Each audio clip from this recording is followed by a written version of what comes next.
Families of violent crime victims are speaking out, saying something has to change in Baltimore. Their message to the community. The Baltimore Police Department continues to face staffing shortages. Why the city's police union is hopeful a change in leadership may lead to a staffing shortage solution. Our temperature is a little bit cooler this morning. We'll be tracking what we can expect today and the rest of the week ahead. Live from WBFF in Baltimore, this is Fox 45 Early Edition.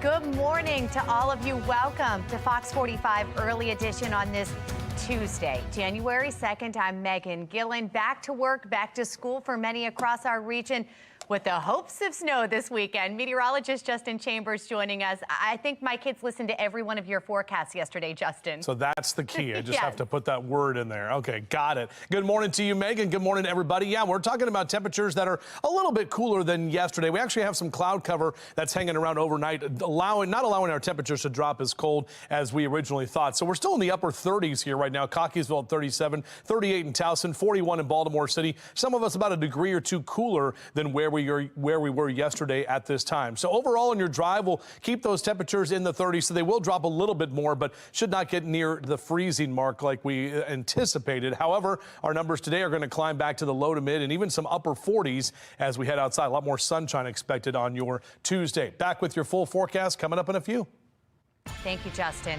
Developing this morning, a homicide investigation is underway in Baltimore County after a man's body was discovered right there along Bel Air Road in Perry Hall. Police found the body around 8:30 yesterday morning right near Gunpowder Falls State Park. Officers say that the body showed obvious signs of trauma, and homicide detectives were called to the scene. In Baltimore City, police are investigating two shootings. Police say a 44-year-old man was hospitalized after a shooting along Druid Park Lake Drive. This was just before 1:15 yesterday morning. Less than 10 minutes later, police say a 30-year-old man shot a 22-year-old woman inside a parking garage on Guilford Avenue downtown. The man was arrested. Police say they did find a gun in his pocket. As Baltimore turns the page to 2024, one local group is making sure to pay tribute to those we lost last year. Fewer than 300 people were killed for the first time in 9 years, but the group Mothers of Murdered Sons and Daughters is ensuring the city's 262 homicide victims are not forgotten. With that pain, we have to become diligent and fight. We can't be quiet. We can't go into our small corners of our homes and suffer quietly. That pain is there for a reason. It is to make us angry. This is not acceptable, and we no longer are going to put up with that. Our slogan is one homicide this year is too many. The organization Read the Name of Each Homicide Victim Killed in 2023. Leaders say city and state officials need to take stronger action to hold criminals accountable. 16-year-old Isaiah Carter was one of the city's homicide victims, shot and killed near Patterson High School in March. His mother tells Fox 45 News that she is still coping with the death of her child. Honestly, I wake up sometimes and I'm like, I really cannot believe that this happened. There are times when even my coping strategies don't work because it's like my child was taken from me. My son's death was preventable. The children who walked to the shopping center last year, that was preventable. Minutes. Shannon Lilly will have more on why Carter's mother believes there is still work to be done surrounding youth crime in Baltimore. Baltimore Police Commissioner Richard Worley participated in a prayer walk for crime victims last week, and he says while the city has made improvements to pull last year's homicide rate below 300, there's still work to be done. It's a nice accomplishment, but it's still, today it's 258 homicide victims, which is way too many for our city. We still had too many robberies, too many people getting shot. The biggest key I want to accomplish is get a lot of these guns off the street. The proliferation of guns in our city is crazy. In a report last week, Baltimore police confirmed more than 2,700 guns were recovered from city streets in 2023. Baltimore's police union is drawing attention to a problem continuing to plague the police department as we enter 2024. The union sharing a message online to the men and women of the Baltimore Police Department saying, quote, "As we move from one year to the next, I am pleased to throw out the old. I am even more pleased to bring in the new. They go on to say making our officers the highest paid in the state would be a great start to 2024. The union frequently says the department is at least 700 officers short. On December 30th, the union claimed BPD is almost 50% short of the officers needed to safely patrol the city. Law enforcement expert Jason Johnson says getting more police officers would be Baltimore Police Commissioner Worley's biggest hurdle when becoming new police commissioner.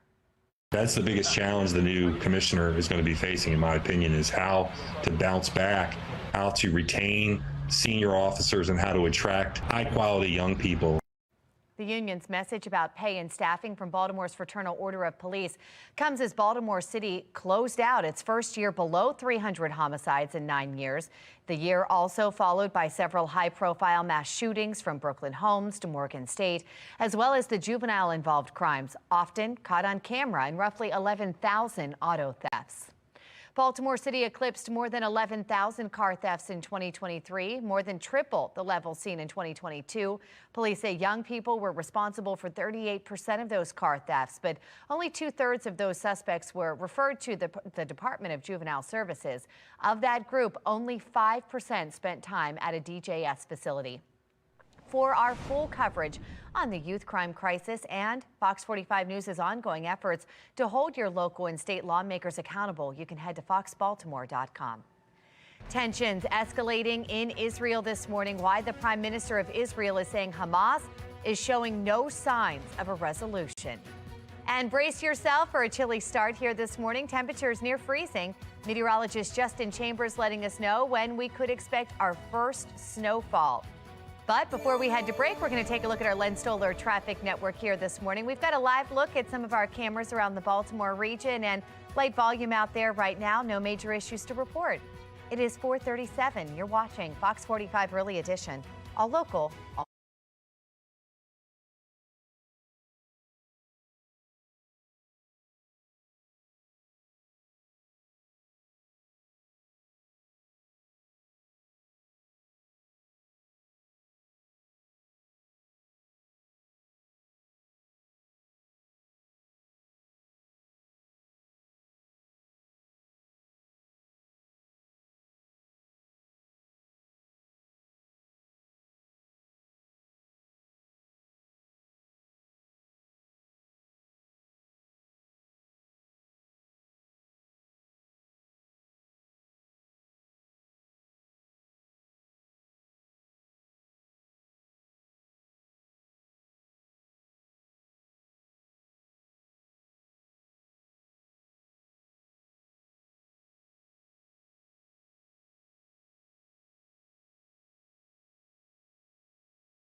All right, welcome back, everybody. Temperatures 20s and 30s statewide, even some lower 40s. We do have some clouds hanging around that will keep us from getting as cold as we previously thought. So we're looking at numbers in the 30s and 40s. Still definitely need a jacket and at least an extra layer if you're going to be out for a run or a jog early. But we're definitely tracking our next weather maker. 47 for today. Overnight lows will drop to the 20s and we'll be in the upper 40s again tomorrow. A couple of nice days here. We've got some showers, 2 different rounds of showers coming in, one on Thursday and then another one for the weekend. We'll talk about all that coming up.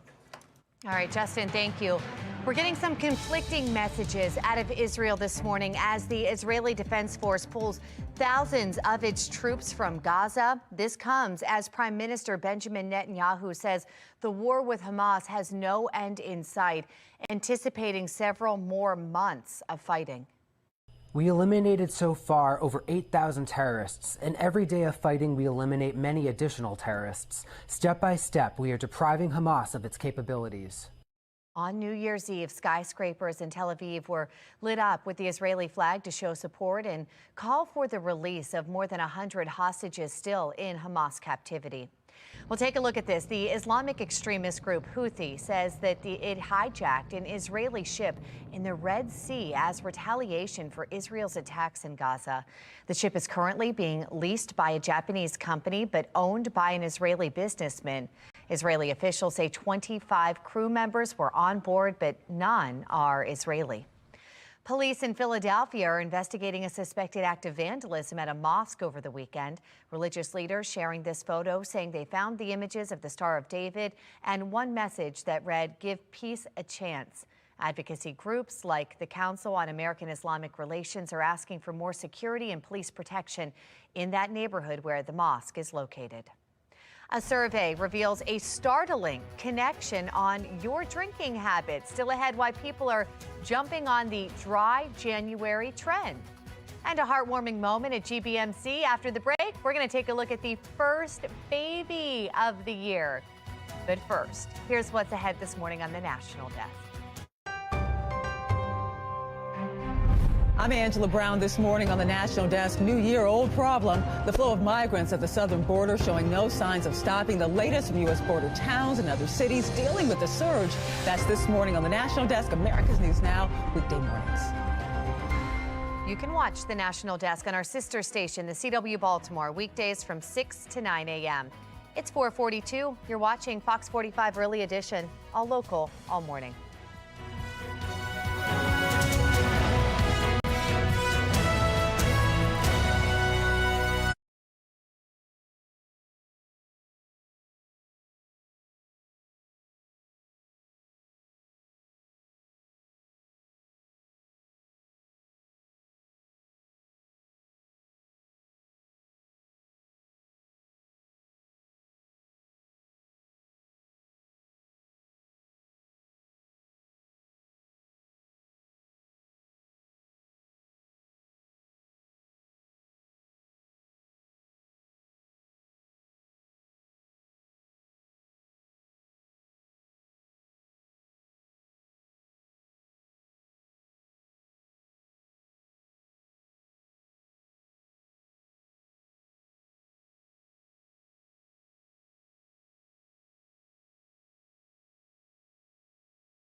Many people are taking part in Dry January, a movement aimed at reducing alcohol consumption.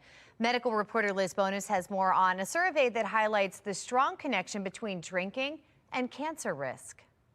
Hey there, everybody. There are lots of reasons to consider a dry January, which means you go the whole month without alcoholic beverages. But specialists at the Cleveland Clinic that provided this video say one of the best may be simply to drink less or drink less often. They say many of us don't realize how often and how many medical conditions are linked to alcohol. I tell patients all the time, alcohol causes over 200 different medical diseases. It's associated with 200 different medical diseases, from obviously liver disease to heart disease to different cancers to mental health issues. One other reason to consider dry January is that it can change your social habits and get you to consider perhaps some other activities that are really good for you. Removing the alcohol from the social setting, a lot of folks will come back and tell me that they actually have more meaningful conversations, and they do other things than go to the bar with their friends and family. They'll go on walks, they'll go to the gym, they'll go play board games at home. It's a really nice experiment to understand that you don't have to have alcohol to interact with people.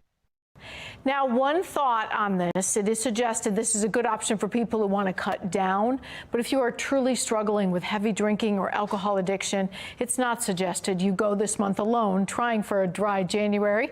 Finding support can make this journey so different and, of course, can make a big difference in long-term success. Guys? All right, Liz, thank you. Well, trending this morning, a cause for celebration at GBMC. Take a look at the first cutie, the first baby of the new year. This is Winter Bear, born just after 2:15 a.m. yesterday morning. Here is to a happy and healthy life for the young family there. What a cute baby. All right, 4:47 now on this Tuesday morning, as many of you are getting back at it. We have meteorologist Justin Chambers with a look at your forecast for today and to the weekend. Many eyes on that weekend, Justin. That's why we had that animation there, Meg. It's called the Next Weather Maker. We got a couple of weather makers who are actually tracking. We're seeing one that's going to come in Wednesday night and a Thursday morning. That'll bring a few showers, possibly a few flakes flying around. It is winter. We're in January, February, typically the coldest months of the year and also the snowiest months of the year. But it's been so long since we've actually seen measurable snowfall. And got to go back to January of 22, 2 years ago, where we had that 13-inch month of January. Now, we're tracking that system coming in this weekend. That'll probably give us at least some accumulating snow. More on that in a moment. Right now, our live cam over downtown Baltimore. Still some clouds kind of hanging around at this time. And our temperatures in the lower 40s right now. Some of you are in the 30s this hour. But overall, those numbers are going to stay on the chilly side for the morning. HD radar with the clouds, not really picking up anything. So not actual precipitation. In fact, most of the East Coast is dry. We did have a few showers that rolled through overnight. So some of your cars may be wet as you get out this morning. Overall, rise and shine with us next few hours. Temperatures hanging out in the 30s, so they'll drop a few degrees from where they are right now. Sun comes up at 7:26, goes to bed at 4:55. Those daylight hours continue to expand as now we're in the new year and a couple of months away from the spring equinox when we have those longer daylight hours. 44 is typically where we are this time of year. Most of us will be in the low to mid and even some upper 40s across central Maryland for the Eastern Shore, across the Bay Bridge, up and down the Chesapeake. Looking for 47 in Baltimore City for this afternoon. Keeping those 40s going up and down the 95 corridor, New York and Philly, down through Baltimore and D.C. Right about 44 in the capital today and 39 in Cumberland. Notice on our temperature tracker, there's definitely a colder trend ahead of us. So we've got a couple of nice days here today and tomorrow. Those numbers are going to start coming down as we get into the weekend and slide into that below average category. And that, coupled with the moisture that's coming in, is what's going to give us that best chance for seeing some more of the possible snow showers. This is a Tuesday afternoon, so those clouds roll out of here this morning. By the afternoon, we're looking pretty good, and Wednesday looks pretty good as well, with a lot more of that sunshine and temperatures that will be maybe even just a degree or two warmer for Wednesday. Wednesday night and a Thursday, so Weather Maker 1 rolls through, and that's going to bring some showers, probably some wet roads, possibly some mixed precipitation early Thursday morning. Overall, though, that quickly moves out of here, and by Thursday afternoon may actually get some sunshine, but definitely that drier air will be in place. No issues on Friday, and then the next weather maker coming in on Saturday and into Sunday. The latest model runs are making it a little bit earlier, potentially late Saturday afternoon and evening and into early Sunday morning.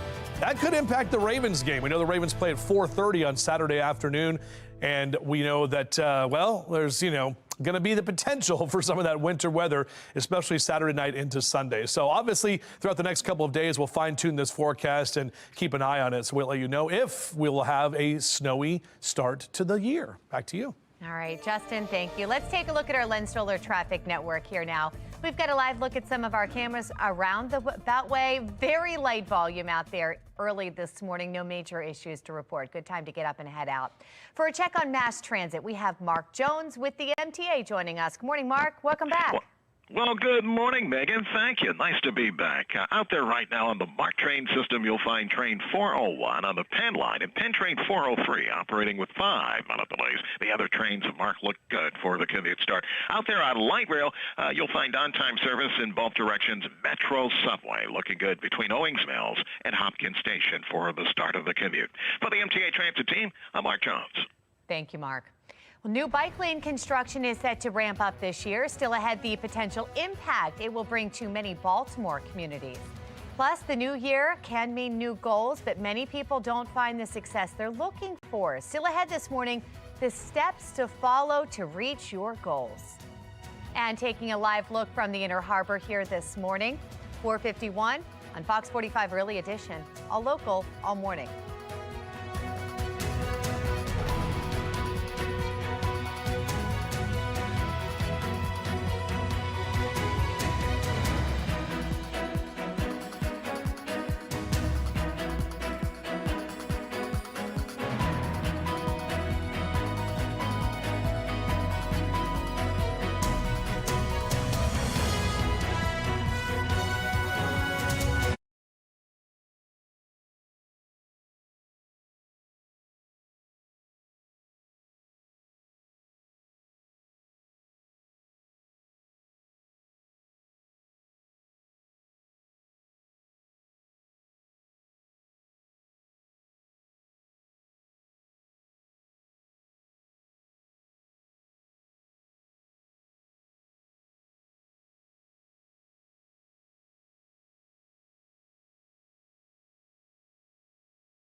Continuing coverage, the construction of a new bike lane is expected to kick into high gear this new year, and chances are it's going to bring new frustration with it. Jeff Abel examines the fallout from the past year when bike lanes brought disruption to many Baltimore communities.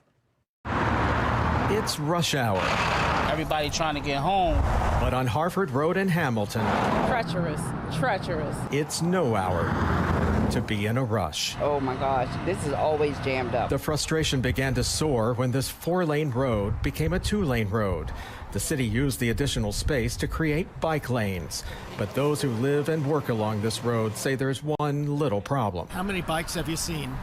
I haven't seen a bike around here since I've been around. How often do you see bicycles out here? Not often. You'll see more people jogging and running than you'll see them in this bike lane. The city began installing these bike lanes 5 years ago as part of the city's Complete Streets program, a program aimed at making streets safer and more accessible to everyone. Last month, the city's transportation director told city leaders they're making progress. Since this implementation, we have seen a 40% reduction in the average annual crashes. There is more socialization and an increased activity to support small businesses. Overall, the communities are safer, more livable. And also more congested. It's insane. It's absolutely insane. If you look at the street right now, the traffic is backed all the way back there. In areas where bike lanes have replaced vehicular lanes, traffic is backed up for blocks. The flow has tremendously slowed up, backed up, and I've been sitting here, I don't know, feel like at least 15 minutes, just stop and go. It creates a congestion that is unnerving and unnecessary. On Gwynns Falls Parkway, where 2 lanes of westbound traffic are now reduced to 1 lane, there are no lanes for emergency vehicles.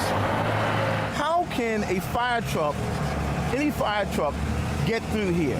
How can an ambulance get through here? On a balmy afternoon in November, we began counting how many bicyclists are using these lanes. During rush hour on Harford Road, we spent 3 hours counting and waiting. What we discovered was a garbage can blocking a bike lane and a scooter going around a bike lane. But there were no bicycles being pedaled or even pushed down this stretch of Harford Road. It's not really safe for no bicyclists to be riding up and down this road, to be honest with you, because they got road rage up here. 7 years ago, the city estimated that the redesign of 77 miles of roadway would cost between $2 and $6 million. So far, with less than half complete, that price tag has soared to more than $21 million. And as the costs expand, so does the frustration. Who's making certain that for every dollar spent, there is a benefit that is tangible to the taxpayer? And rather than focusing on filling potholes, fixing bridges, they're going to waste money to make it intentionally harder for people to drive because they think too many people are driving. So they're creating traffic jams. It's insane. It's absolutely insane. Last week, former Baltimore City Mayor Jack Young, who 5 years ago signed legislation advancing the program, admitted he'd made a mistake. Do you regret signing it? Yeah, I regret signing it. Absolutely, I regret signing it. Yes, because this wasn't what I thought it was going to be. My thought was that we need to have alternative for people who ride bikes to be able to get around the city, but not to the magnitude of this. You know, it's just totally ridiculous how they're building all these bike lanes, putting these flex lanes up, and the streets look a mess. Young is now calling for a moratorium on bike lanes, and so are many residents who say they were never consulted about the redesign of the roads in their communities. And the people who are being affected and victimized by these decisions, these arbitrary and capricious spending of dollars, seem to have no voice. We've been ghosted by government. In the next 4 years, the city estimates the price tag on these redesigned roads will top more than $73 million, enough to buy 5,300 new streetlights or 60 new trash trucks, or dozens of miles of bikeless lanes. And there is no evidence whatsoever that this serves the public good. Jeff Abel, Fox 45 News.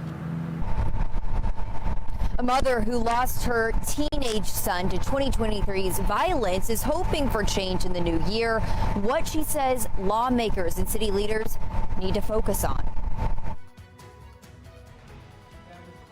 Victims, they're speaking out, saying something has to change in Baltimore. Their message to the community. Our temperatures chilly this morning.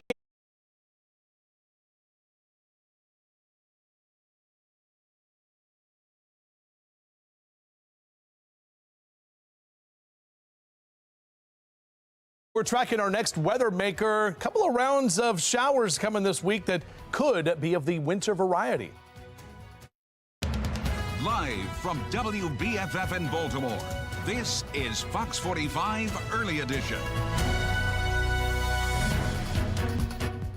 Good morning on this Tuesday, January 2nd. I'm Patrice Sanders. I'm Tom Rogers, 1, 2, 2, 3. And yeah, it looks like we are, well, January 2-4. 2-4. Sorry. You're already? Wow. Already doing it, Rogers. Man. Second day. And you know that meteorologist Justin Chambers and his numbers, he's going to catch you on that. Because I was like, wait, 1, 2, 2, 3. I was like, no, that was last year, man. That was, don't go back. We got to go forward. So yeah, 1, 2. Happy January 2nd, everybody. 2024. Good morning to all of you. Looking outside right now, we do have some cloud cover out there. Our temperatures, not too bad. They're chilly. Notice those numbers here. 37 in Cockeysville and Bel Air at 35, 40 in Baltimore City, right at 42 in Annapolis, and 37 in Columbia. Mostly cloudy for the morning. We will be sunny and drier for the afternoon, a bit breezy at times, and temperatures that will be slightly warmer today than where we ended up yesterday. So, as a lot of you may be getting back to work on this shortened work week, maybe you still have the whole week off. That's awesome. Temperatures in the upper 30s over the next few hours. As Mr. Bose says, we are good to go weather-wise. Back with your full forecast coming up in a few. Any issues out there early, Tom? Earlier, did not see any. Let's take a look at some of your lens solar traffic cameras here, and you can see them up around the Beltway inner and outer loops, moving along just fine in the Baltimore region. Light volume. No major issues to report at 5:01. We begin this morning in a city in crisis. Baltimore Police Department investigating 2 shootings. Police say a 44-year-old man was hospitalized after a shooting along Druid Lake Drive just after 1 yesterday morning. Less than 10 minutes later, police say a 30-year-old man shot a 22-year-old woman inside a parking garage on Guilford Avenue downtown. The man was arrested. Police say they found a gun in his pocket. As Baltimore turns the page to 2024, one local group is making sure to pay tribute to those who were murdered last year. Fewer than 300 people were killed for the first time in 9 years. But the group Mothers of Murdered Sons and Daughters is ensuring the city's 262 homicide victims are not forgotten.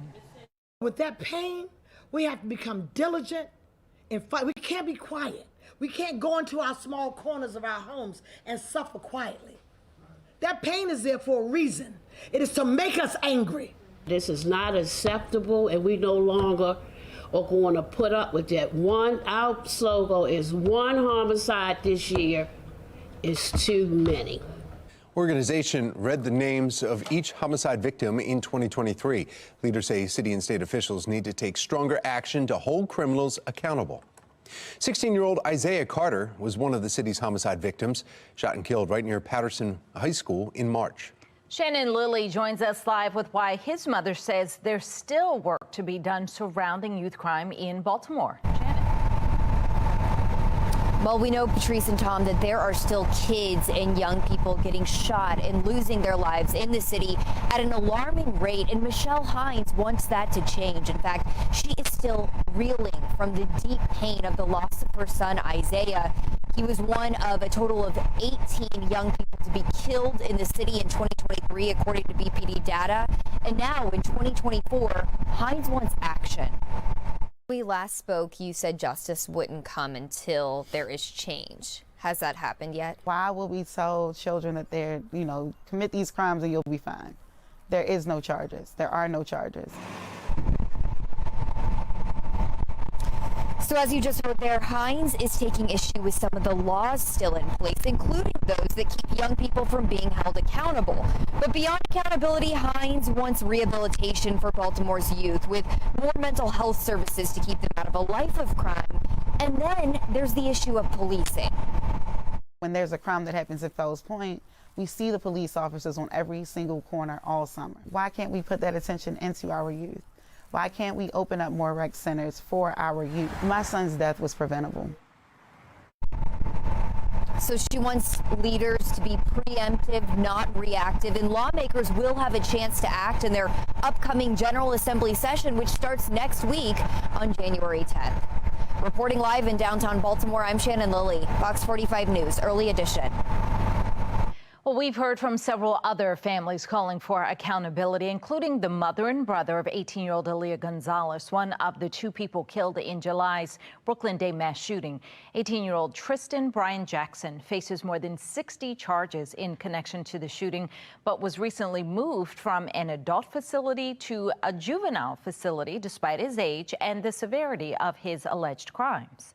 Even if Tristan Jackson wasn't the person that, inevitably murdered Aaliyah, to me, everyone that shot a gun that night, they aided the death of my sister, you know what I'm saying? So I want them all to be held accountable. They can't interrogate these children due to the current juvenile crime laws, right? So where does that leave the family, the victims, the survivors of this? We are in limbo until y'all figure it out. Now, where's the swift justice there? I would like to move on. I would like to do something else. We also heard from frustrated residents saying that Baltimore's juvenile crime levels make them feel unsafe in their communities. At a Fox 45 News public safety town hall that we held in December, they demanded more accountability from current and prospective city leaders. A hospitality worker was held up outside of my front window at gunpoint at 3 in the afternoon. Later on that night, 3 teenagers came back looking for the evidence they discarded, running away from police. I've talked to parents who are afraid to send their kids to school because their classmates are carjacking and carrying guns. If you feel your crime concerns are not being heard, take a moment to look at your screen. You can reach out to your lawmakers. House Speaker Adrian Jones, Senate President Bill Ferguson, two of the most powerful voices in Annapolis, and their phone numbers and email addresses are right there on your screen. The Baltimore Police Department continues to face staffing shortages. While the city's police union is hopeful a change in leadership may lead to a staffing shortage solution. As Baltimore City moves into the new year, suspects from the past year still wanted by police. Topping our next half hour, the ongoing efforts to catch 2 carjacking suspects. Our temperatures chilly this morning with 30s and 40s throughout the mid-Atlantic. We're tracking our next couple of weather makers that could bring some winter weather to our region. You're watching Fox 45 Early Edition. We're all local and all more.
5:10 is your time right now. Tracking the next weather maker here on Fox 45 Early Edition. I'm meteorologist Justin Chambers. Checking those temperatures right now, 20s in western Maryland. Most of us here in central Maryland are in the 30s. Westminster at 37. Same number for you there in Laurel. 42 in Annapolis, right at 40 in Baltimore City. So definitely grab a jacket as you're heading out. But today you actually get to use the sunglasses as we will see more sunshine for the afternoon, and those showers are all done for now. Quick glance forecast should top out right about 47. It'll be a bit breezy at times, especially through the later part of the morning, but starting to be a little bit calmer as we head toward the afternoon. We'll come back in a few minutes, take you through the first round of potential showers on Thursday, and then that next round coming into the weekend where we actually could see some accumulating snow. Back to you. 5:11 right now. Police in upstate New York are investigating a fiery New Year's Day crash as a possible act of terrorism. We want to get right over to Megan Gillen in our live center with what we are learning this morning. Megan? Yeah, just incredible, guys. We've got some video here that's now just pouring into our newsroom here this morning. Look at this. This is the scene in Rochester, New York here this morning. You can see the image of the car there in the background just blazing right there. We are getting word 2 people were killed, 5 others injured in this fiery crash there. It happened around 1 a.m. yesterday morning right near the Kodak Center as concert goers were leaving that venue. But it's what police found inside the crashed vehicle that is now raising concern. Once the fire was extinguished, first responders located at least a dozen gasoline canisters in and around the striking vehicle. Based on the danger level associated with these, the Rochester Police Department Bomb Squad and the Joint Arson Task Force responded to the scene. One person who was hit by that vehicle is fighting for their life in the hospital this morning, and so is the driver. Law enforcement is asking anyone with information to reach out to police. That's the latest from our live center. The vast majority of us will fall short of accomplishing our New Year's resolution. What you can do to try and achieve your goals. And someone achieved a goal. Man, they're starting off the new year a millionaire. Still ahead, the state where the Powerball winning ticket was sold. And we've also got more on a local winner. 5:12, you're watching Fox 45 Early Edition, all local, all morning.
For many, the start of the new year means new goals, but research shows very few have success. National correspondent Janae Bowen shows us what you can do to achieve your New Year's resolutions. It seems like everybody's talking about what they want to accomplish in this new year. To reduce the amount of my visceral abdominal fat that I have. 60% of my income goes into savings. I want to improve my posture. I feel like I have very poor posture. According to a poll from Forbes Health and one poll, getting in shape is the most popular New Year's resolution for 2024. However, according to The Ohio State University, only 9% of Americans who make resolutions complete them. 23% of people quit their resolution by the end of the first week. 43% quit by the end of January. Okay, I'm going to go to the gym every day for an hour. No, you're not. Lee Richardson, the CEO of the Brain Performance Center, a behavioral health center, says people fail their goals because they create unrealistic expectations. So what I encourage people to do is say, okay, I'm going to go to the gym 3 times a week. And maybe it's an hour, maybe it's 45 minutes. But whatever you want to accomplish, set goals around that. Make sure that they're measurable. Make sure that they're realistic. And make sure that you can accomplish them.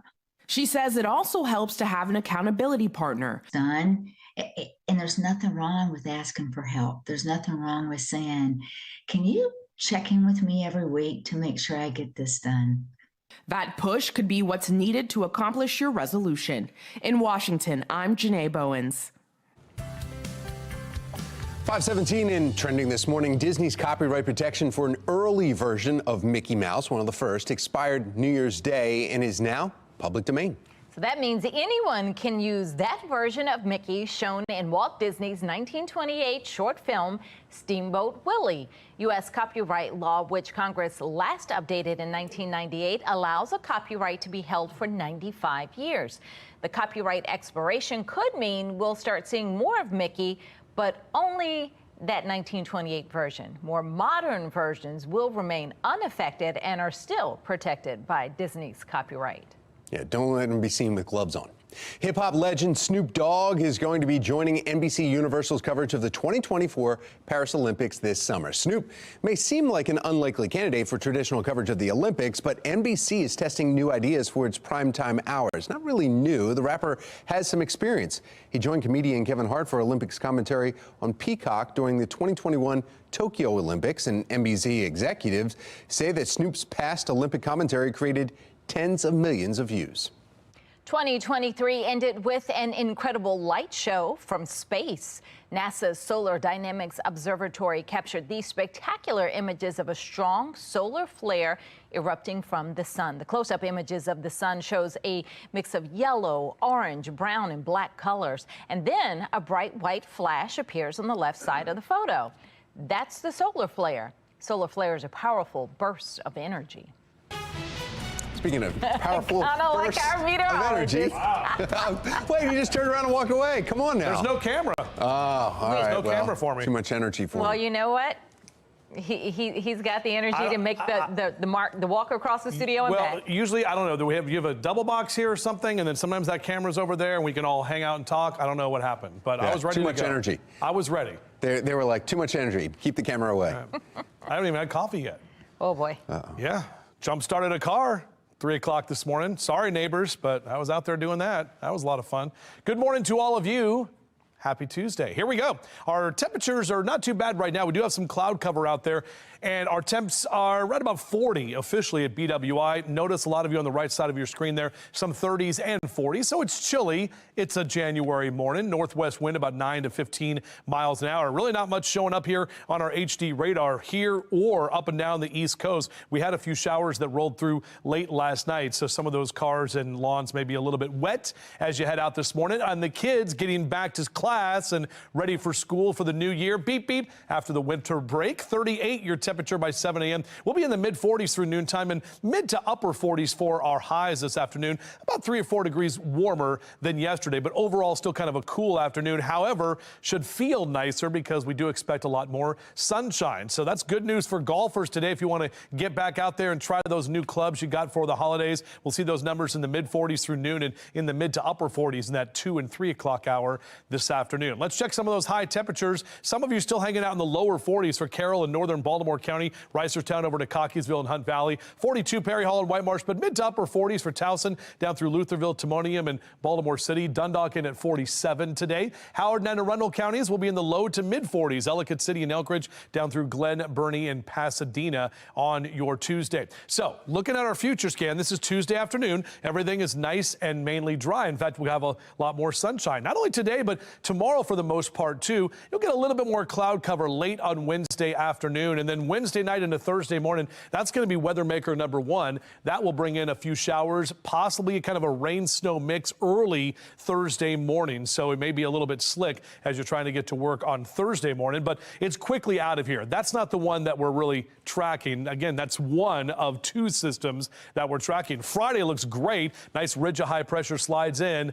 And then our first potential winter weather maker will be here on Saturday. Now, this latest model run is a bit earlier than yesterday. So look at this. This is Saturday at 3 o'clock in the afternoon. That's when we're going to start to see some of those showers develop and changing over quickly to snow because our temperatures will be cold enough. And this takes us right to the Ravens game. So it's going to be a little bit wet out there and cold for the afternoon and even into Saturday night. Notice the blue right there, the areas to the south with more of that rain. And then that kind of rain snow mix right along the 95 corridor. So that's typically where we see that. But in the overnight hours, some snow showers developing and potentially accumulating into Sunday morning. Now, some of the early snowfall totals, they were a little aggressive yesterday, and I was definitely backing off on that. But we're still going to see at least most of us with a little bit of snow accumulating. The farther north and west you go, we'll actually see a little bit more of that snow developing and holding on to actually give us some snowy yards. So that's what we're looking at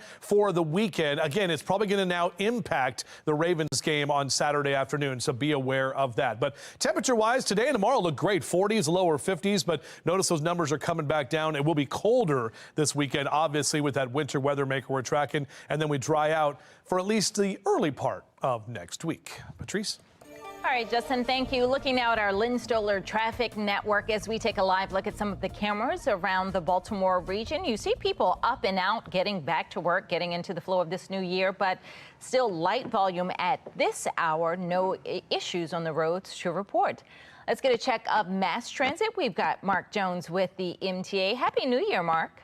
Happy New Year, Patrice. Good morning, everyone. Out there right now on the MARC train system, you'll find Camden Train 841 and Penn Train 403 operating with 5 minute delays. The other trains of MARC look good for the start. Light rail on time from end to end. No delays or issues there. And Metro Subway looking good in both directions between Owings Mills and Hopkins Station for the start of the commute. For the MTA Transit team, I'm Mark Jones. Thank you, Mark. Search efforts underway this morning after a powerful earthquake strikes Japan. How officials are trying to handle the aftermath. There is new hope for student loan borrowers, how your employer could help pay off student loan payments. 523, you're watching Fox 45 Early Edition, all local, all morning.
526 and making headlines across the state. The start of the new year means new laws going into effect. Yeah, the first one, telemarketer calls will be more regulated as a new law prohibits sellers from using recorded messages in phone calls without written consent from the person who they are calling.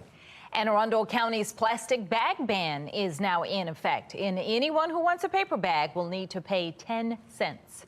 And minimum wage across the state is now $15 per hour. That's up from $13.25. In Baltimore City, there has been a push to increase the hourly tipped wage for restaurant workers to reflect the state's minimum wage of $15 per hour. Right now, the tipped wage sits at $3.63 an hour, supplemented by tips from customers. While some support the change, the Restaurant Association of Maryland argues it will hurt employees in the long run. They're looking to keep the current tipping system in place. The reason being they earn significantly more than minimum wage. There is expected to be a rally surrounding the tipped minimum wage in front of City Hall sometime this month.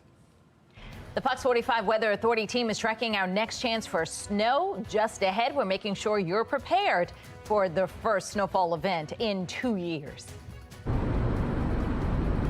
This morning, we are looking into 3 cases and how surveillance footage could play a role in solving some of 2023's most high-profile crimes.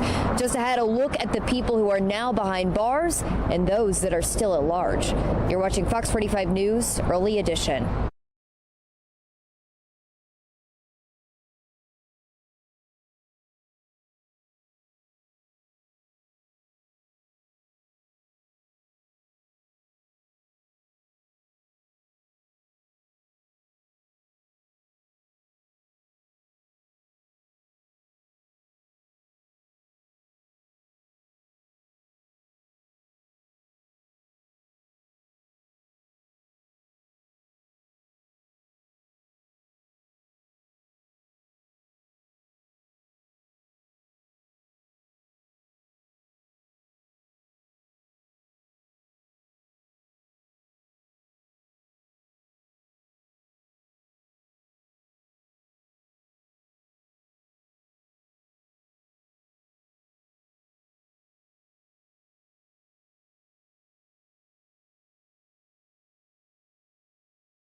Live from WBFF in Baltimore, this is Fox 45 Early Edition.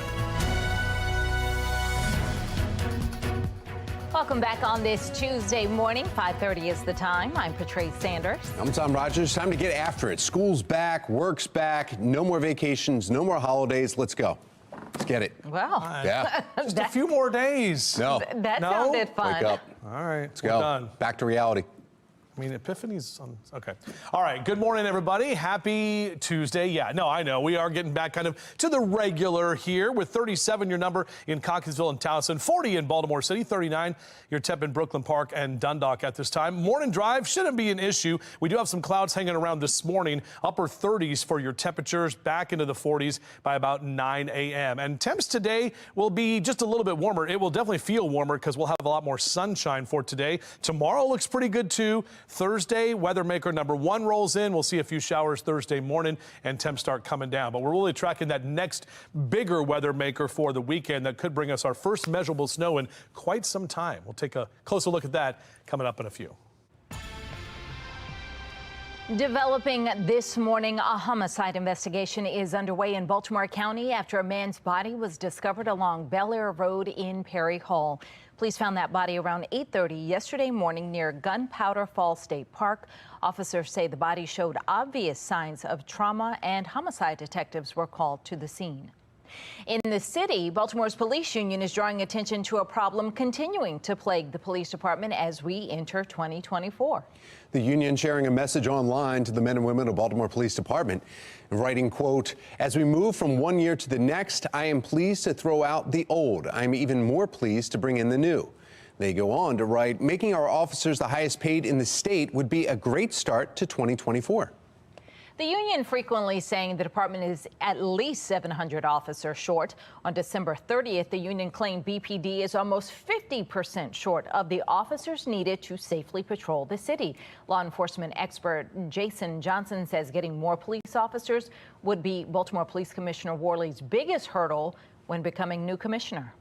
That's the biggest challenge the new commissioner is going to be facing, in my opinion, is how to bounce back, how to retain senior officers, and how to attract high-quality young people. The union's message about pay and staffing from Baltimore's Fraternal Order of Police comes as Baltimore City closed out its first year below 300 homicides in 9 years, followed by several high-profile mass shootings from Brooklyn Home shooting to Morgan State, as well as the juvenile-involved crimes often caught on camera.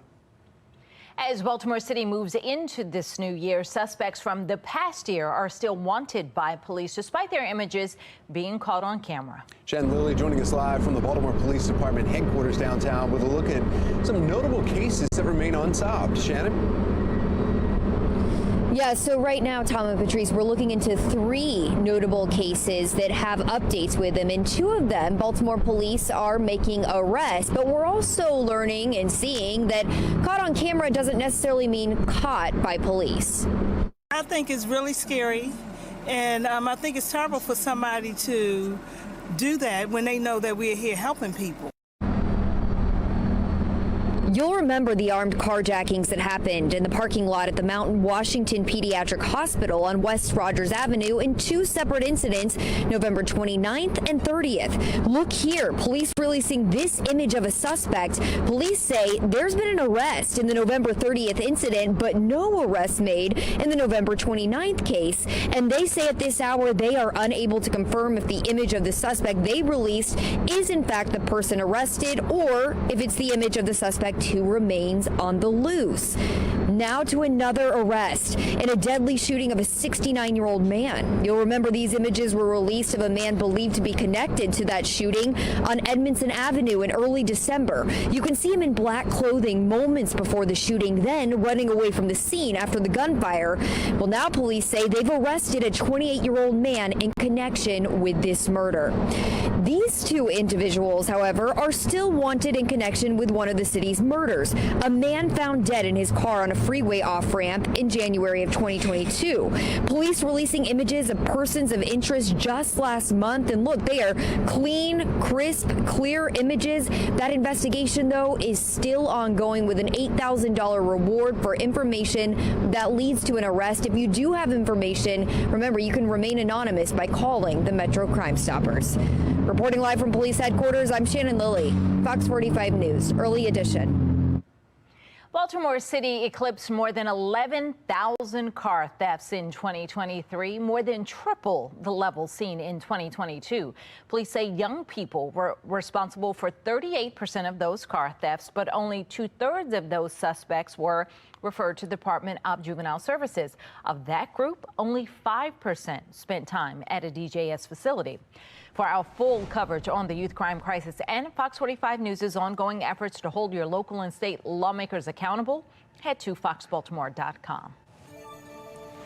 Well, new this morning, a small earthquake jolts the Rockville area. This happened just after 1 this morning. The magnitude of the quake is estimated at 2.3. Our Sinclair sister station in Washington, D.C. says hundreds felt the quake. Luckily, there have been no reports of any damage or injuries. Also, right now, search and rescue operations are underway after a deadly, massive 7.5 magnitude earthquake strikes western Japan, causing fires and triggering at one point tsunami alerts. Megan Gillen is in our live center with a look at the destruction that many are waking up to. Megan. Yeah, you're taking a look at video right here, guys. This was captured as a series of just strong earthquakes hit Japan on New Year's Day. You can see everything shaking inside that office building there. At least 48 people are now dead. Hundreds of buildings and homes have now been reduced to rubble. In fact, take a look at the aftermath here as you move through the streets. Right now, search and rescue teams are digging through the rubble in the hopes of finding survivors that could still be trapped under the ruins of some homes and businesses that came entirely down. This morning, many roads in the region have been badly damaged, only complicating the rescue efforts there, making it harder for them to get there. Not to mention this. Take a look at this video.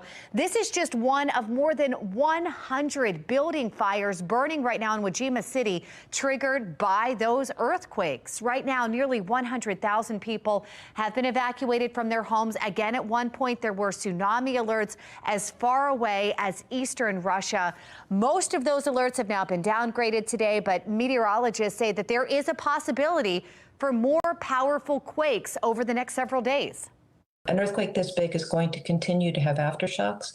It could easily have aftershocks bigger than magnitude 6, so that's going to be a hazard in its own right. Taking you live now to the White House, where President Biden said in a statement, in part, the U.S. stands ready to provide any necessary assistance to Japan and to its people. That's the latest from our live center. Honestly, I wake up sometimes and I'm like, I really cannot believe that this happened. A mother still grieving over the death of her child. Still ahead, why she believes there is still work to be done surrounding youth crime in Baltimore. Temperatures will be in the upper 40s today. Still ahead, when we can expect our next chance of rain, possibly snow. 5:38, you're watching Fox 45's Early Edition. We're all local.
Tracking our next weather maker, we've got a lot of cloud cover out there. Really not seeing anything today, just those clouds that are hanging with us at this time. And our temperatures, for the most part, are staying mainly in the 30s and 40s, not only here, but area-wide across the Mid-Atlantic. 33 in Cumberland, 40 in Baltimore, down to 37 in Salisbury. We'll track what we're going to expect for Thursday's storm and then the weekend storm as well. All of that coming up in just a few.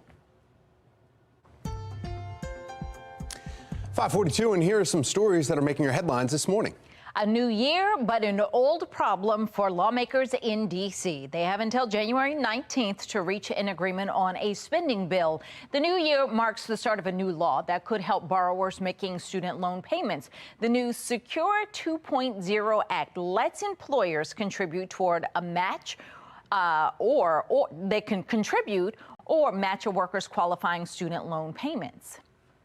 The stock market reopens after the holiday. 2023 marked a banner year for the stocks. The Dow was up more than 13%. The S&P 500 jumping more than 24%. NASDAQ topping 43%. Well, starting the new year off as a multi-millionaire. A single ticket sold in Michigan, matching all 6 numbers to win the estimated $842.2 million Powerball jackpot. 5th largest Powerball jackpot ever won. And there were also 6 winning tickets that matched all 5 white balls. One was in Maryland. You better check your numbers there. You could be a millionaire.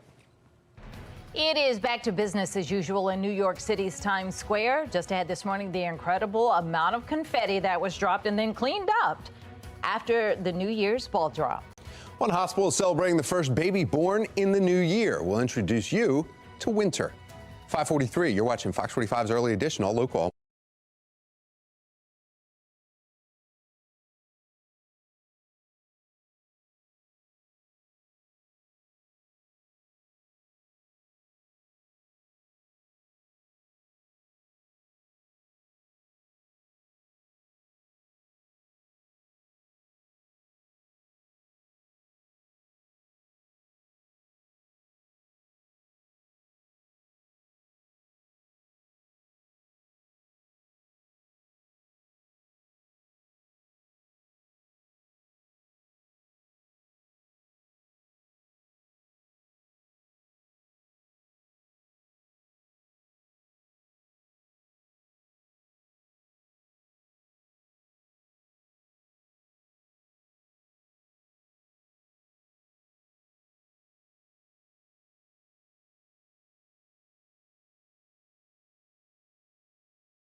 A live look this morning at M&T Bank Stadium as the Ravens clinch the #1 seed in the AFC and the best record in all of NFL, firmly putting themselves atop the conversation for the best team in the NFL. Some of you sharing your purple pride and doing it with us. Look at this. This is Romaria showing off his game day outfit with his favorite players' jerseys. That's a lot of people's favorite player. India sent us this picture with their daughter, Chanterelle. Both of them enjoying the Ravens win. And if you look close, you can see their dog even has a little Ravens jersey on. And we want to see your Ravens gear in celebration. Scan the QR code right there on your screen, and that will take you to foxbaltimore.com, where you can upload your pictures and videos. It's all powered by Stack Love. Well, next up for the Ravens, they're taking on Pittsburgh Steelers this Saturday at 4:30 right at M&T Bank Stadium. Then the Ravens will host a divisional round playoff game January 20th or 21st. Well, 5:46, and after the New Year's Eve ball dropped in Times Square, sanitation workers, they had to get to work. That is a lot of work. Take a look at this. Crews cleaned up about 100,000 pounds of litter, confetti, and party hats, and whatever else was left out there. 187 sanitation workers removing all that the revelers left behind. Well, a cause for celebration at GBMC. Take a look at this. This is the first baby of the new year here close to us. And this was Winter Bear, who was born just after 2:15 yesterday morning. And here's to a happy and healthy life for this young family. And congratulations to them. And look at a cute picture of Winter. Very cute. All right, well, it's 5:47, and we want to see just how winter is coming in this new year, because we're talking about snow. Yeah, our meteorologist, Justin Chambers here. Another new tie? Yeah. Nice. Look at you. Santa was You're good showing to up. you. Yeah, I know. Yeah. Must be nice to be a meteorologist. One, the old one had a boat, and has a boat or yacht, and now this guy. So I go into the newsroom back there, and I'm like, and somebody jumps up that may or may not be related to you. And it's like, can you tell me that the snow is going to go away and just get rid of it? And then other people are like, yay, they want snow. So, I mean, it's like, I don't understand. I mean, people just, it doesn't matter. It doesn't matter what we do. Can't win. You can't. Well, There's no whining in 2024, Justin. Thank you. I think we should do that. I think we should make that a thing. So. Oh, I was talking about you. Wow. Good morning, everybody. Looking at our live cam in downtown Baltimore, Toyota Inner Harbor Sky Cam. And yeah, you can see that stadium all lit up right there. Our temperature right at 40 at BWI. A little northwest wind, about 9 to 15 miles an hour. Overall, as you rise and shine with us next couple of hours, upper 30s here. That sun comes up at 7:26 and goes to bed tonight at 4:55. And numbers here today, typically in the mid 40s. We're going to see some of you in the low to mid 40s. Others will be in the mid to upper 40s. Should feel a little nicer with the fact that we'll have more sunshine on the way for the afternoon. Lower 40s for New York and Philly, down through Baltimore and D.C. at 47 today, 44 D.C., 43 if you're heading down the ocean, and upper 30s in Cumberland. Actually, will be a bit warmer tomorrow. Notice that number above average, and staying in the above average category on Thursday. But notice what happened to those numbers into Friday, Saturday, and Sunday. Definitely going down and trending colder as we head into this upcoming weekend. So let's take a look at our future scan. For today, no issues. These clouds this morning will move out of here. Lots of sunshine expected for the later part of the day. Should feel pretty nice. Tomorrow, even better, with temperatures that will slide into the upper 40s and lower 50s. But then tomorrow night into Thursday, weather maker number 1.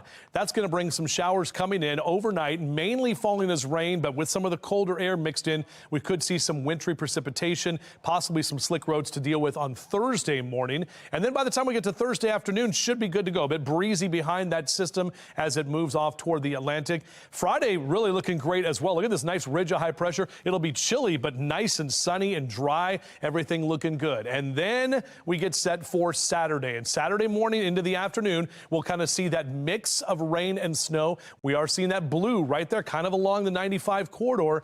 And this is going to impact you in the Ravens game on Saturday afternoon into the evening, because that game is at 4:30. So this is what it looks like at 8 o'clock on Saturday night, with a lot of us seeing the snowfall, and then to the south and east, more of the actual rainfall. It changes over to all snow in the overnight hours through early Sunday morning, and then that snow is going to be off and on through Sunday morning into Sunday afternoon as well. Going to hold off on those snowfall totals for right now. As we get later into the week, we'll see a better chance, and these models come into better agreement. But overall, I think a lot of us will see at least the first accumulating snow since 2022. Last year, we had 0.02 of an inch for the entire year of 23. So Got to go back to 22 for that snowy January that we had. And we're going to at least start this month with some snow this upcoming weekend. But as you can see in your 7-day forecast, 40s and 50s next couple of days. Thursday not looking too bad either with a few of those showers early, but it will be wet and or possibly snowy at the game on Saturday. And then Sunday, yeah, just stay inside and eat that pot pie. All right, let's take a look at mass transit right now. Mark Jones with the MTA. Happy New Year, Mark. Happy New Year, Justin. Good morning. Good morning, everyone. Out there on the MARC train system, you'll find Penn train 413 canceled this morning, and we've got Camden 843 operating with a 5-minute delay. If your ride is on light rail, on-time service in both directions there, and Metro Subway checking in on time between Owings Mills and Hopkins Station. For the MTA Transit team, I'm Mark Jones. A Biden versus Trump rematch would not be an exact replica of that 2020 campaign. I'm Scott Thuman, and I'll explain coming up. Pushback this morning over President Trump's claim of immunity from criminal prosecution. Next, who he's now challenged his claim and the worries for future presidents. Well, the time now, yeah, it's 5:52. You're watching Fox 45's Early Edition. We're all local all morning.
Turning now to your election 2024 coverage. Maryland Representative Jamie Raskin is weighing in on the battle over whether former President Donald Trump's name should appear or not on the 2024 ballot.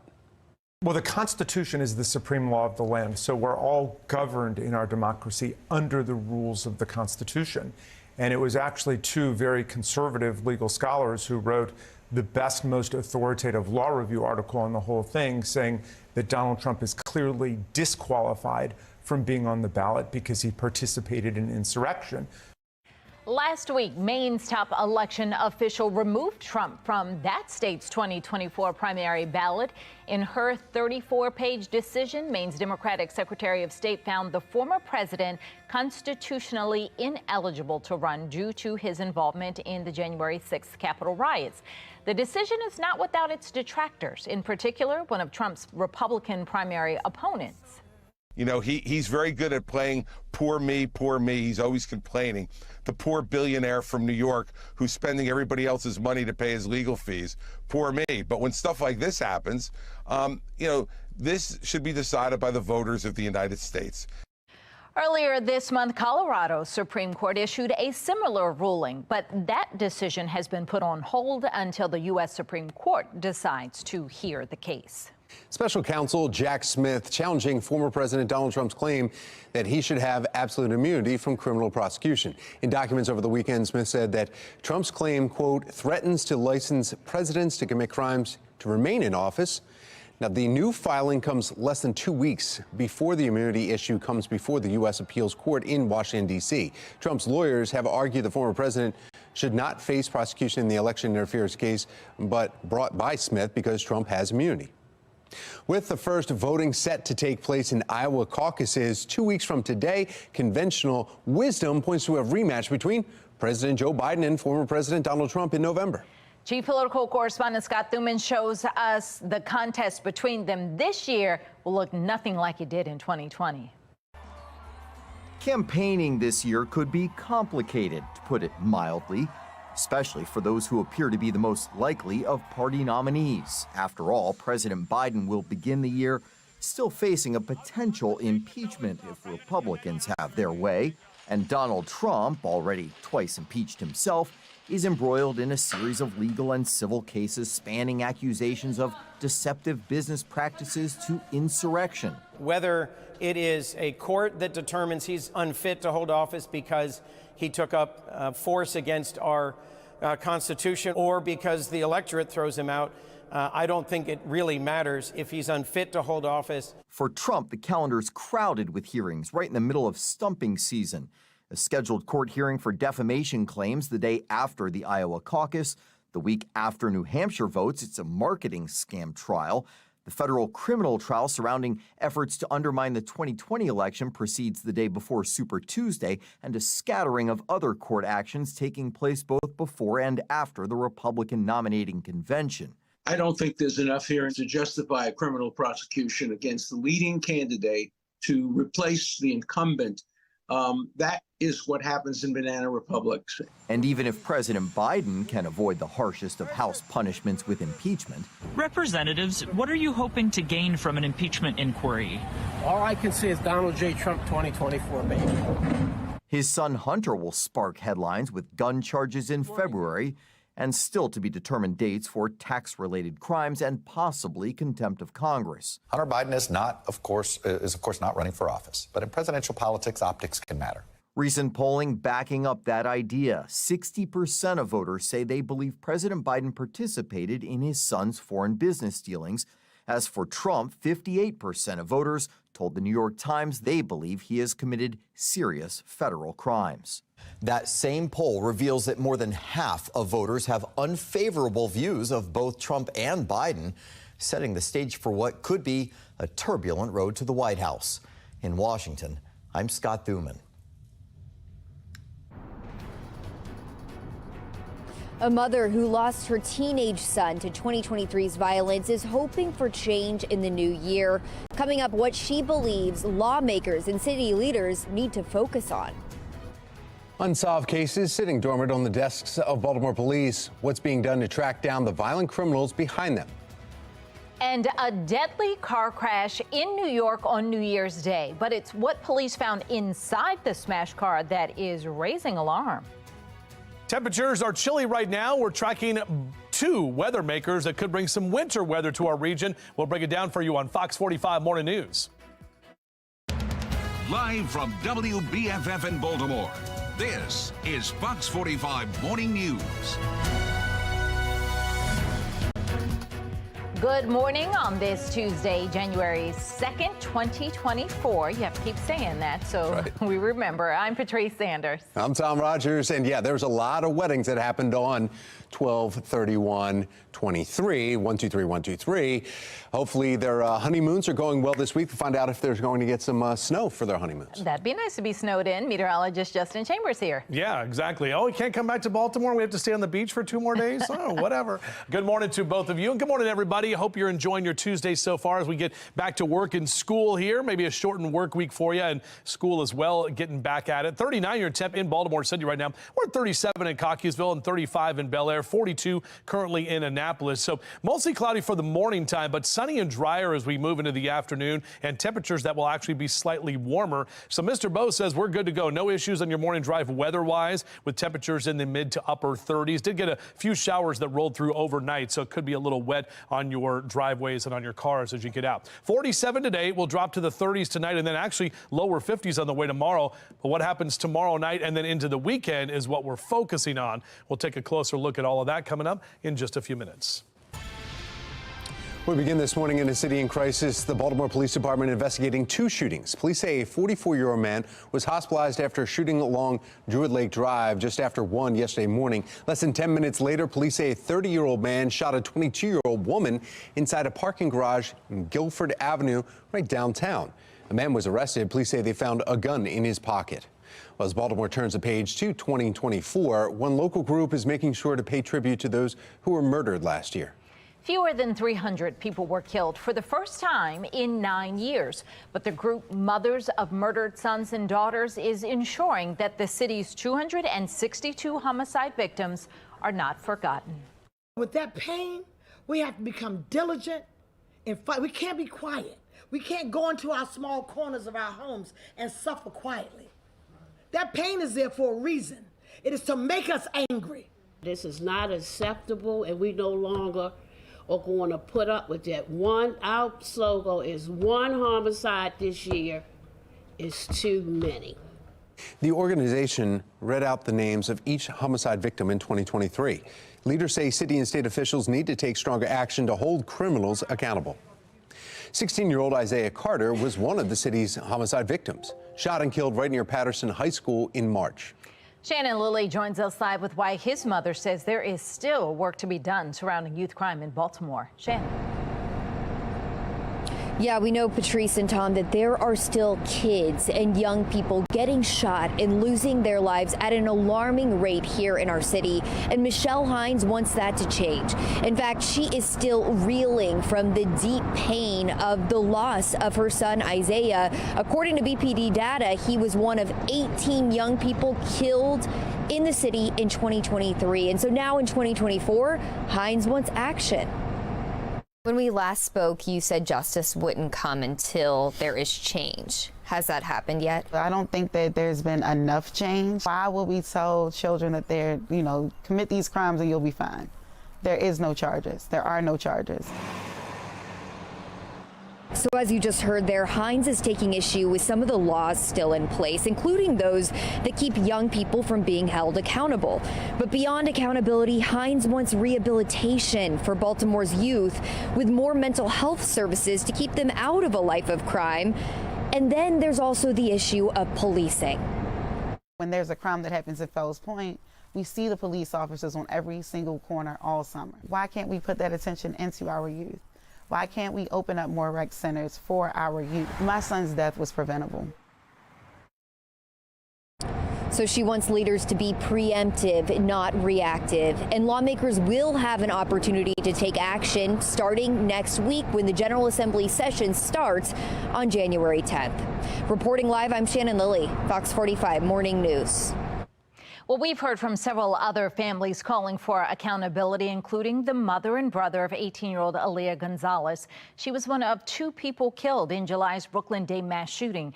18-year-old Tristan Brian Jackson faces more than 60 charges in connection to that shooting, but was recently moved from an adult facility to juvenile, despite his age and despite the severity of his alleged crimes.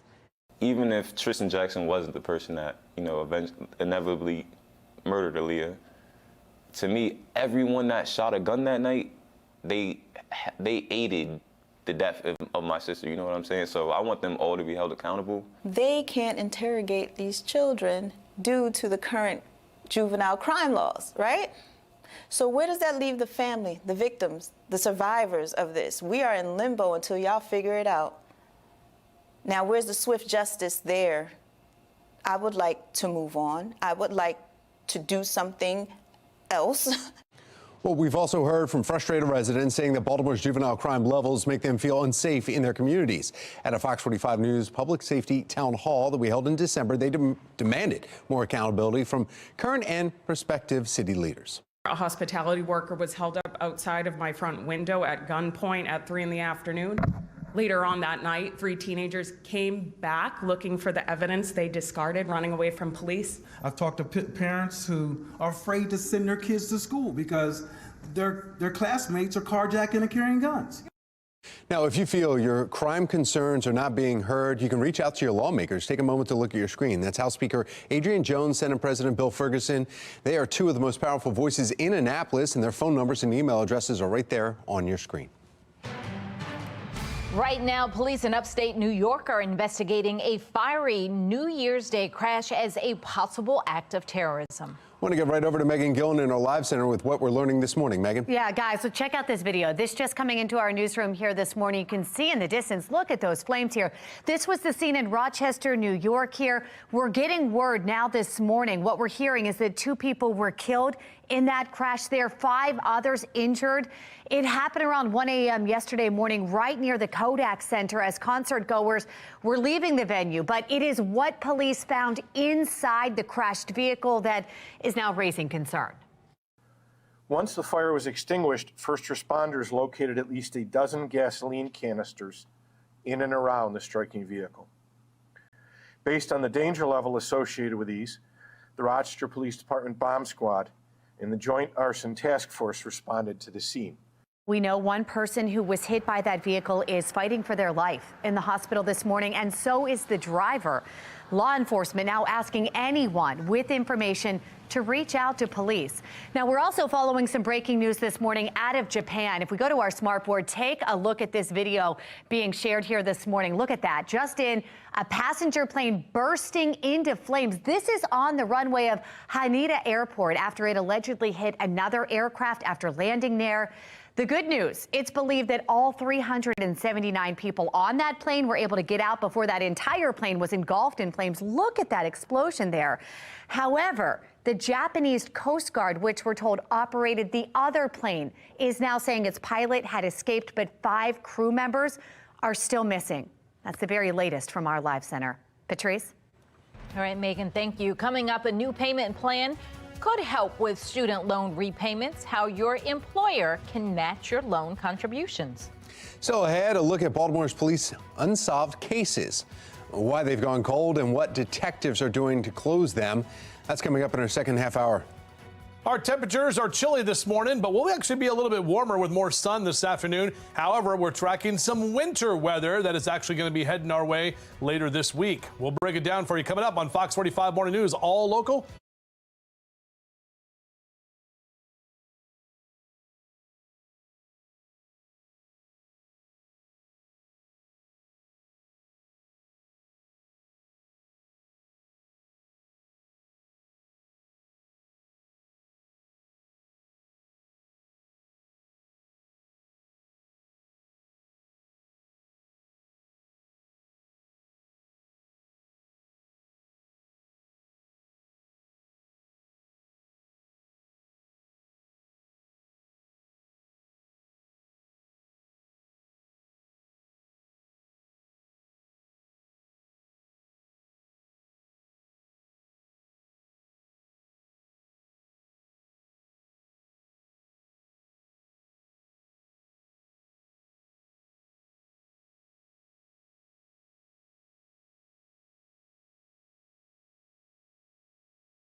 6:12 and developing this morning. The new year is starting off with a law that could help with your student loan payments.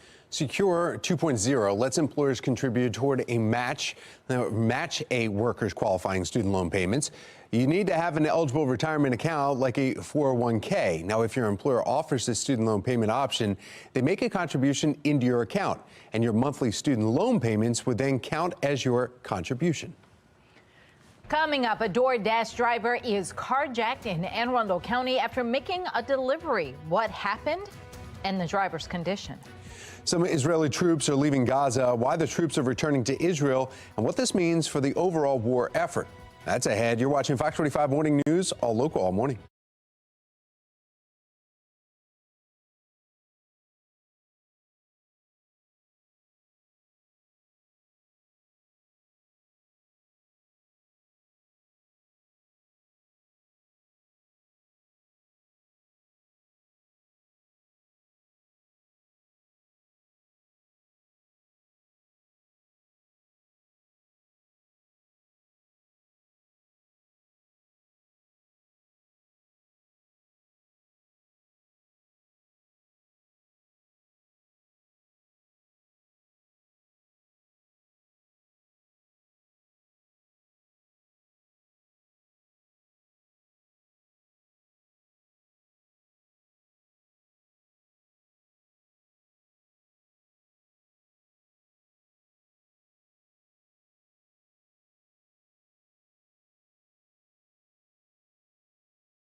All right, time now. It is 6:15, and hey, welcome. Good morning. Good morning. Yeah, looking at our next weather maker. The timing shifted a little bit on this, guys. It's going to be more Saturday, late afternoon into the evening time into early Sunday for the big storm that we're talking for the weekend, which means... Well, what were you going to say? I was going to say there's like up to a foot of snow north of us. In PA is what they're calling for, too. I don't know about that. But it's gonna, what I was going to say is that it's going to impact the Ravens game. So yesterday we were talking about how, it'll be fine for the Ravens game and then everything's going to come in Saturday night. Now it's looking a little earlier, and that's exactly when you go, 5, 6, 7 days out, things are a little bit less accurate, and then the closer you get, the more accurate we get. So now the model runs are showing it a little bit earlier. Either way, we should get our first accumulating snow here since 2022, and that was January 3rd, so almost 2 years to the day from tomorrow, where we actually had that almost 7 inches that fell. Meanwhile, this is a live look over downtown Baltimore. We have some clouds kind of hanging around at this time. That's allowed our temperatures to kind of hang out in the upper 30s, so not as cold as we earlier thought, only because those clouds are still here from yesterday, and even saw a few showers in the overnight hours, so could be a little bit wet on the roads for you here this morning. Northwest wind about 11 to 15 miles an hour right now. Kids getting back to school and back to the bus stop. Beep, beep, with our temperatures here in the next couple of hours hanging out in the 30s, mid 40s by noontime, and we'll see those mid to upper 40s in that 2 and 3 o'clock hour for the afternoon. So overall, not a bad day today. In fact, more sunshine. That's going to make Hank the Bird happy. Good morning, Hank. Yeah, he's ready to go. We're talking about 40 by 9 a.m. and mid to upper 40s into that noon and 1 o'clock hour for the afternoon. Now, some of you still hanging out in the lower 40s for Westminster and Eldersburg, over to Reisterstown about 41, 45 in Towson, down through Lutherville and Timonium. We'll keep those mid to upper 40s for Canton and Fells down into Dundalk as well out in Baltimore County. Meanwhile, Howard and Arundel counties in the low to mid 40s for Ellicott City and Elkridge, down through Glen Burnie and Pasadena for your highs this afternoon. And our friends on the Eastern Shore, some lower 40s, Chestertown, Rock Hall over to Chester, Centerville at 43 for today. Check in our temperature tracker. Numbers are going up tomorrow and then kind of sliding back down. You can see as we head toward the weekend, those numbers will be colder, and that's what's going to bring in that winter precipitation. We're great today. In fact, a lot of sunshine for the afternoon. It'll be a bit breezy at times, but tomorrow looks even better with slightly warmer conditions and lots of sun. Tomorrow night, the first weather maker rolls in. That's going to bring some rain and snow kind of mixed in early Thursday morning, so could be a little slick for that commute. But Thursday afternoon will be breezy and drier. Friday looks great, nice ridge of high pressure that rolls in, and then Saturday, here comes that next weather maker. So this is Saturday at 3 o'clock. Notice where the blue is. That's the snow and that kind of rain snow mix to the south and to the east of us, and keeping those snow showers going through about 7, 8 o'clock on Saturday evening, and then most of that rain will change over to all snow for us here into early Sunday morning. So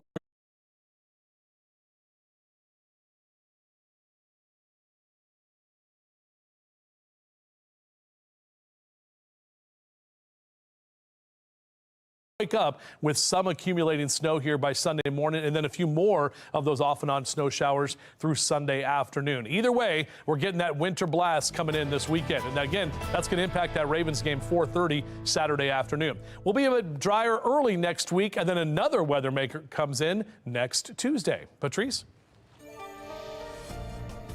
All right, let's take a look at our Lynn Stoller traffic network and look at this. Not a good way to start the commute week back to work. There's an accident on the BW Parkway. This is southbound. There were 2 vehicles involved, and traffic, as you can see, is snarled through that area, backed up all the way to Maryland 197. So give yourself some time, or you might need to find an alternate route there.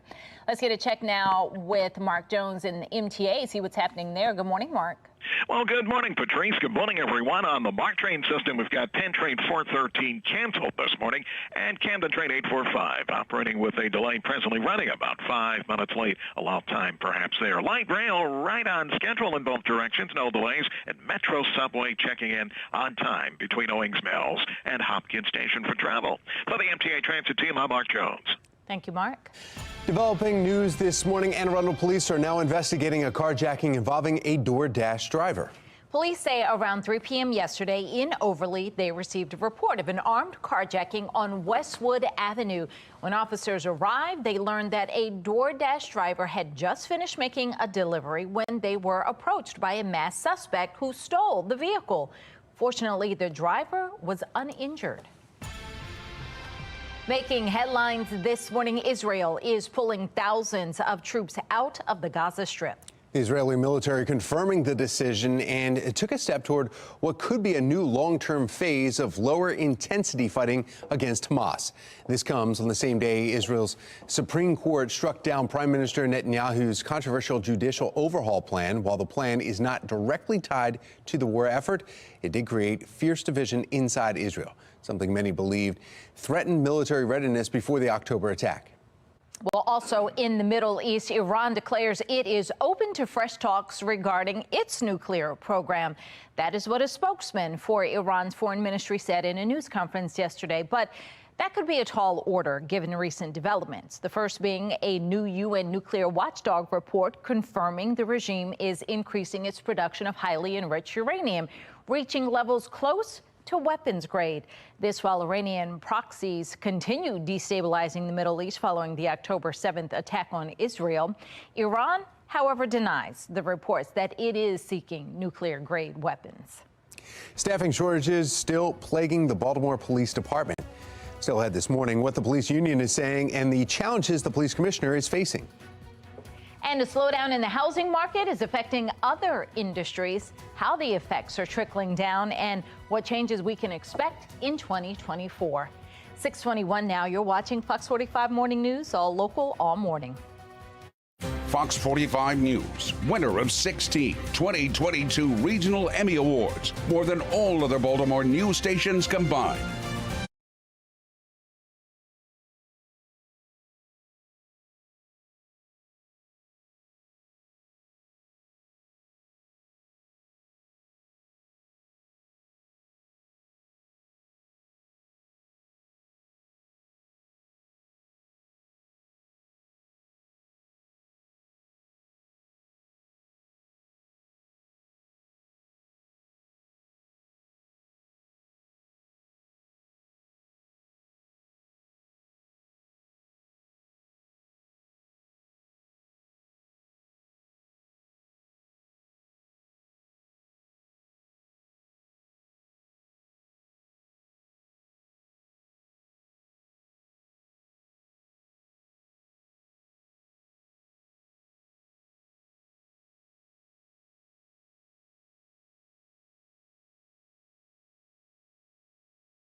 .624, and in your consumer news this morning, home prices and high interest rates are impacting more than just the housing market.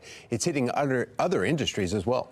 The New York Times is reporting that pain in the market is also dragging down other related sectors like real estate services and mortgage lending. But people in the home improvement and those who store items like furniture, they're also being threatened by the gridlock. This comes as mortgage rates begin dipping below 7%. And there are signs that the Federal Reserve is looking to cut rates next year. Well, Disney's copyright protection for an early version of Mickey Mouse expired on New Year's Day and is now in the public domain. Anyone can now use the version of Mickey shown right here in Walt Disney's 1928 short film Steamboat Willie. U.S. copyright law allows a copyright to be held for 95 years. Copyright expiration could mean we'll start seeing more of the Mickey, the gloveless Mickey, though, but only that 1928 version. More modern versions will remain unaffected and are still protected by Disney's copyright. A new rule could force companies to release the amount of greenhouse gas they generate. A proposed rule from the Securities and Exchange Commission says companies need to disclose any climate change risks as a result of their produced emissions. Business leaders and those against the rule say it goes beyond the SEC's goal of regulating fair markets. But those for the ruling say investors have the right to know the financial risk that businesses may have because of climate change. The SEC is expected to finalize the rule this spring. Now to a recall alert for you. Some powdered baby formula is being pulled from the shelves due to contamination issues. The U.S. Food and Drug Administration is warning consumers of possible bacterial contamination in Reckitt Mead Johnson's Nutrimogen hypoallergenic powdered infant formula products. Manufacturers voluntarily recalled more than 675,000 cans of the formula. That was after the formula tested positive for Chronobacter bacteria, which can cause rare but potentially deadly infections in newborns. The FDA says no illnesses have been reported to date. Coming up, massive earthquake shakes Japan, the damage it caused, and the deadly tsunami concerns. And an update on Baltimore's unsolved criminal cases, the crimes that are still under investigation, and what officers are doing to track down those responsible. 627, you're watching Fox 45 Morning News, all local.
Live from WBFF in Baltimore, this is Fox 45 Morning News.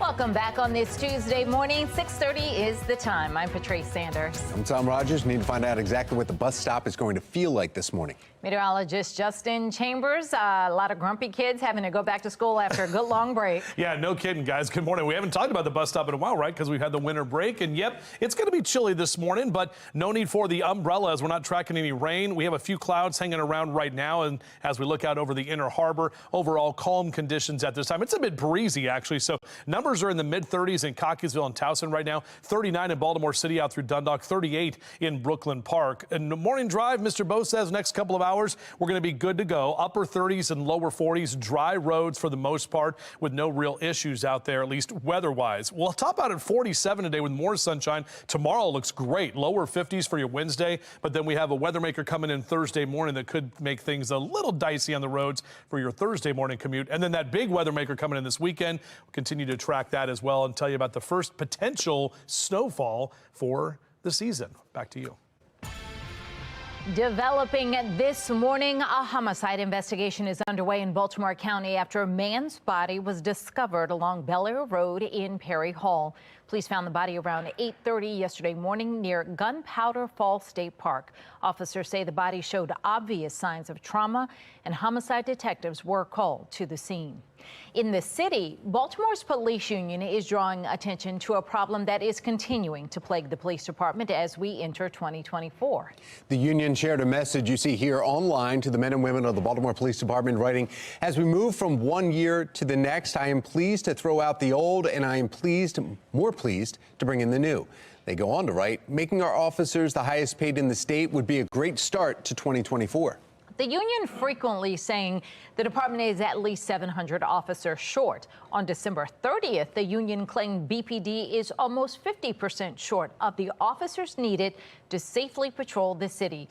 Law enforcement expert Jason Johnson says getting more police officers would be Baltimore Police Commissioner Worley's biggest hurdle when he became the new police commissioner. That's the biggest challenge the new commissioner is going to be facing, in my opinion, is how to bounce back, how to retain senior officers, and how to attract high-quality young people. Well, the union's message about pay and staffing from Baltimore's Fraternal Order of Police comes as Baltimore City closed out its first year below 300 homicides in 9 years, followed by several high-profile mass shootings from Brooklyn Homes to Morgan State, as well as the juvenile-involved crimes often caught on camera.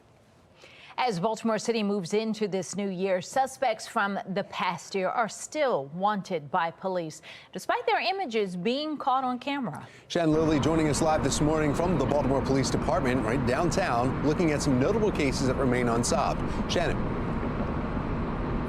Yeah, so we're looking into 3 notable cases in particular, Tom and Patrice, that do have some updates. In 2 of them, police have made arrests, but we're also seeing that just because a suspect was caught on camera, that doesn't necessarily translate to caught by police.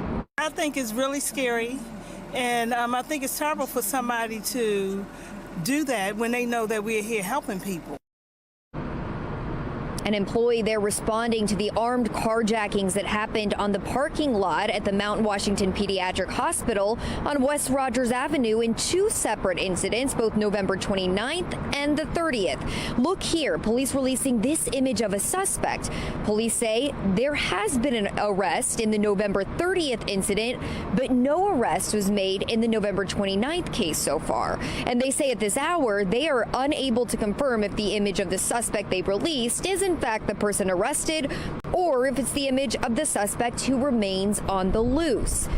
Now to another arrest in a deadly shooting of a 69-year-old man. You'll remember these images were released of a man believed to be connected to that shooting on Edmondson Avenue in early December. You can see him in black clothing there moments before the shooting, then running away from the scene after the gunfire. Well, now police say they have arrested a 28-year-old man in connection with this murder. These 2 individuals, however, are still wanted in connection with one of the city's murders. A man found dead in his car on a freeway off-ramp in January of 2022. Police releasing images of persons of interest just last month. You can see here they are clean, crisp, clear images, but that investigation is still ongoing, and now an $8,000 reward is being offered for any information that leads to an arrest. You can make a call to the Metro Crime Stoppers and remain anonymous.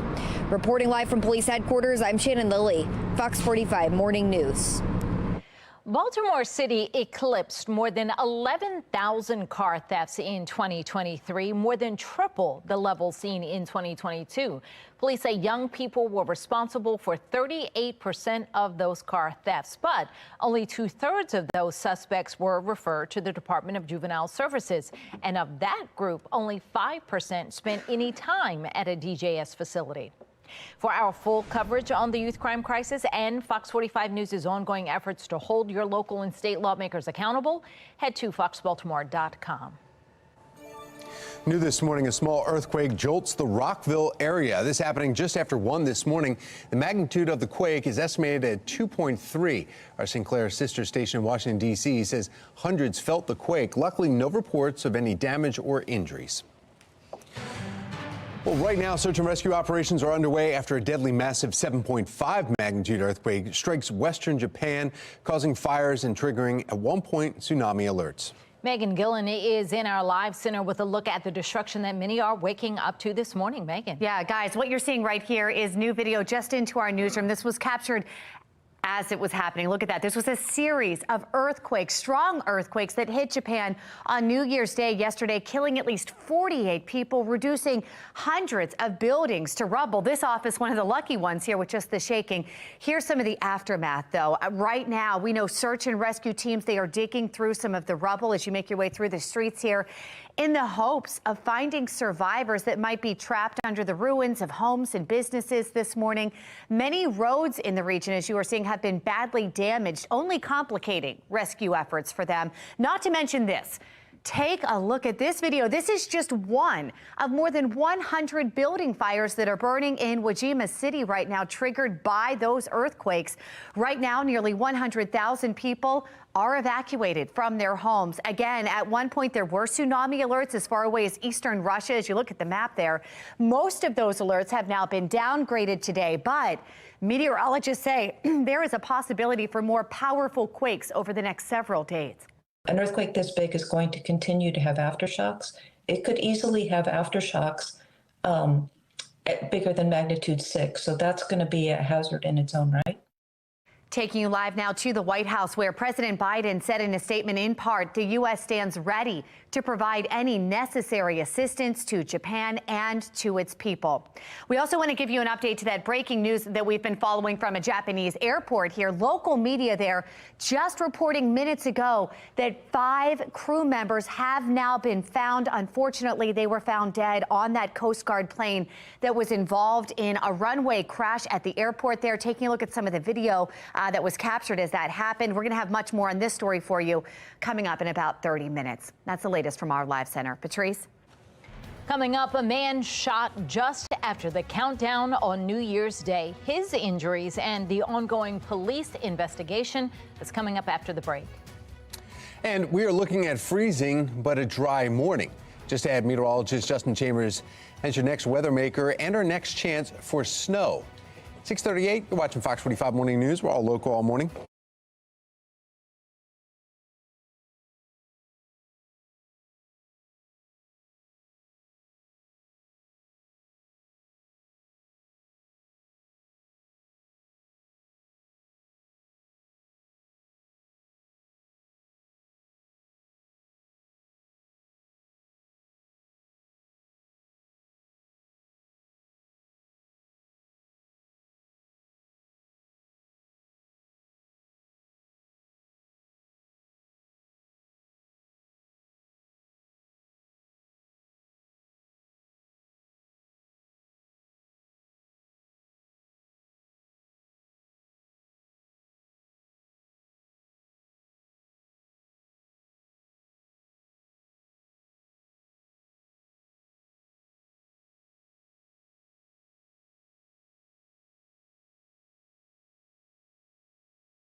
We're 19 minutes away from 7 o'clock on your Tuesday morning. Happy New Year. We are tracking the next weather maker, but not for today. Looking out over the Inner Harbor, still some cloud cover hanging around, and our temperatures right now are in the 30s and some lower 40s. So grab a jacket as you head out. Definitely will need the sunglasses later today, but no need for that umbrella. And then we're talking about snow gear for this upcoming weekend. But out for a run or a jog next few hours, temperatures hanging out in the 30s, so layer up. Tom? Thank you, Justin. Here are your remaining headlines this hour. A New Year's Day shooting leaves a girlfriend in the hospital, a boyfriend in custody. What happened and how nearby officers were able to respond to the incident. And someone is waking up as a multi-millionaire. Where the jackpot winner is from and the $1 million winner here in Maryland. 6:42. You're watching Fox 45 Morning News. We're all local, almost.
In your morning rush, the Baltimore Police Department is now investigating a shooting where a woman was shot in the face in the early hours of the new year. Baltimore police officers were patrolling downtown when they heard gunfire from a parking garage on Guilford Avenue.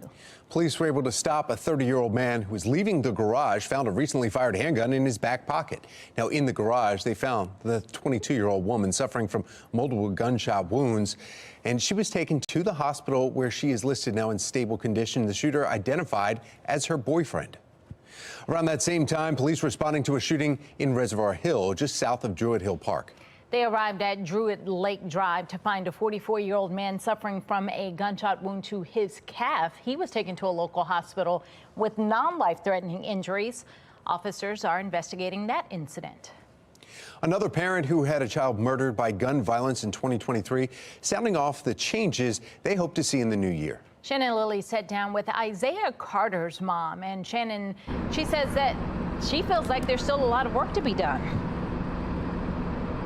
Yeah, that's absolutely right, Patrice. In fact, Michelle Hines, she is still reeling from the deep pain of the loss of her son, Isaiah. And according to BPD data, Isaiah was one of 18 young people to be killed in the city in 2023. And so in 2024, Hines wants action. She's taking issue with some of the laws in the state that prevent young people from being held accountable. But she also wants to see more investment in Baltimore's youth and more rehabilitation for Baltimore's young people. I'll explain how coming up in the next 15 minutes, plus just how soon lawmakers have to take action. Now back to you. All right, it's 6:46, and we need to get another look at a weather maker that is coming our way. Yeah, we're talking about possibly getting out the shovels and the salt and maybe the snow blowers. Meteorologist Justin Chambers with the snow. I actually had that thought, Tom. I was like, you know what? I better tell Tom to check the snow blower like today or tomorrow to make sure that it actually works, because you probably haven't fired that thing up in years. Yep. And it's been years. In fact, 2 years to the day tomorrow where we had 6.8 inches of snow in January of 22. That's really the last time we've had any kind of actual snow event, and we're shaping up to see at least something like that-ish by the time we get into the weekend. We actually have a weather maker coming in tomorrow night into early Thursday too, but that one's just not that exciting. So I'm going to talk about both of those right now. Here's a look at our live cam over downtown Baltimore. Still, those clouds are hanging out over the eastern shore at this hour, and our temperatures are hanging out in the 30s and 40s for the next few hours. That sun comes up at 7:26, goes to bed tonight at 4:55. Once we get these clouds out of here this morning, we do expect to see a mostly sunny day. Should be a pretty nice afternoon. We'll actually feel a bit warmer for the later part of the day, but we still have some breezy conditions. So golfers hitting the links on your forecast for the New Year golf game. If you want to get out there early, we're talking about chilly conditions, but maybe at least a 1 or 2 club wind for the first part of the day before that wind starts to die down later this afternoon. Low to mid and upper 40s across central Maryland and the eastern shore for you on your Tuesday afternoon. And up and down the 95 corridor, we'll keep those low to mid 40s going for New York and Philly, down to Baltimore into D.C. Only upper 30s in Cumberland and lower 40s if you're heading down the ocean. So Tuesday afternoon, this looks nice. Our future scan, nice and dry, clouds out of here and with plenty of sun. Less wind tomorrow and temperatures a bit warmer Wednesday afternoon. But then look at this. Wednesday night, we're going to see some showers develop. Will start as rain and then potentially a rain-snow mix, especially along the Maryland and PA line into early Thursday morning. Some of that may be down toward the Baltimore City region and Baltimore County as well. But overall, it's not going to be a lot, just possibly some slick spots for your Thursday morning drive. By Thursday afternoon, the wind's going to kick up and pull everything out of here and dry us out. Friday looks great. You can see this big old H right there. Nice ridge of high pressure. So we'll have nice conditions on Friday afternoon in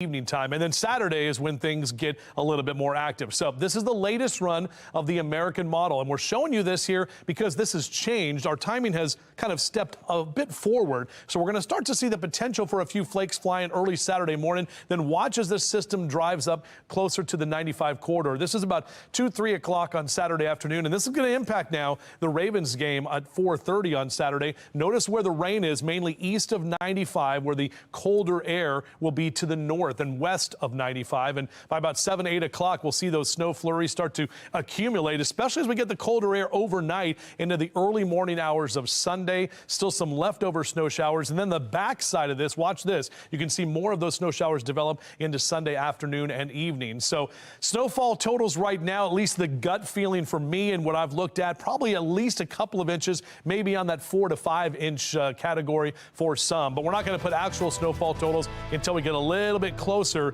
to that storm, because this far out, we're still have a lot of uncertainty in those weather models. Here's a look at that 7-day forecast. Again, no matter what, it's going to be wet and cold and snowy potentially in that Ravens game Saturday, but will be drier into Monday of next week. And then another weather maker rolls in on Tuesday. Patrice? All right, Justin, thank you. Taking a live look now from our traffic photojournalist. He is out in the Towson area, and traffic seemed to be picking up. You see people out on the roads as they're probably getting up and back out to work after the holiday, but moving along just fine. No issues in that area. Well, someone will be kicking off the new year as a mega millionaire. What a feeling to start the new year. Check your Powerball lottery ticket, because a single ticket in Michigan, maybe you went there for the holidays, matched all the numbers for Monday night's drawing, worth $842 million. It is the 5th largest Powerball jackpot and 10th largest U.S. lottery jackpot ever won. The cash value is an estimated $425 million. There were also 6 winning tickets that matched all 5 white balls. One of them was in Maryland, so you better check your numbers there. See, do you ever How much look do you at win for that? $1 million. I mean, $1 million? Yeah, $1 million or two, depending on if you hit there. Because there was two $2 million tickets, one in Texas and one other state, I forget. Okay. Interesting. Yeah, but every time I look at the numbers, I always go, yeah, I wouldn't pick those numbers. Like, you know, when you see them, you're like, it would have to be a random drawing. You gotta I'm let like, the. there was a lot of don't they say 40s. the machine picks are You can do a quick pick or you can pick them yourself. right? But the machine picks are the ones that most often are the winners. They're not the. Yeah, well, yeah, I don't know. Maybe you're right. I don't know. Yeah. But I'll tell you what, that ticket in Michigan, if they bought it and then they went to the Rose Bowl and then saw Michigan win last night in overtime to get to the national championship, people in Michigan are just really happy today. Yeah, playing. They're going to play Washington for that for the national championship game. I know. Man. Yeah. College football. Yeah, What they a could way to be. start the year. Yeah, they could have their own suite. They could have their own layer in the championship Absolutely. game. I saw the sign go back to 20 million on my drive into work because I passed one and I was like, darn, I didn't buy a ticket, so it definitely wasn't me. Not you. Yeah. Way to win. Well, coming up, Baltimore County's goals for 2024. What's planned for the new year and what local officials are hoping to accomplish? That's coming up. And a huge victory for the Ravens on Sunday. I felt like I won the lottery with that one. The next steps and a look ahead at their playoff journey. That's coming up in our next hour. Well, for the rest of us that didn't get the ticket and didn't win, we still get to win with, well, maybe a $2 purchase. And I don't know if it's same the feeling? same, but coffee's always good. It's time for a coffee break.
Since the 1940s, the Baltimore A-Rappers have been a staple in the city, selling fresh fruits and vegetables across city neighborhoods. In today's Maryland Moment, Kai Jackson and photojournalist Nathan Aaron show you how Baltimore's young people and A-Rappers are finding meaning and purpose by working together.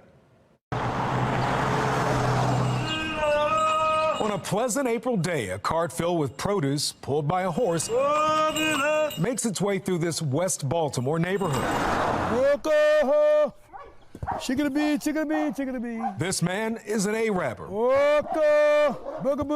It's a term and tradition that historians say started around the mid-1940s in Baltimore. Like the ice cream man, people love fruit.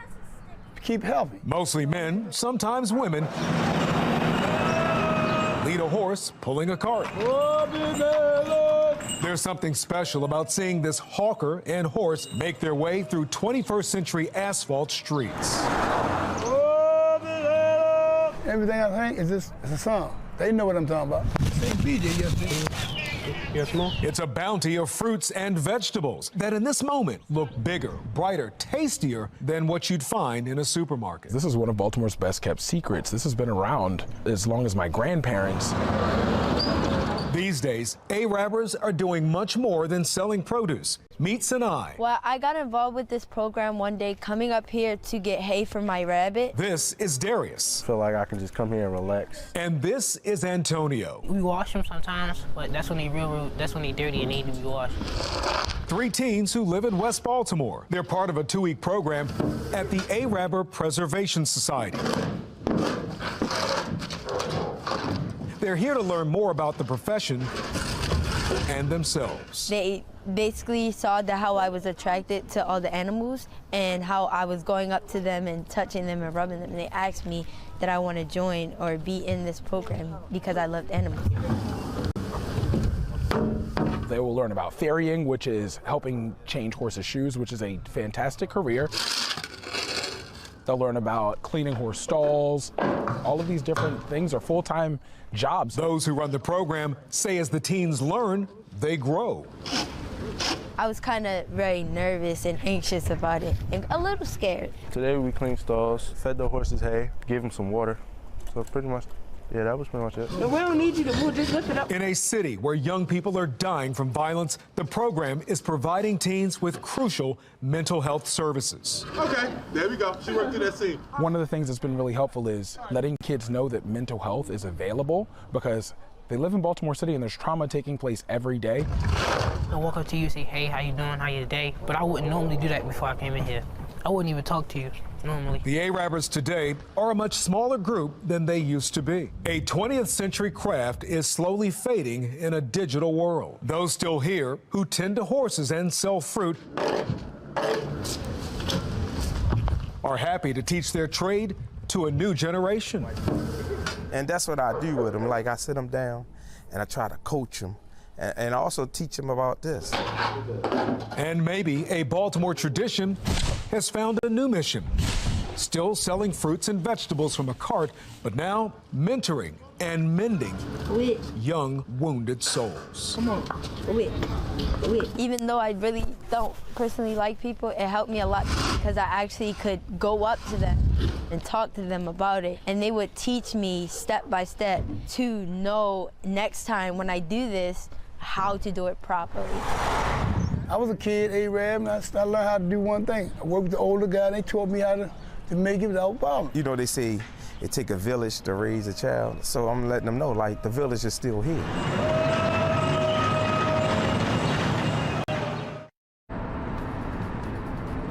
A mother who lost her teenage son to 2023's violence is hoping for change in the new year. Coming up, what she believes lawmakers need to focus on. And from a fiery crash in New York now being investigated as possible terrorism to a now deadly airport runway crash in Japan engulfing a passenger plane there in flames. This morning, we take you to the scenes of these breaking news stories just ahead. Well, our temperature is a little chilly right now. We are tracking our next weather maker. A couple of winter weather makers on the way. We'll break it down for you on Fox 45 Morning News. Let's roll. Live from WBFF in Baltimore, this is Fox 45 Morning News.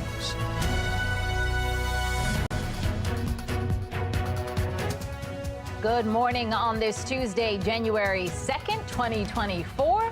I'm Patrice Sanders. I'm Tom Rogers. The word snow is in our forecast. Meteorologist Justin Chambers telling us when. That's right. Next weather maker, guys. That's what we're tracking here. Not only for tomorrow night in some areas, but really it's going to be the weekend storm that's coming in on Saturday and into Sunday as well. Right now, nice and calm conditions. Lots of cloud cover out over the inner harbor at this time. Our temperatures are cool. You can see statewide we're in the 20s in western Maryland, 33 in Cumberland, 34 Hagerstown, and mid-30s for Westminster and Bel Air, right about 37 your temp in Baltimore City. So we're just above freezing. So on your morning drive, we'll keep those numbers going into the 30s and lower 40s. Mr. Bowe says we are good to go with no issues on the roads this morning. Back with your full forecast. We'll track those two weather makers that are going to be impacting us later this week and this weekend. We begin this morning in a city in crisis. The Baltimore Police Department is investigating two shootings. Police say a 44-year-old man was hospitalized after a shooting along Druid Lake Drive just after 1 yesterday morning. Less than 10 minutes later, police say a 30-year-old man shot a 22-year-old woman inside a parking garage on Guilford Avenue downtown. The man was arrested. Police say they found a gun in his pocket. And as Baltimore turns the page to 2024, one local group is making sure to pay tribute to those who were murdered last year. Fewer than 300 people were killed for the first time in 9 years. But the group Mothers of Murdered Sons and Daughters is ensuring the city's 262 homicide victims are not forgotten. With that pain, we have to become diligent and fight. We can't be quiet. We can't go into our small corners of our homes and suffer quietly. That pain is there for a reason. It is to make us angry. This is not acceptable, and we no longer are going to put up with that. Our slogan is one homicide this year is too many. The organization read the name of each homicide victim in 2023. Their leaders say city and state officials need to take stronger action to hold criminals accountable. 16-year-old Isaiah Carter was one of the city's homicide victims. He was shot and killed right near Patterson High School in March. Shannon Lilly joins us live with why his mother says there is still that work that needs to be done surrounding youth crime in Baltimore. Shannon. Well, we know, Patrice and Tom, that there are still kids and young people getting shot and losing their lives at an alarming rate here in our city. And Michelle Hines wants that to change. In fact, she is still reeling from the deep pain of the loss of her son, Isaiah Carter. And according to Baltimore police data, he was one of 18 young people killed in the city in 2023. So now in 2024, Hines wants action. When we last spoke, you said justice wouldn't come until there is change. Has that happened yet? I don't think that there's been enough change. Why would we tell children that they're, commit these crimes and you'll be fine? There is no charges. There are no charges. So as you just heard there, Hines is taking issue with some of the laws still in place, including those that keep young people from being held accountable. But beyond accountability, Hines wants rehabilitation for Baltimore's youth with more mental health services to keep them out of a life of crime. And then there's also the issue of policing. When there's a crime that happens at Fells Point, we see the police officers on every single corner all summer. Why can't we put that attention into our youth? Why can't we open up more rec centers for our youth? My son's death was preventable. So she wants leaders to be preemptive rather than reactive. Lawmakers will have a chance to act in the upcoming General Assembly session, which starts next week on January 10th. Reporting live, I'm Shannon Lilly, Fox 45 Morning News. Thank you, Shannon. 7:05 now. We've heard from several other families calling for accountability, including the mother and brother of 18-year-old Aaliyah Gonzalez, one of the two people who were killed in July's Brooklyn Day mass shooting.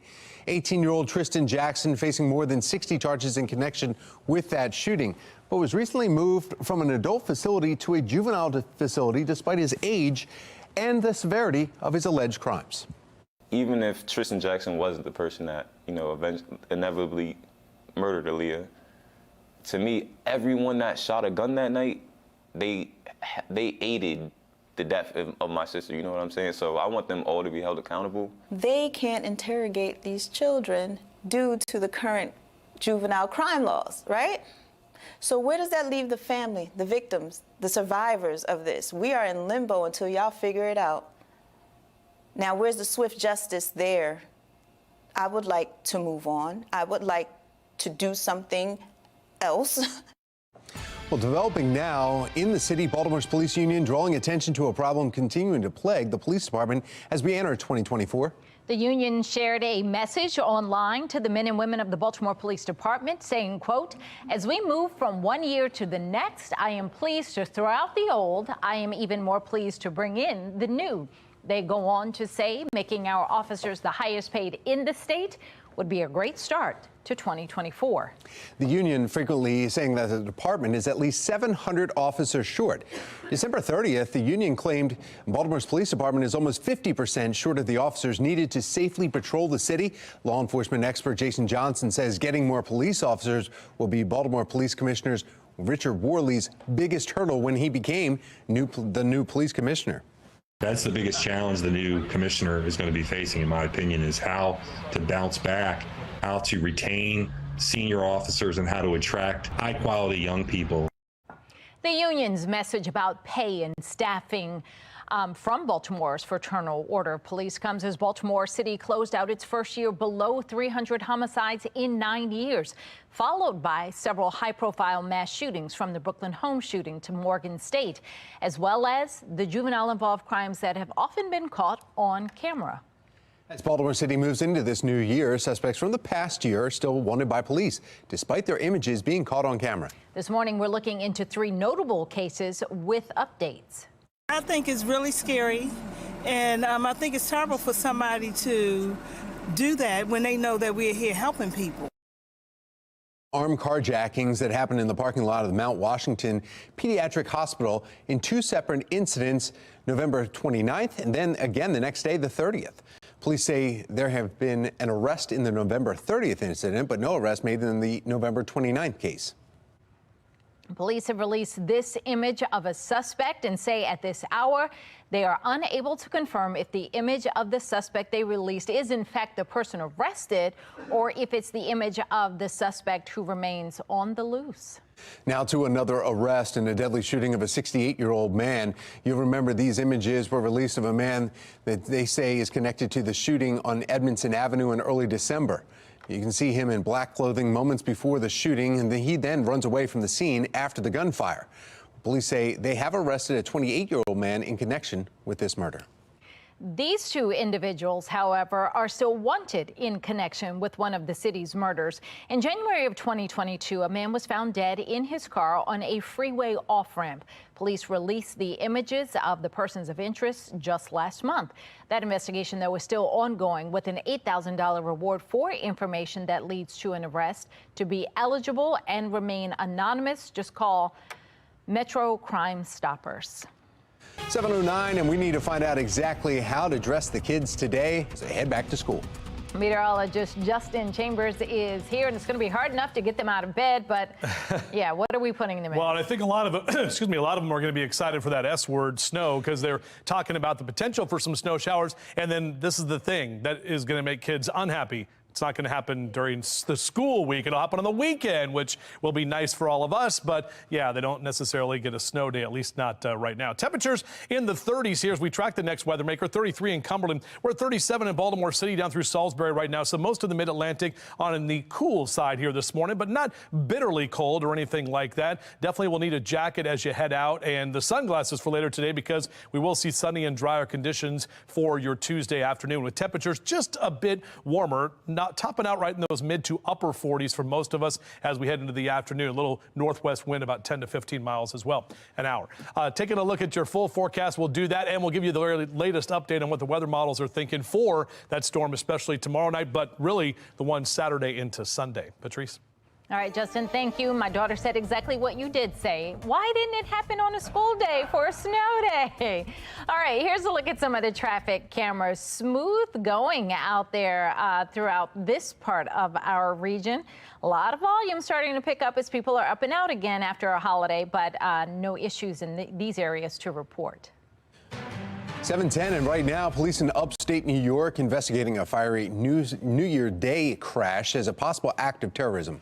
Let's get over to Megan Gillen in our Live Center with what we're learning and why they think that this morning. Megan. Yeah, here's what we know, guys. Check out this video right here. These images kind of pouring into our newsroom from the scene in Rochester, New York. What we know about what you're seeing is that 2 people have been killed in this, 5 others injured in the fiery New Year's Day crash. Again, it happened around 1 a.m. yesterday morning. This is right near the Kodak Center as concert goers were leaving that venue. But it's what police found inside that crashed vehicle that is now raising concern. Once the fire was extinguished, first responders located at least a dozen gasoline canisters in and around the striking vehicle. Based on the danger level associated with these, the Rochester Police Department Bomb Squad and the Joint Arson Task Force responded to the scene. One person who was hit by that vehicle is fighting for their life in the hospital this morning, and so is the driver.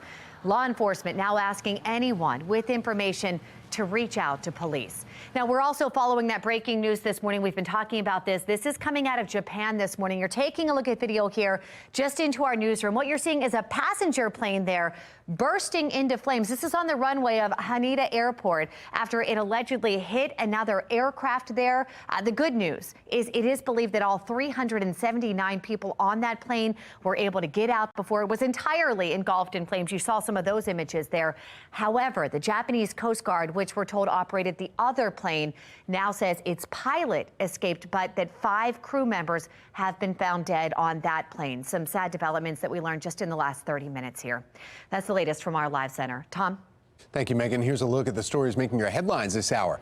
Countless investigations into Maryland schools over the past 7 years, and Fox 45's Project Baltimore team is not slowing down anytime soon. In our next half hour, Chris Papps walks us through the shocking issues they're reporting exposed in 2023. And we are just 8 days away from the 2024 legislative session. Baltimore County Executive Johnny Olszewski joins us live this morning to discuss his goals for the session, and as well as how he plans to tackle a rise in juvenile crime and car thefts in his county. 7:13, you're watching Fox 45 Morning News, all local, all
7:16 now. The new year is here, which brings new opportunities to tackle some of the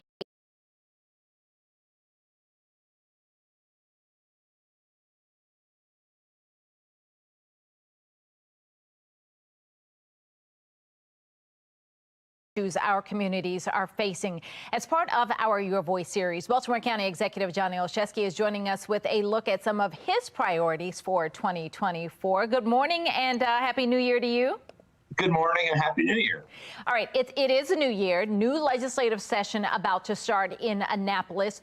What are some of your goals for the county, and how do you plan to tackle them, especially as it relates to juvenile crime and car thefts, things that we've talked about a lot for months region-wide?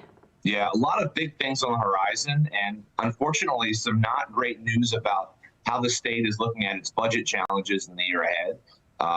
MDOT's already announced a several billion-dollar cut across all local jurisdictions, so we'll be looking at how do we work with the legislature this session to maintain services, to provide the operational support we need to make the capital investments, and of course, as you mentioned, how to keep our community safe. And so in Baltimore County, we'll be working very closely with Police Chief Rob McCullough, State Attorney Scott Schellenberger, but we're also going to be at the table this legislative session with our other counterparts across the state, and certainly as a county talking about juvenile crime, which has affected all of us, not just in Baltimore County, but across the state, to find solutions to ensure that people are both getting the services they need and that DJS is doing their job effectively, but also that there are accountability and consequences for particularly violent behavior. So we look forward to the upcoming session and the opportunity to tackle those issues in the year ahead.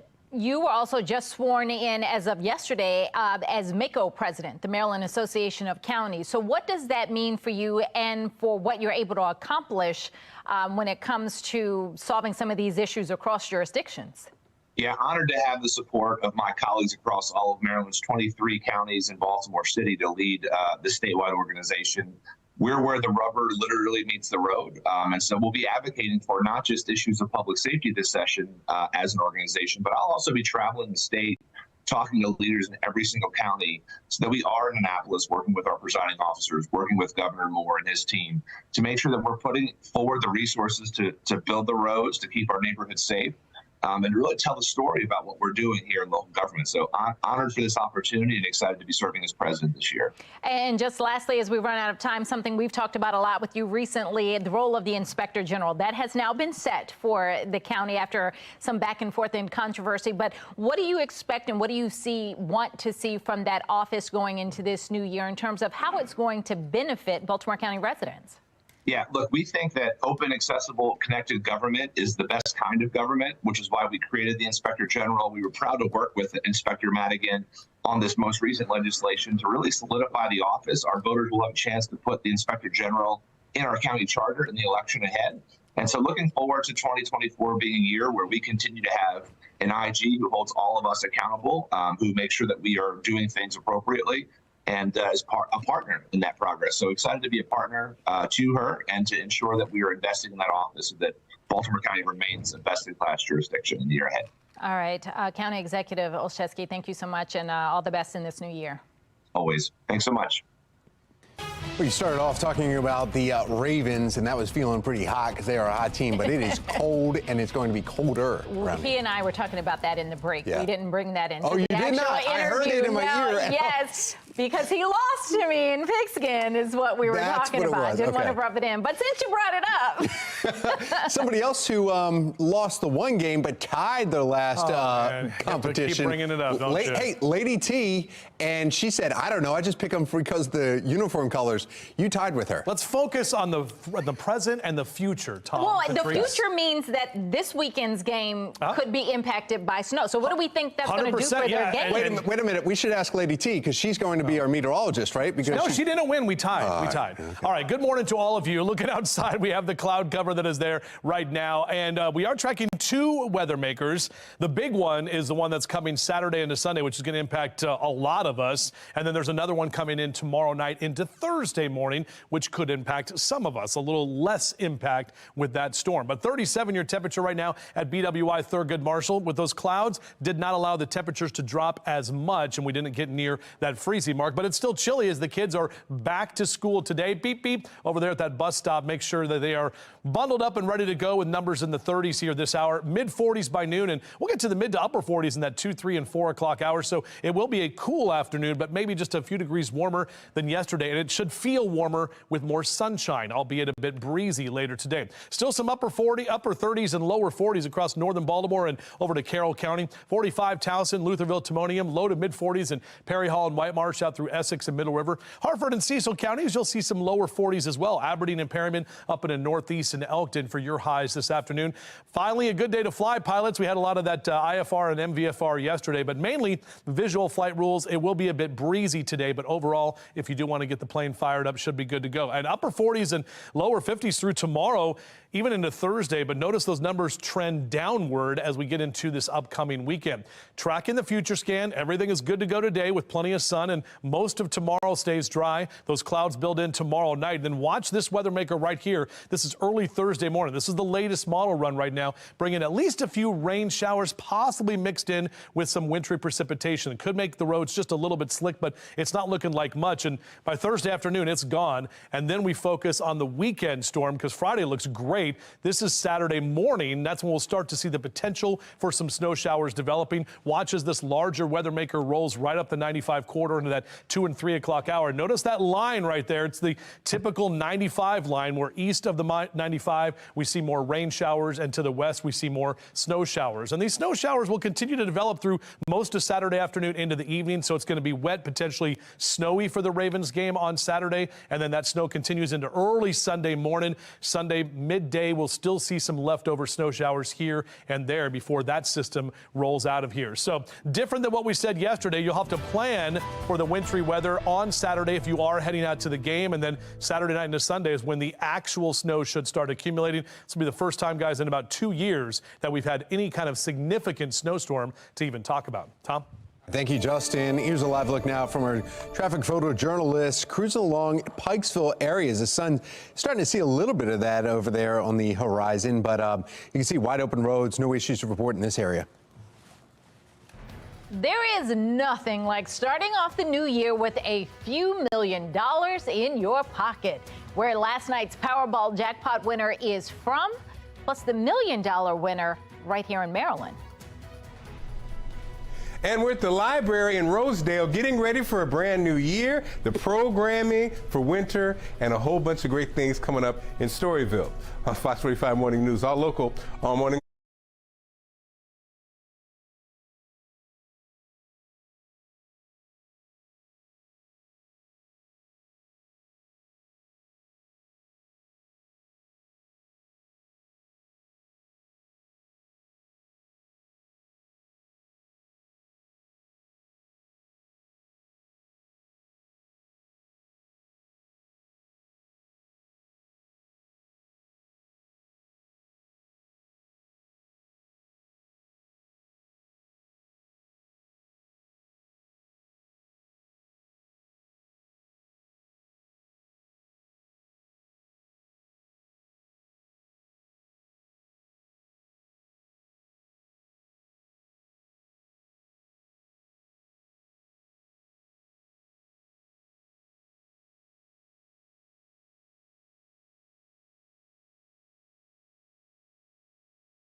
7:26, and our meteorologist says there's a chance for snow this weekend. Perfect weather to just stay in bed and grab a good book. That sounds amazing. Mark Clark live at the Baltimore County Library in Rosedale with the fun you can dive into this winter. Mark?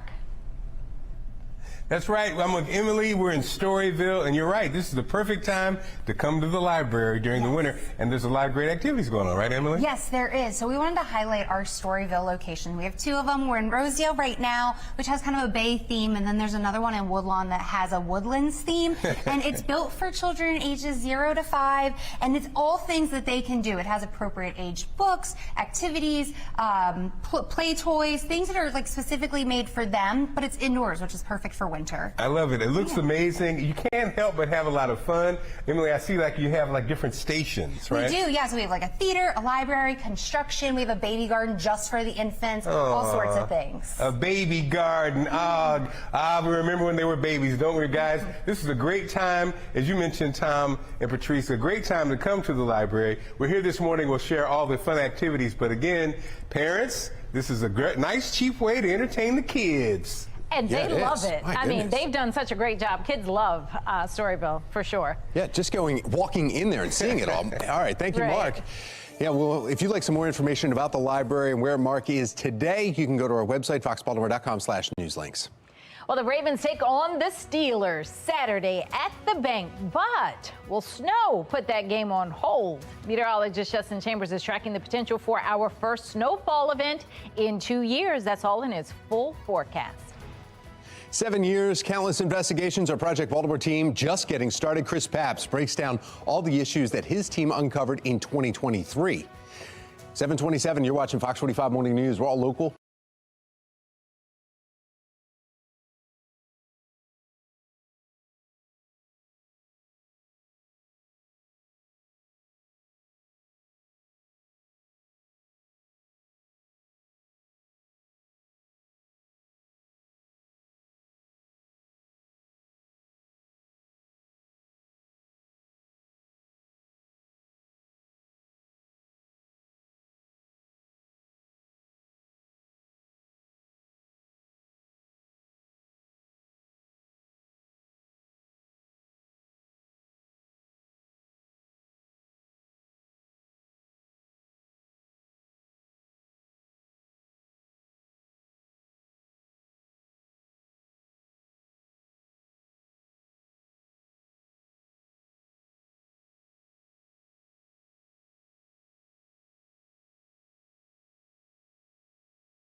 Live from WBFF in Baltimore, this is Fox 45 Morning News.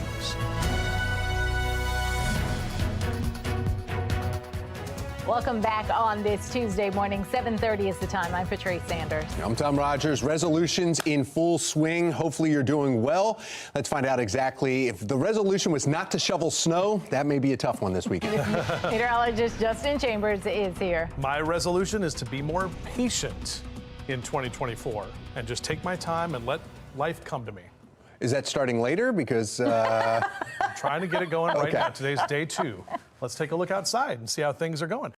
There's a look at my Charm City tank shot. I always like that. 395 right down in toward the Patapsco, and overall not too bad. The clouds are kind of hanging around right now. Numbers are mainly in the mid to upper 30s. Cockeysville down through Baltimore City, 37 in Brooklyn Park, and 39 for you in Glen Burnie and Pasadena. Now your jogging cast. Do you want to get a run or a jog? Maybe you want to resolve to be in better shape and just get the blood flow moving. Upper 30s and lower 40s here. So out for a run or a jog. Just grab that extra layer. Next 3 days. Today's actually not going to be too bad. I know it's cloudy now, but we should see more sun. Tomorrow looks great, upper 40s, low 50s. Thursday, a little iffy because we are tracking at least the first of 2 weather makers rolling in that could bring us some wintry precipitation. We're going to talk more about that bigger storm that's on the way for the weekend and how that's going to impact all of us, including for the Ravens game coming up in just a few. Thank you, Justin. 2024 marks 7 years since Project Baltimore first launched with a commitment to investigating Maryland public schools and ensuring parents and taxpayers know what's happening in the classroom with their tax dollars. As we enter a new year, Chris Papps shows us some of the stunning issues Project Baltimore team uncovered in 2023. Here's a closer look at the investigations that sparked outrage, the stories that inspired hope. 2023 started off with a bombshell when the MCAP state test scores were released in January. 0%. What are you preparing these kids for? Project Baltimore analyzed the results and found 23 Baltimore City schools where not a single student who took the state math exam scored proficient. He can't read. He's in the 4th grade. How is he supposed to be productive if he can't read? The news was devastating, but not surprising to Nichelle Watkins, who spoke with Project Baltimore in February. Her son attended Johnston Square Elementary, one of the schools on the list of 23. Look around. I'm in public housing. I can't afford no $1,000 tutor from Sylvan, but that's what he needs. A tutor. Watkins' plea inspired members of the community to come forward. As high as offering to help tutor her son. Go to the back of your book. Sylvan Learning also took note. What are we doing after we did 7 times 3? And launched a first of its kind summer learning program in the city at no cost to the students. But it's what happened next that sent shockwaves through the state. And it's dishonest. It's hiding the ball. It's hiding the truth from parents. Shortly after we reported on the MCAP results, the Maryland State Department of Education took the state test scores off its website and heavily redacted them. A move that kept parents from seeing exactly how poorly some schools were performing. The state claimed it was using enhanced de-identification to protect student privacy. But when we first tried to speak with State Superintendent Mohammed Chaudhry, he walked away. Mr. Chaudhry, Chris Papps with FOX45. Can we ask you a couple questions about your department removing test scores from the website? And locked himself behind a door. Sir, your statement said that you value the media and you want to talk to the media.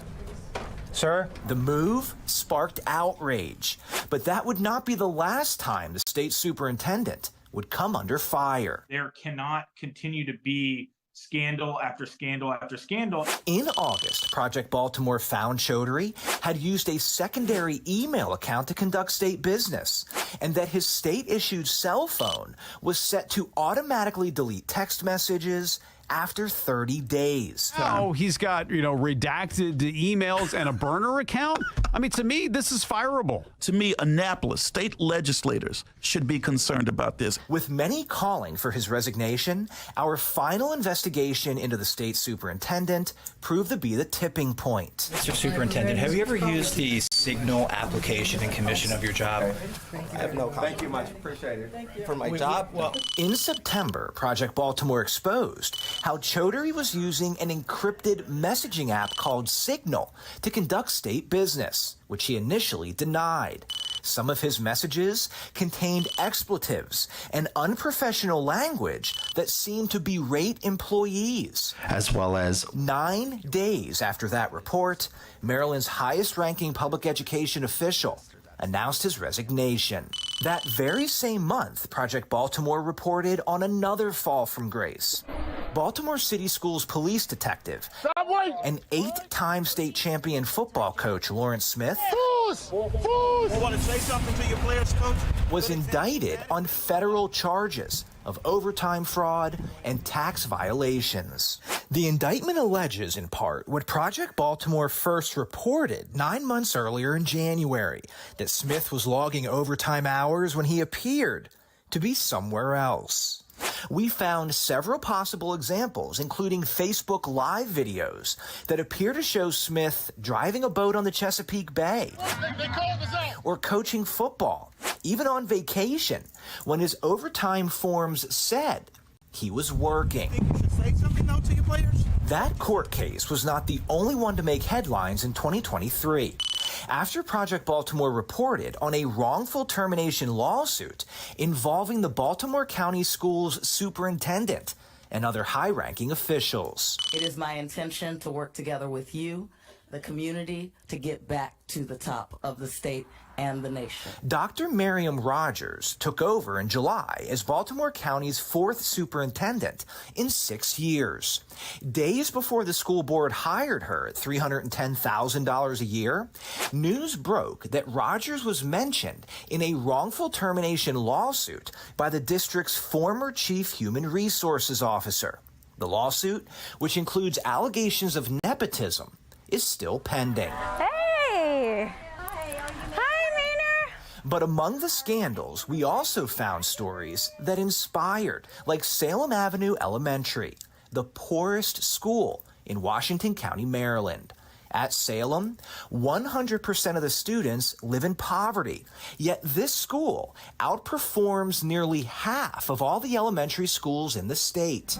Every year before school starts, teachers from Salem hit the streets for what's known as the Blitz, knocking on their students' doors. Nice to see you. I'm Mrs. Adams. How are you? We educate all of our kids, no matter who they are, where they're from, what their circumstances are. Our goal is to be a community that values lifting each other up. The Blitz gives teachers insight into their students' lives. Knowing what they're coping with at home helps teachers teach better. I heard really great things about her. It validates what I do every day, what we do every day, because some days are harder than others. So we can come over, okay? We'll be looking for you, okay? All right, bud. See ya. Bye. With the start of this new year, as always, we want to hear from you, our viewers. Do you have a concern or praise about your child's education? Classroom instruction, school violence, bullying, programs, services, busing, waste, fraud, or abuse? We want to hear from you. Call our hotline, send me an email, go to foxbaltimore.com to follow our progress. I'm Chris Pabst, and this is Project Baltimore. A mother who lost her teenage son to 2023's violence is hoping for change in the new year. Coming up in our next half hour, what she believes lawmakers need to focus on. After a cloudy morning, we are looking forward to a brighter afternoon with highs in the upper 40s. Meteorologist Justin Chambers is tracking the potential for snow this weekend. That's coming up in his full forecast. 7:40 is the time.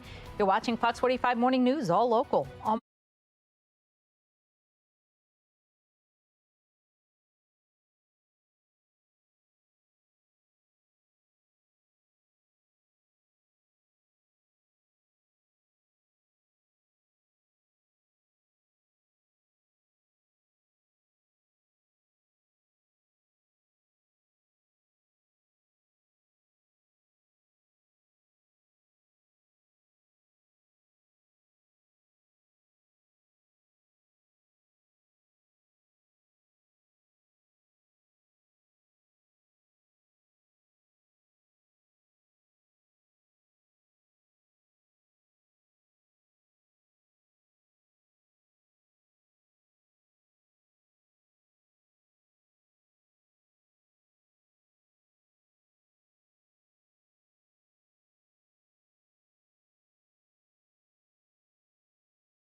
All right, we're 18 minutes in front of 8 o'clock. That animation means we are tracking the next weather maker. Nice and calm right now. A little bit of a breeze out there at this time, and those clouds hanging around as we look out over the Charm City tank shot. Temps today will be in the mid to upper 40s, a little bit warmer than yesterday, and we do expect a lot more sunshine through the later part of the day today. But what we're tracking is not only today, not only this weekend, but there's another storm system coming in late tomorrow into Thursday. So that's our first little weather maker that's rolling through. Temps, though, today and tomorrow looking pretty good. We'll take a closer look, especially that weekend storm, as we have some new updated weather model in that I'm going to share with you in just a few. The DLGG is booked and busy already for 2024. Why Snoop will say au revoir to the United States as part of his next big career adventure. Plus, the Ravens need to do way more than outscore their opponents in the coming weeks. After the break, what the Birds need to do mentally in order to come out on top. 7:43, you're watching Fox 45 Morning News, all local, all morning.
Well, whether you follow football or not have heard that you must have heard that the Ravens are performing at top level heading into the playoffs, and the excitement and the pressure of winning another Super Bowl both mounting together. The scenario can be used in team leadership and cohesiveness. Joining us now, founder and CEO of the Falston Group, Rob Weinhold. Thank you so much for coming in, Rob. Yeah, good morning. How are you? Doing well, but I'm not doing as well as the Ravens are. I mean, they are the #1 team, dominating Miami last weekend. And when you watch them, you're going, okay, this team really can make it to the Super Bowl. Why are they doing so well when in the beginning of the year, when they had a couple losses, everyone's like, that's it? I'll tell you, the team's in flow, and what a great time to be a Baltimore sports fan, right? Yeah. Baltimore Orioles, right? AL East, we got the Ravens, the Terps, right? 3 bowl games in a row. So the momentum's behind, the energy's high, and that's a great thing. But I think staying in flow, right? They're going to go ahead and play the Steelers this weekend. They've got to manage their players to make sure that their physicality is preserved. They have a bye week coming up, but the players have that responsibility of taking care of mind, body, spirit.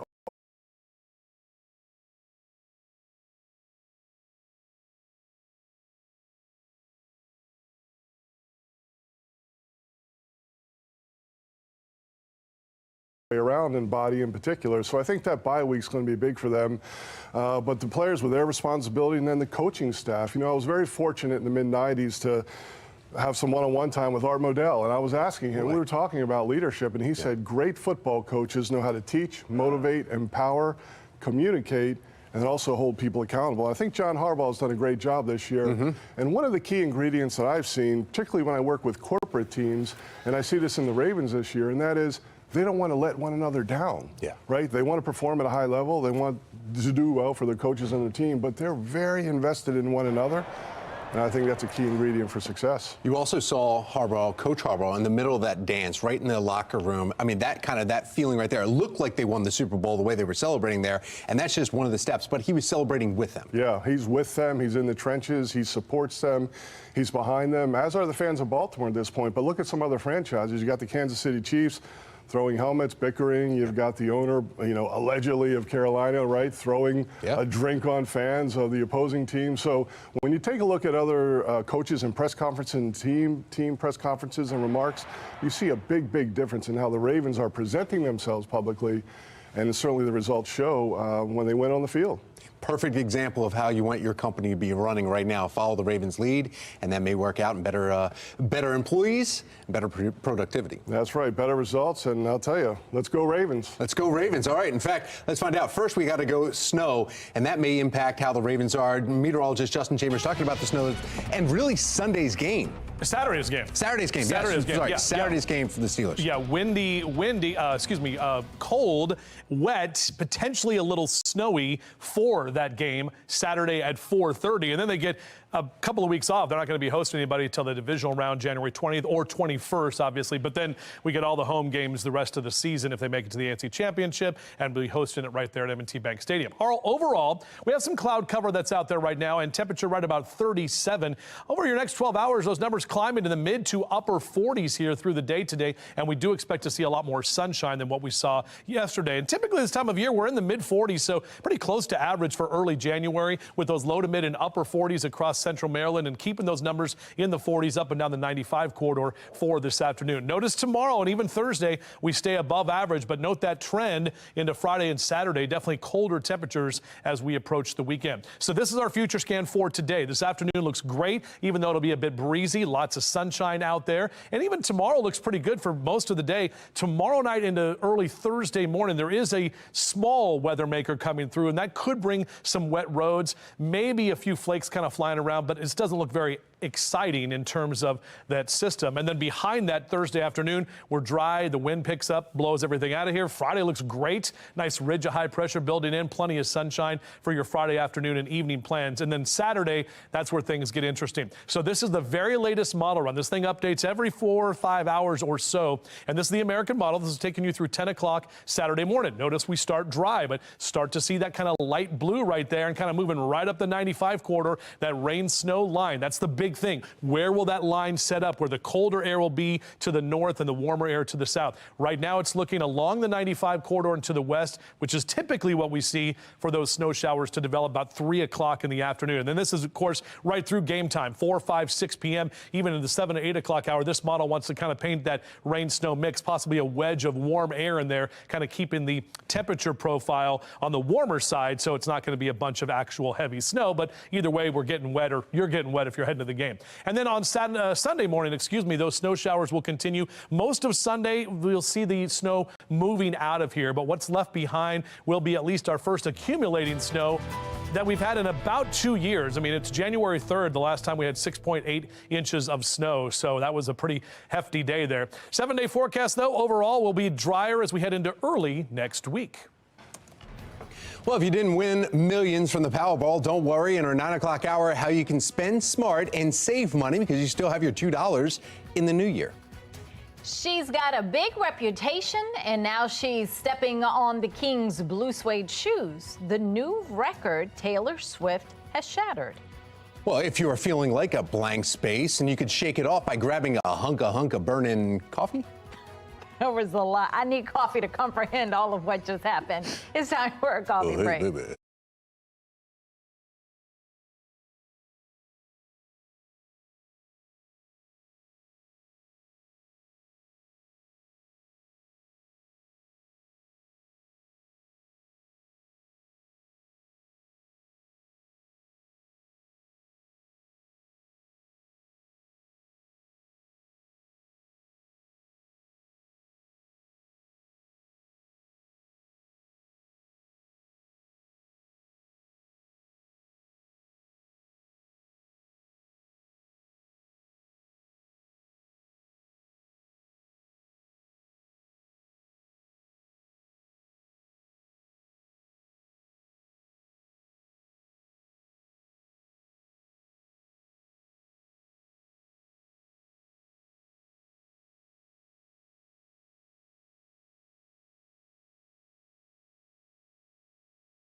7:55 and trending now. Snoop Dogg is going to be joining NBC's coverage of the 2024 Paris Olympics this summer. Now, he'll be on hand for primetime programming on both the broadcast network and the Peacock streaming hub. Now, Snoop Dogg may seem like an unlikely candidate for traditional coverage of the Olympics, but NBC wants to test out new ideas for their primetime hours. Snoop also has experience. You may have seen him before. He joined Kevin Hart for Olympics commentary during the 2021 Tokyo Olympics. And NBC executives say that Snoop's past Olympic commentary ended up getting them tens of millions of views. Taylor Swift has dethroned the king of rock on the Billboard 200 chart. Swift broke the record for the solo artist with the most weeks spent on top of the Billboard 200 albums chart, which was previously held by none other than Elvis Presley. Swift's re-release of 1998 Taylor's version has been sitting at #1 for 68 weeks in a row. Swift is set to perform 86 more shows for her Eras Tour in 2024, and she still has 2 more albums to re-release. She's got 86 more shows in that tour. Didn't she already make like $28 gazillion? All right, well, 2024 may bring us our first snowfall in 2 years. Meteorologist Justin Chambers is tracking the potential for snow this weekend. That's all coming up in his full forecast. And we're in Rosedale at the library. Let me tell you something. The winter programming is on and popping, ready for a brand new year. We're telling you all about it this morning on Fox 45 Morning News. All local, all morning long.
We are taking you into the news right now on Fox 45 Morning News. It's coming up on 8 a.m. and here are today's top stories. The mother of a murdered Baltimore teenager takes her frustration to Fox 45 News.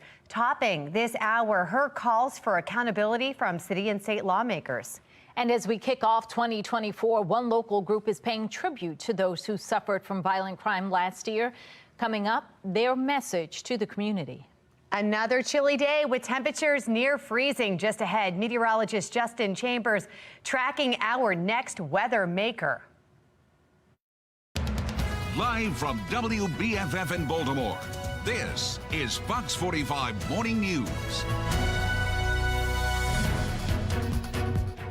Good morning on this Tuesday, January 2nd. I'm Patrice Sanders. I'm Megan Gilland. The talk of the town, that weather maker we mentioned and the potential for snow. And now impacting the Ravens game, because before that wasn't a thing. Now that could be a big thing. Meteorologist Justin Chambers is here. Yeah, timing has sped up a little bit, ladies, so that's what we're talking about.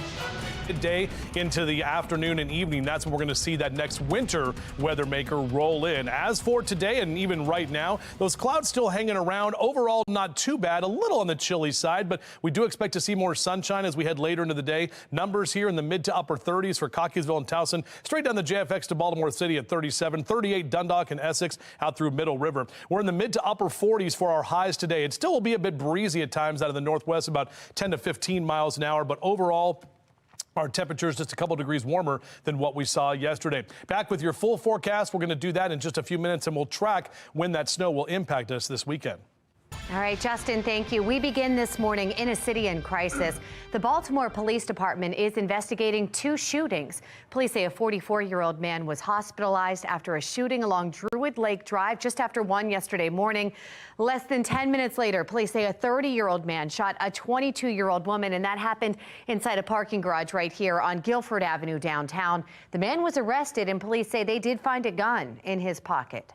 As Baltimore turns the page now to 2024, one local group is making sure to pay tribute to those who were murdered last year. Fewer than 300 people were killed for the first time in 9 years.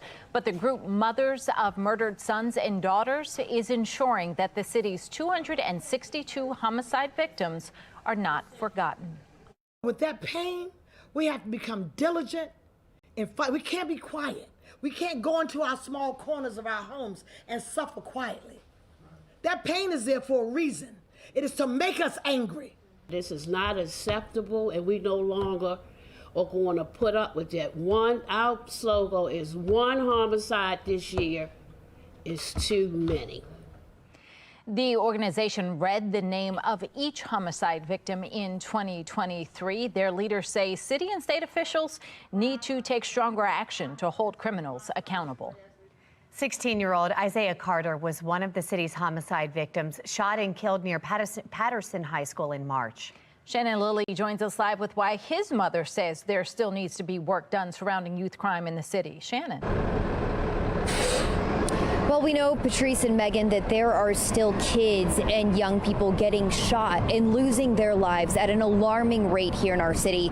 And Megan Hines wants that to change. Michelle Hines, rather. In fact, she is still reeling from the deep loss of her son, Isaiah. And according to BPD data, he is one of 18 young people to be killed in the city in 2023. And so Hines wants that to change in 2024. When we last spoke, you said justice wouldn't come until there is change. Has that happened yet? I don't think that there's been enough change. Why would we tell children that they're, commit these crimes and you'll be fine? There is no charges. There are no charges. So as you just heard there, Hines is taking issue with some of the laws still in place, including those that keep young people from being held accountable. But beyond accountability, Hines wants rehabilitation for Baltimore's youth with more mental health services to keep them out of a life of crime. And then there's the issue of policing. When there's a crime that happens at Fells Point, we see the police officers on every single corner all summer. Why can't we put that attention into our youth? Why can't we open up more rec centers for our youth? My son's death was preventable. So she wants leaders to be preemptive rather than reactive. And lawmakers will have a chance to act in the upcoming General Assembly session, which starts next week on January 10th. Reporting live, I'm Shannon Lilly, Fox 45 Morning News. We've heard from several other families also calling for accountability, including the mother and brother of 18-year-old Aaliyah Gonzalez. She was one of the two people killed in July's Brooklyn Day mass shooting. 18-year-old Tristan Jackson faces more than 60 charges in connection to that shooting, but was recently removed from an adult facility to a juvenile facility, despite his age and the severity of his alleged crimes. Even if Tristan Jackson wasn't the person that, inevitably murdered Aaliyah, to me, everyone that shot a gun that night, they aided the death of my sister, you know what I'm saying? So I want them all to be held accountable. They can't interrogate these children due to the current juvenile crime laws, right? So where does that leave the family, the victims, the survivors of this? We are in limbo until y'all figure it out. Now, where's the swift justice there? I would like to move on. I would like to do something else. If you feel your crime concerns are not being heard, you can reach out to your lawmakers. House Speaker Adrian Jones and Senate President Bill Ferguson are two of the most powerful voices in Annapolis. Their phone numbers and email addresses are right there on your screen. The new year off to a tragic start in upstate New York with a possible act of terrorism. Just ahead from the Live Center, new video pouring into our newsroom and more on what we're learning about the ongoing investigation. And as Baltimore City moves into the new year, suspects from the past year are still wanted by police. In our next half hour, we're going to take a look at some of the notable cases that remain unsolved. Temps are in the 30s and 40s. Still those clouds hanging around this hour, but we do expect more sunshine for the afternoon. We'll track that and the next weather maker, which could bring our first winter weather of the season, coming up. And before we head to break, we've got to look at our Len Stoller traffic network. You're getting reports of a vehicle fire right now in Lisbon. It's on 70 heading east at Woodbine Road. We don't have a traffic camera in that area, but we know that the right shoulder is blocked off at this point. It is 8:07 and you're watching Fox 45 Morning News.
We're just about 10 minutes after 8 o'clock on your Tuesday morning. Tracking the next weather maker, still a few days away. Right now, it's the cloud cover that's out there and the chilly temperatures as we look out over the stadiums. We know there will be a game there, M&T Bank on Saturday, and then a couple of weeks from now, the divisional game will be there as well. That's a guarantee. And of course, by March, we'll see your O's back there. They actually start the season on the first weekend of the Major League Baseball. So out the door, cast, jacket, and sunglasses. Even though it's cloudy now, you'll need those glasses for later, but no need for the umbrella as we stay rain-free today. today. Upper 30s and lower 40s if you want to get that run or that jog on, getting those New Year's resolutions started, and hopefully you can keep them going. We will track that big weather marker that's coming in this weekend, how much snow we're looking at, and when it's going to impact you in terms of your weekend plans. All right, Justin, thank you. 8:10 now. Police in upstate New York are investigating a fiery New Year's Day crash as a possible act of terrorism. We want to get right over to Tom Rogers in our live center with what we're learning this morning. Tom. Yeah, what we are learning is some video that you can see right here. This is the flames that was caught by a couple of people that are in the area. Seen in Rochester, New York, continues coming into our newsroom. We're getting word 2 people were killed, 5 others injured in that fiery crash. Now, it happened just before 1 yesterday morning right near the Kodak Center as 1,000+ concert goers were leaving that venue. Rochester police were helping the crowds exit and cross the street when they say they saw a Ford Expedition speed up toward the entry of the concert. At that exact moment, an Uber driver was just pulling out regularly and was T-boned. After the explosion, flames were put out. What police found inside the crashed vehicle is now raising some concern. Once the fire was extinguished, first responders located at least a dozen gasoline canisters in and around the striking vehicle. Based on the danger level associated with these, the Rochester Police Department Bomb Squad and the Joint Arson Task Force responded to the scene.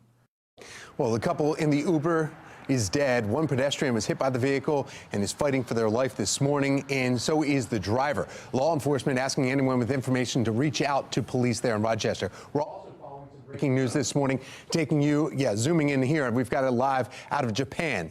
We're looking at the video that's been coming into our newsroom here this morning, showing a passenger plane bursting into flames on the runway of Haneda Airport after it allegedly hit another aircraft right after landing. Japanese Coast Guard, which we're told operated the smaller plane, says its pilot was able to escape, but 5 crew members have been found dead on that plane's wreckage. The good news, all 379 who were on board the larger aircraft were able to get out before it was entirely engulfed into flames. And again, that live look right there, you can still see the engine of that Airbus 350 here. That's there. Not sure exactly where the wreckage of the Coast Guard is, or if those Coast Guard employees were actually coming back from helping people that have dealt with the earthquake and maybe even the tsunami. That's the latest from our live center. Megan? Tom, thank you. After 7 years of Project Baltimore investigations, the work is far from over. We're going to take a look into some of the largest issues they're reporting exposed in 2023. And as we head into the new year, BPD is turning its attention to their staffing shortages. After the break, a law enforcement expert shares the best ways to retain officers in 2024. You're watching Fox 45 Morning News, all local, all morning. Fox 45 News, winner of 16 2022 Regional Emmy Awards, more than all other Baltimore news stations combined.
It's a nice accomplishment, but it's still, today it's 258 homicide victims, which is way too many for our city. We still had too many robberies, too many people getting shot.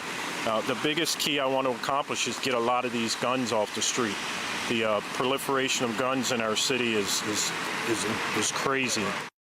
As we head into a new year, Baltimore City's police union is drawing attention to BPD staffing levels, frequently claiming the department is short at least 200 officers. This morning, law enforcement expert Mari Richards is joining us live to weigh in. Mari, good morning. Thanks for joining us.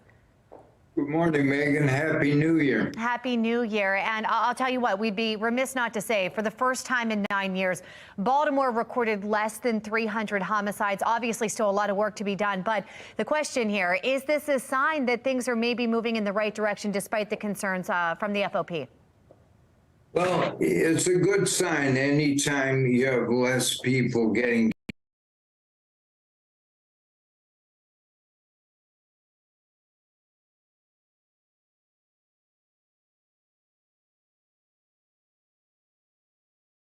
that's a good thing. Sure. But I'm going to go against the grain here a little bit. I think too much emphasis is put on this magic number of 300. There's a number of reasons that's gone down. Of course, I'd say first, getting Ivan Bates in there, working with Eric Barron, going after repeat offenders. But you have to remember last year, in terms of the murder rate, it was the highest in Baltimore's history. So you expect that to come down. And nationwide, you see a decrease because it was just so high before. It naturally levels out. But crime everywhere else is off the charts. Right. We heard Commissioner Worley talking about robberies and that he wants to get more guns off the streets here in the new year. Do you think having more officers would aid in doing that? And if so, how do you hire those officers and get them to Baltimore? Well, having more officers is the absolute key. BPD is 700 officers short. They can barely answer their calls, let alone do proactive policing. Last month with a home invasion, a woman locked in her bedroom with her babies. So how do we change this, Mari? It took the police an hour to get there. How did they start hiring these officers and maybe more importantly, retaining them? Well, part of it's about benefits and money. But the biggest thing is new officers have to know that that department and the administration is going to back them up. It's a question of morale. And I have to say that after action report from Brooklyn Day really killed morale, blaming the police when it was safe streets and the mayor's problem, having, drug dealers running that party. That was the problem. And the city and the department missed the ball in blaming the police. And that's not going to help recruitment. We'll see what happens here as we move into a new year. It's been a few months since then, and we'll hope for a better 2024. Mari, thank you for weighing in. Thank you, Megan. 8:19 now, and we want to get back over to meteorologist Justin Chambers because he's got some big news. The next weather maker news. Yeah, a couple of weather makers, actually, ladies, that we're going to be tracking. We've got one coming in tomorrow night into Thursday morning. That one's going to be kind of on the weaker side, the low impact side. And then Saturday and Sunday storm is going to be on the high impact side, meaning that all of us will be impacted, whether it's rain, whether it's a mix of rain and snow, or whether it's all snow. And that's going to be the one we have to watch for this weekend, including the Ravens game, which is on Saturday afternoon at 4:30 right there at M&T Bank Stadium. So we know the Ravens are going to be home. The rest of the playoffs and the Super Bowl goes through Baltimore, at least for the AFC. 37 your temp right now at BWI. Northwest wind about 7 to 10 miles an hour. Some breezy conditions here over the next few hours. So golfers hitting the links here this morning. We'll see those temperatures in the 30s 30s next hour with mid-40s by noon. Maybe a 1 or 2 club wind, but then that wind should die down as we head later into the afternoon. We do expect to see more sunshine.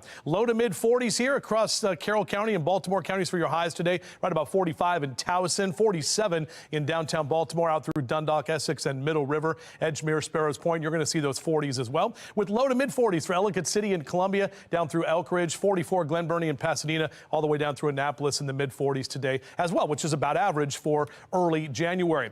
Good day to get out there and fly today, pilots, albeit a little bit on the MVFR side this morning, but should be mainly VFR for the afternoon. That's visual flight rules and breezy as well. This is a look at our future scan for this afternoon. Look at this. Clouds move out of here. Plenty of sunshine. Should be overall a pretty nice January day. And for the most part, tomorrow is going to stay mainly dry. You'll see those clouds build in tomorrow night. There's that next weather maker, at least the first one, coming in late Wednesday into early Thursday. Right now, it's mainly going to be rain, maybe a few flakes here and there. Some of the higher elevations may get a light dusting, but that's about it. Now, the wind's going to pick up on Thursday afternoon behind that, but we dry out. Look at Friday.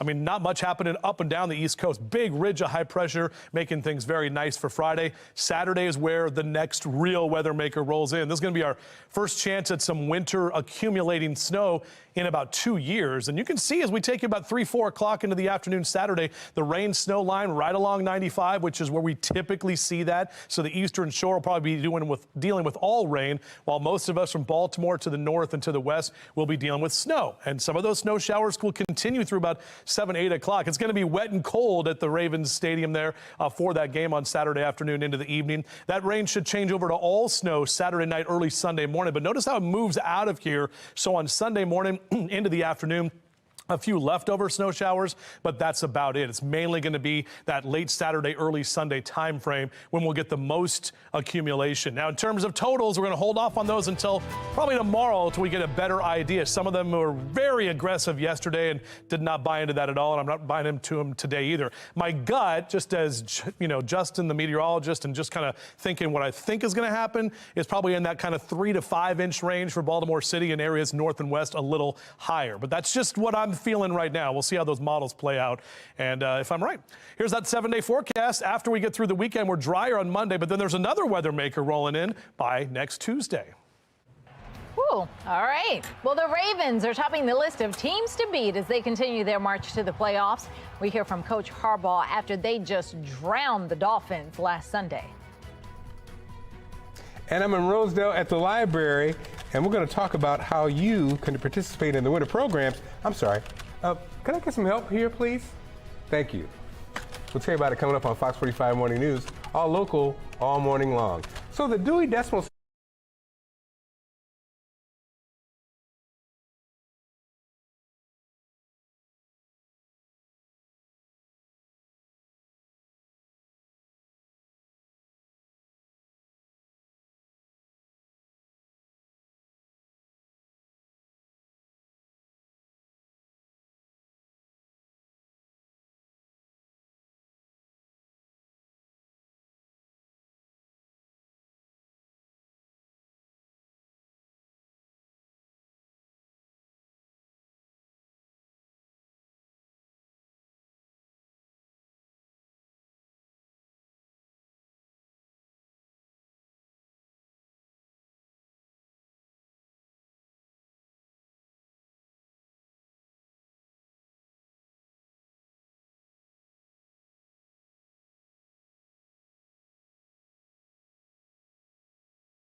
8:26. The library might have a selection of books, but it is so much more. We have Mark Clark live at the Baltimore County Library in Rosedale with the virtual finds to keep you busy this winter. Mark.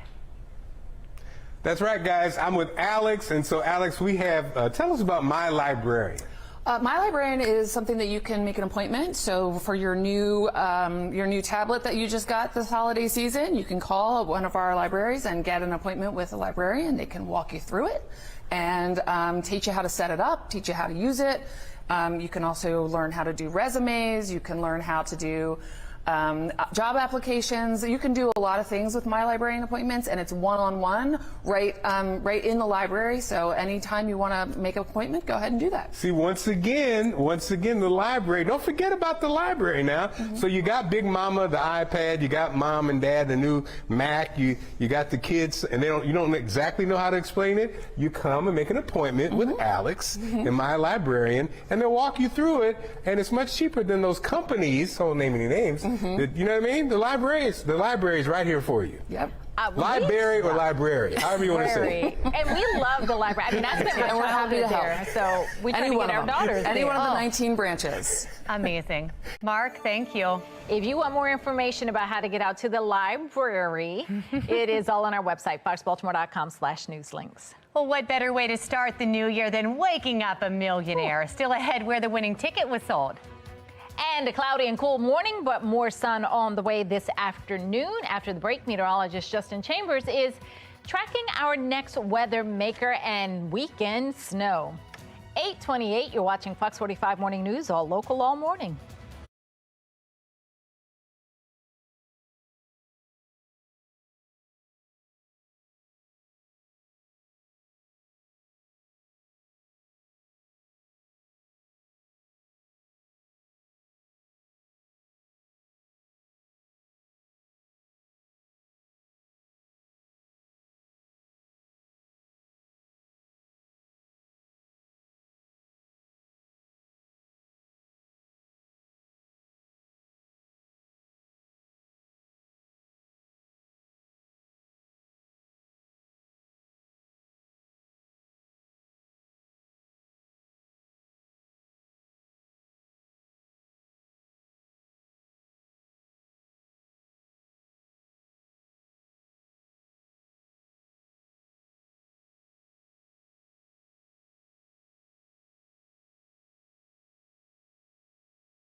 Live from WBFF in Baltimore, this is Fox 45 Morning News. Welcome back to Fox 45 Morning News. It's Tuesday, January 2nd. I'm Megan Gillen. I'm Tom Rogers, and that's right, kids. Snow is headed our way. Woo! Ooh, as you head back to school today, something to look forward to. Our next weather maker. That's right. It's happening this weekend. Meteorologist Justin Chambers talking about won't have kids off of school, though. I love how you sped through that part for the kids. That's right. It's happening this weekend. So, and the kids are like, dang it, I want a snow day. But yeah, we are talking about the potential for some actual accumulating snowfall, something we haven't said in a while around here as we look at the stadium right there. We still have some cloud cover here, and temperatures are hanging out in the 30s, 35 Cockeysville, 34 in Woodlawn, 37 Essex and Middle River up into Joppatown. So numbers today, we'll get back to the mid to upper 40s. We should see a lot more sunshine for the afternoon, a little breezy at times, topping out at 47 today, lower 50s tomorrow, a couple of nice days here. And Thursday, that's when we see our first kind of mini weather maker that gets us set for what's coming this weekend. And we'll take a much closer look at that, spend some time dissecting those models, and let you know what we think for that weekend storm in just a few. 2024 marks 7 years since Project Baltimore first launched with a commitment to investigating Maryland public schools and ensuring parents and taxpayers know what is happening in the classroom with their tax dollars. As we enter a new year, Chris Papps joining us live this morning with more about some of the stunning issues our Project Baltimore team uncovered in 2023. Chris, good morning. Happy New Year. Good morning. Happy New Year. Yeah, 2023 was a very, very busy year for Project Baltimore and FOX45. So if you go on our website, foxbaltimore.com, we have a link there posted to our story about what we worked through with the help of our viewers in 2023. And just a few things to mention. Mohammed Chaudhry, the former state superintendent, former state Department of Education state superintendent, resigned in September after about 6 months of Project Baltimore reports that exposed a culture of secrecy that was happening within MSDE. You guys remember that he had secondary email accounts. His state-issued cell phone was set to auto-delete text messages in 30 days. There were text messages that were deleted after Project Baltimore had requested them. And then the Signal issue, where he was using an encrypted messaging app to conduct state business. Well, that led to his resignation. The same time, in September of 2023, we had Lawrence Smith, an 8-time state champion football coach in Baltimore City and longtime 20-year police detective, was arrested by the FBI and charged with 15 counts. He faces decades in prison. Again, a story that Project Baltimore first reported 9 months earlier in January, where it appeared that Smith was collecting overtime when he wasn't actually working. Now, all of these stories, we didn't just were able to do them. We did them with the help of our viewers, with the help of the people that are watching right now, who see things that are happening within the realm of education, who know that these things should not be happening. They reach out to Fox 45, they reach out to Project Baltimore, they say, hey, maybe you guys should take a look into this. It is with our viewers that we're able to make these changes and try to make our communities that we live in a safer, better place to live. So please head to our website, foxbaltimore.com. You can write me, you can call me. All of my information is on our website. All of the information for Project Baltimore is there. So as we head into 2024, please continue to reach out to us and work with us to try to improve public education in Maryland. All right, Chris Papps, thank you so much. We look forward to 2024's reporting. Thank you. Well, developing now, as Baltimore City moves into the new year, suspects from the past year are still wanted by police despite their images being caught on camera. Shannon Lilly joining us live from right in front of the Baltimore City Police headquarters downtown with a look at the notable cases that remain unsolved. Shannon? Yeah, and right now, Tom and Megan, we are looking into 3 notable cases where we have updates on them. In 2 of them, Baltimore police have made arrests, but we're also seeing that just because a suspect is caught on camera doesn't necessarily translate to caught by police. I think it's really scary, and I think it's terrible for somebody to do that when they know that we're here helping people. That's an employee responding to the armed carjackings that happened on the parking lot at the Mount Washington Pediatric Hospital on West Rogers Avenue in 2 separate incidents, November 29th and 30th. Look here, police releasing this image of a suspect. Police say there has been an arrest in the November 30th incident, but no arrest made in the November 29th case. And they say at this time they are unable to confirm if that image of the suspect they released is in fact the person person arrested or if it's the image of the suspect who remains on the loose. Now to another arrest in a deadly shooting of a 69-year-old man. You'll remember these images were released of a man believed to be connected to that shooting on Edmondson Avenue in early December. You can see him here in black clothing moments before the shooting, then running away from the scene after the gunfire. Well, now police say they have arrested a 28-year-old man in connection with this murder. These two individuals, however, are still wanted in connection with one of the city's murders. A man found dead in his car on a freeway off-ramp in January of 2022. Police releasing images of persons of interest just last month, and you can see there they are clean, crisp, clear images. That investigation, though, is still ongoing with an $8,000 reward for information that leads to an arrest. If you do have information, you can call the Metro Crime Stoppers and remain anonymous. Reporting live from police headquarters, I'm Shannon Lilly, Fox 45 Morning News. Thank you, Shannon. For our full coverage on the youth crime crisis and Fox 45 News ongoing efforts to hold your local and state lawmakers accountable, head to our website, foxbaltimore.com. A Baltimore mother who has lost her son is calling for accountability surrounding youth crime in Baltimore. Still ahead in our 9 o'clock hour, her emotional pleas in a Fox 45 News interview. Are you ready for some football and possibly football with a little touch of snow on the field? Oh, it's getting exciting. Meteorologist Justin Chambers tracking the potential for a touchdown of a snowfall event in one of the best we've seen in 2 years and how it could impact this weekend's Ravens game. It's 8:37. You're watching Fox 45 Morning News, all local.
Well, it's that time, and if you haven't landed on a New Year's resolution this year, doctors are recommending a social media detox. Here we go. Cleveland Clinic psychologist Susan Albers says you don't have to go cold turkey immediately, but research shows scrolling through social media for more than 30 minutes a day could increase anxiety, loneliness, and depression.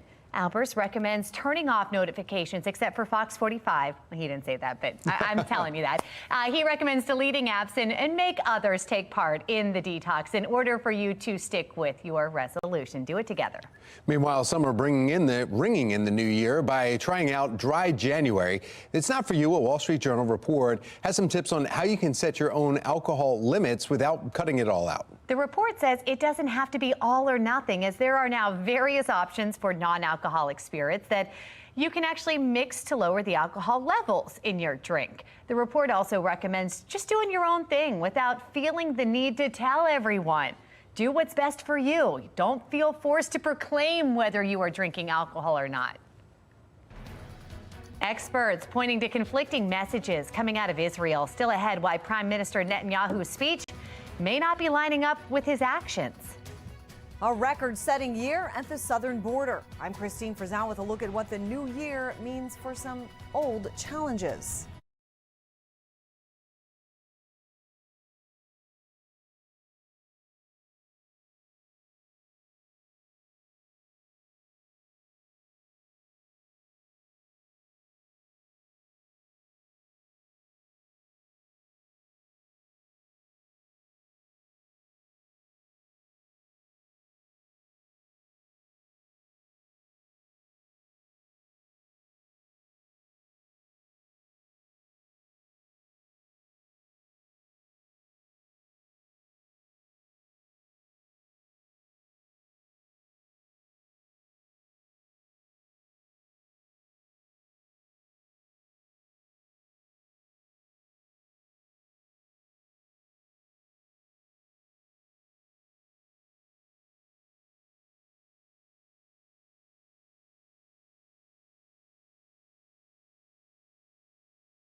There are new worries at the southern border with the latest numbers of migrant encounters there showing just how many people from other countries came to the United States. Here's national correspondent Christine Frizzell. As another migrant caravan makes its way to the United States, the challenges to care for those already here grow deeper. The final month of the year brought the most migrants in a single month ever. Fox News reporting the numbers reached more than 300,000. Big city mayors begging Washington for help. What we have is clearly an international and federal crisis that local governments are being asked to subsidize. And this is unsustainable. Texas Governor Greg Abbott publishing these numbers showing how many migrants he's bused from his state to big cities with Democratic mayors, now overwhelmed, but still appearing to be welcoming. Whenever I talk to migrants, I was with them yesterday, they'll just say, I only want one thing, which is the ability to work. And we have employers calling me every day saying, hey, Mayor, I have open jobs. Can I please hire these folks? Others warn about the increase in numbers of migrants on the terror watch list. Already 30 have been apprehended in the first couple months of the new fiscal year. Let's never forget 9/11. We're living in global unrest right now. We need to secure our country's borders, all the borders, and leaving them open right now is leaving every American vulnerable. It's one reason Republicans on Capitol Hill, including the new Speaker of the House, are heading to the southern border this week, as others continue to work to make sure new border measures are part of a funding package for Israel and Ukraine, blaming the surge at the southern border on the White House's policy changes. This is not irregular migration. That's a bunch of BS.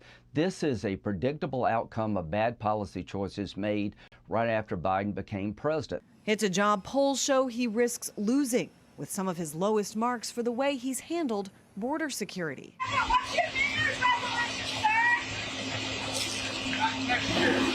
In Washington, I'm Christine Frizzau. Conflicting messages now coming out of Israel as the Israeli Defense Force pulls thousands of its troops from Gaza. This comes as Prime Minister Benjamin Netanyahu says the war with Hamas has no end in sight, anticipating several more months of fighting. We eliminated so far over 8,000 terrorists, and every day of fighting we eliminate many additional terrorists. Step by step, we are depriving Hamas of its capabilities. On New Year's Eve, skyscrapers in Tel Aviv were lit up with the Israeli flag to show support and call for the release of more than 100 hostages still in Hamas captivity. 8:46, and you saw it right there. The next weather maker headed our way. Yeah, that's right. Meteorologist Justin Chambers giving us a look at some snow and then some rain and then maybe some more snow.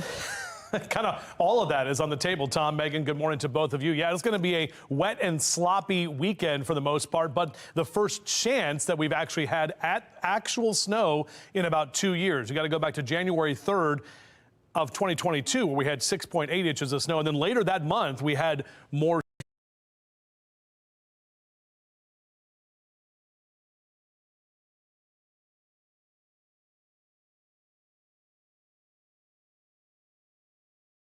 as well. That's a month ended up being almost 14 inches of snow. So that was a pretty decent winter in terms of what we typically see. Here's a look at our live cam over downtown Baltimore. You can see out toward the Domino's Sugar sign out over the Inner Harbor as well. Big shout out to Alec and Lauren who joined us on that noon Year's Eve cruise in the spirit of Baltimore. They like watching the show. So, appreciate you saying hi. It was a lot of fun being out there on Sunday. 37-year temp right now. A little chilly to be outside, but again, those clouds should continue to erode, and we are looking for more sunshine as we head later into the afternoon. Numbers will get up to the mid to upper 40s, just a couple of degrees warmer than where we ended up yesterday. So after our chilly start, a cool afternoon, still a bit breezy at times. Sun should be up until 4, or will be up until 4:55. We'll be able to see the sun later this afternoon, and those daylight hours continue to expand. A couple less than 2 months actually until meteorological spring, and then we have that time change coming, and then all the stuff starts blooming and we're in summer.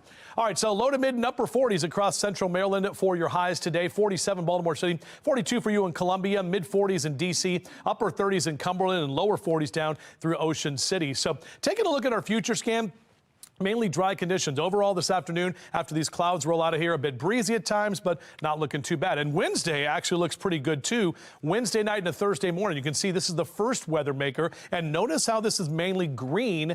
If we even see any of that rain, it will mainly just be rain, kind of a cold rain overnight. Could be a little slick on Thursday morning, maybe a few flakes mixed in there, but not really tracking much with this low impact system that's coming through on Thursday. And then behind that, Thursday afternoon, the wind is going to pick up and we'll see breezy conditions, but sunny skies for the day. Friday looks great. Big ridge of high pressure. That's the day to maybe take down all of those Christmas decorations if you haven't done so already. And then as we head into Saturday, that's when things start changing quite a bit more because this is the next actual winter weather maker. So 10 o'clock Saturday morning, notice most of us start off dry. You can see that system just to the south and to the west of us. That's going to be tracking right up the 95 corridor. And 2, 3 o'clock on Saturday afternoon, a lot of that rain that will move in will change over to snow quickly. Farther to the west and to the north is when we'll see the actual snow falling, and then the eastern shore, you're talking about mainly rain for you. But it's going to be wet and messy for that Ravens game now on Saturday afternoon into the evening time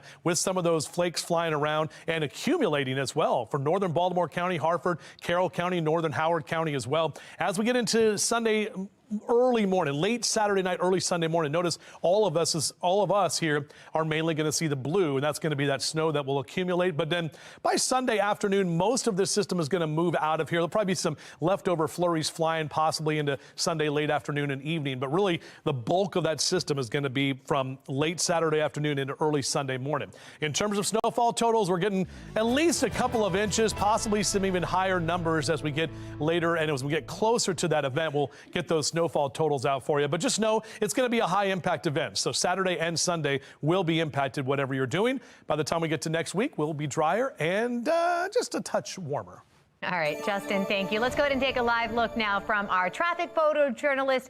He is in the area of 695 heading eastbound in Glen Burnie there. We've got some traffic out there, but pretty light at that. No major issues to report in that area. 8:51, and after locking up the AFC North, top seed in the AFC, best record in the league, and with playoffs running through Baltimore after a first-round bye, the Ravens hope this 2023 season ending is nothing like 2019.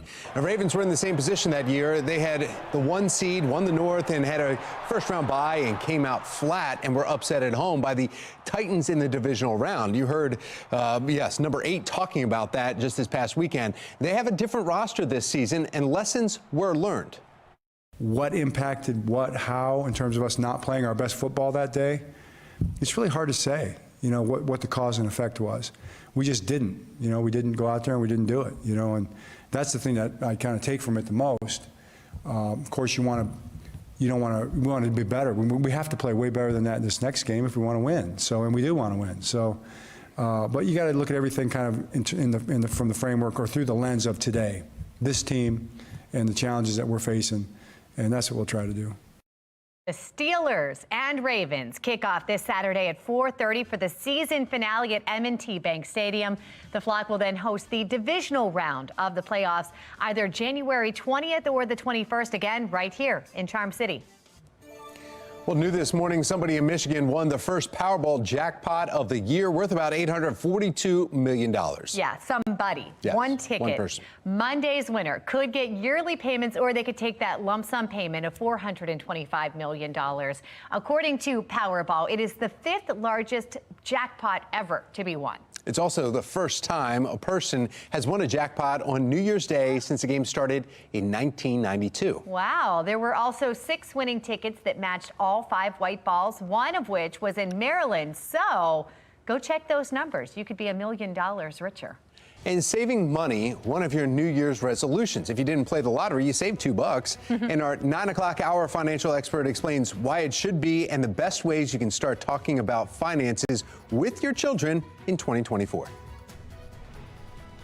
And with the Rosedale Library this morning, talking about the winter programming, checking out a few good books. We'll tell you all about it coming up on Fox 45 Morning News, all local, all morning long. Huh? He found one he liked. Yeah. Well, either that or he owes some money and just found out he's got to return something. Oof, might be time to contemplate with a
Some big tech companies could be facing major case decisions this year. Antitrust cases are reportedly expected to be finalized in 2024 against some businesses like Google and Meta Platforms. The Justice Department could make closing arguments from a 2023 case against Google in May. The department claims Google's search engine and internet ad brokering created a monopoly, while the Federal Trade Commission suit against Meta Platforms claims the company weakened competition by acquiring potential rivals such as WhatsApp and Instagram. Meta has argued that its acquisitions benefited consumers and did not hurt them. New rule could force companies to release the amount of greenhouse gas that they generate. A proposed rule from the Securities and Exchange Commission, the SEC, says that companies need to disclose any climate change risks as a result of their produced emissions. Well, business leaders and those against the ruling saying they don't know how they explain or define climate risks, and they go on the goal of the SEC's goal of regulating fair markets. But those for the ruling say investors have the right to know the financial risk that businesses may have because of climate change. SEC is expected to finalize the rule this spring. Now it is time for today's America Steals and Deals. The following segment is sponsored by Knocking. The space we live in is so important to all of us, and that really starts with the base of a healthy, clean home, including the air that we breathe. And there are so many pollutants that can affect the air inside of our homes, from our pets, dust, allergens. What's the solution? Here's one. This is the Clean Light Air. It's super compact, easy to use. It even fits in the cup holder of your car. It's an air filter that can remove up to 99.9% of particles you don't want in your house, like smoke, odors, pet dander, air pollution. And this thing is small, but really mighty. It can purify up to 161 square feet at a time. So think about it in your office, your kid's dorm room, for a small bedroom. So many people love using these in the kitchen while they're cooking. Even if you've never thought about the air quality in your space before, you will absolutely feel the difference right away with this product. Place them anywhere your pet hangs out, or when you're going somewhere running errands, put it in your car. It's super quiet. It's super easy to use. And another thing I love, you can charge your devices at the same time.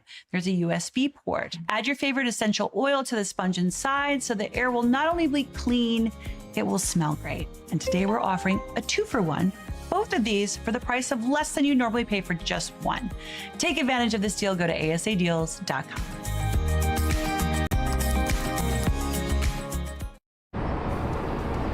A mother who lost her teenage son to 2023's violence is hoping for change in the new year. Coming up, what she believes lawmakers need to focus on.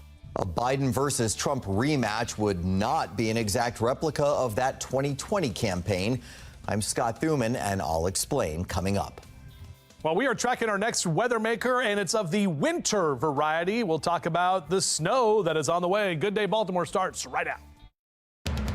Live from WBFF in Baltimore, this is Fox 45 Good Day Baltimore.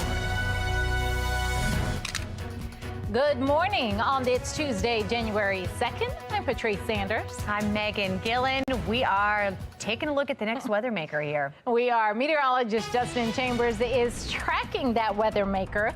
Yeah, and that's what the little animations mean and the sound effects and all that stuff. Now, more than likely, we're going to have to be into a weather alert on Saturday and Sunday for that next winter weather maker that's coming in. Right now, we're cloudy and cool looking out over the Inner Harbor. Those clouds have been kind of pesky hanging around this morning. We do expect to see more sunshine later in the day, but 20s and 30s in western Maryland, mid to upper 30s for Westminster and Bel Air. Right now, we're at 37 in Baltimore City and right about 40 in Annapolis. So here's a look at your weather story. More sunshine and breeze for the day today, with temps just a bit warmer. Obviously tracking that weekend snow. That's where all the focus is now. On your out and about cast here next few hours, upper 30s and low to mid 40s. We'll eventually get to the upper 40s for the afternoon. We're back with that forecast, and we'll track the very latest update on our computer model runs to let you know what we're thinking about this weekend storm. Meg?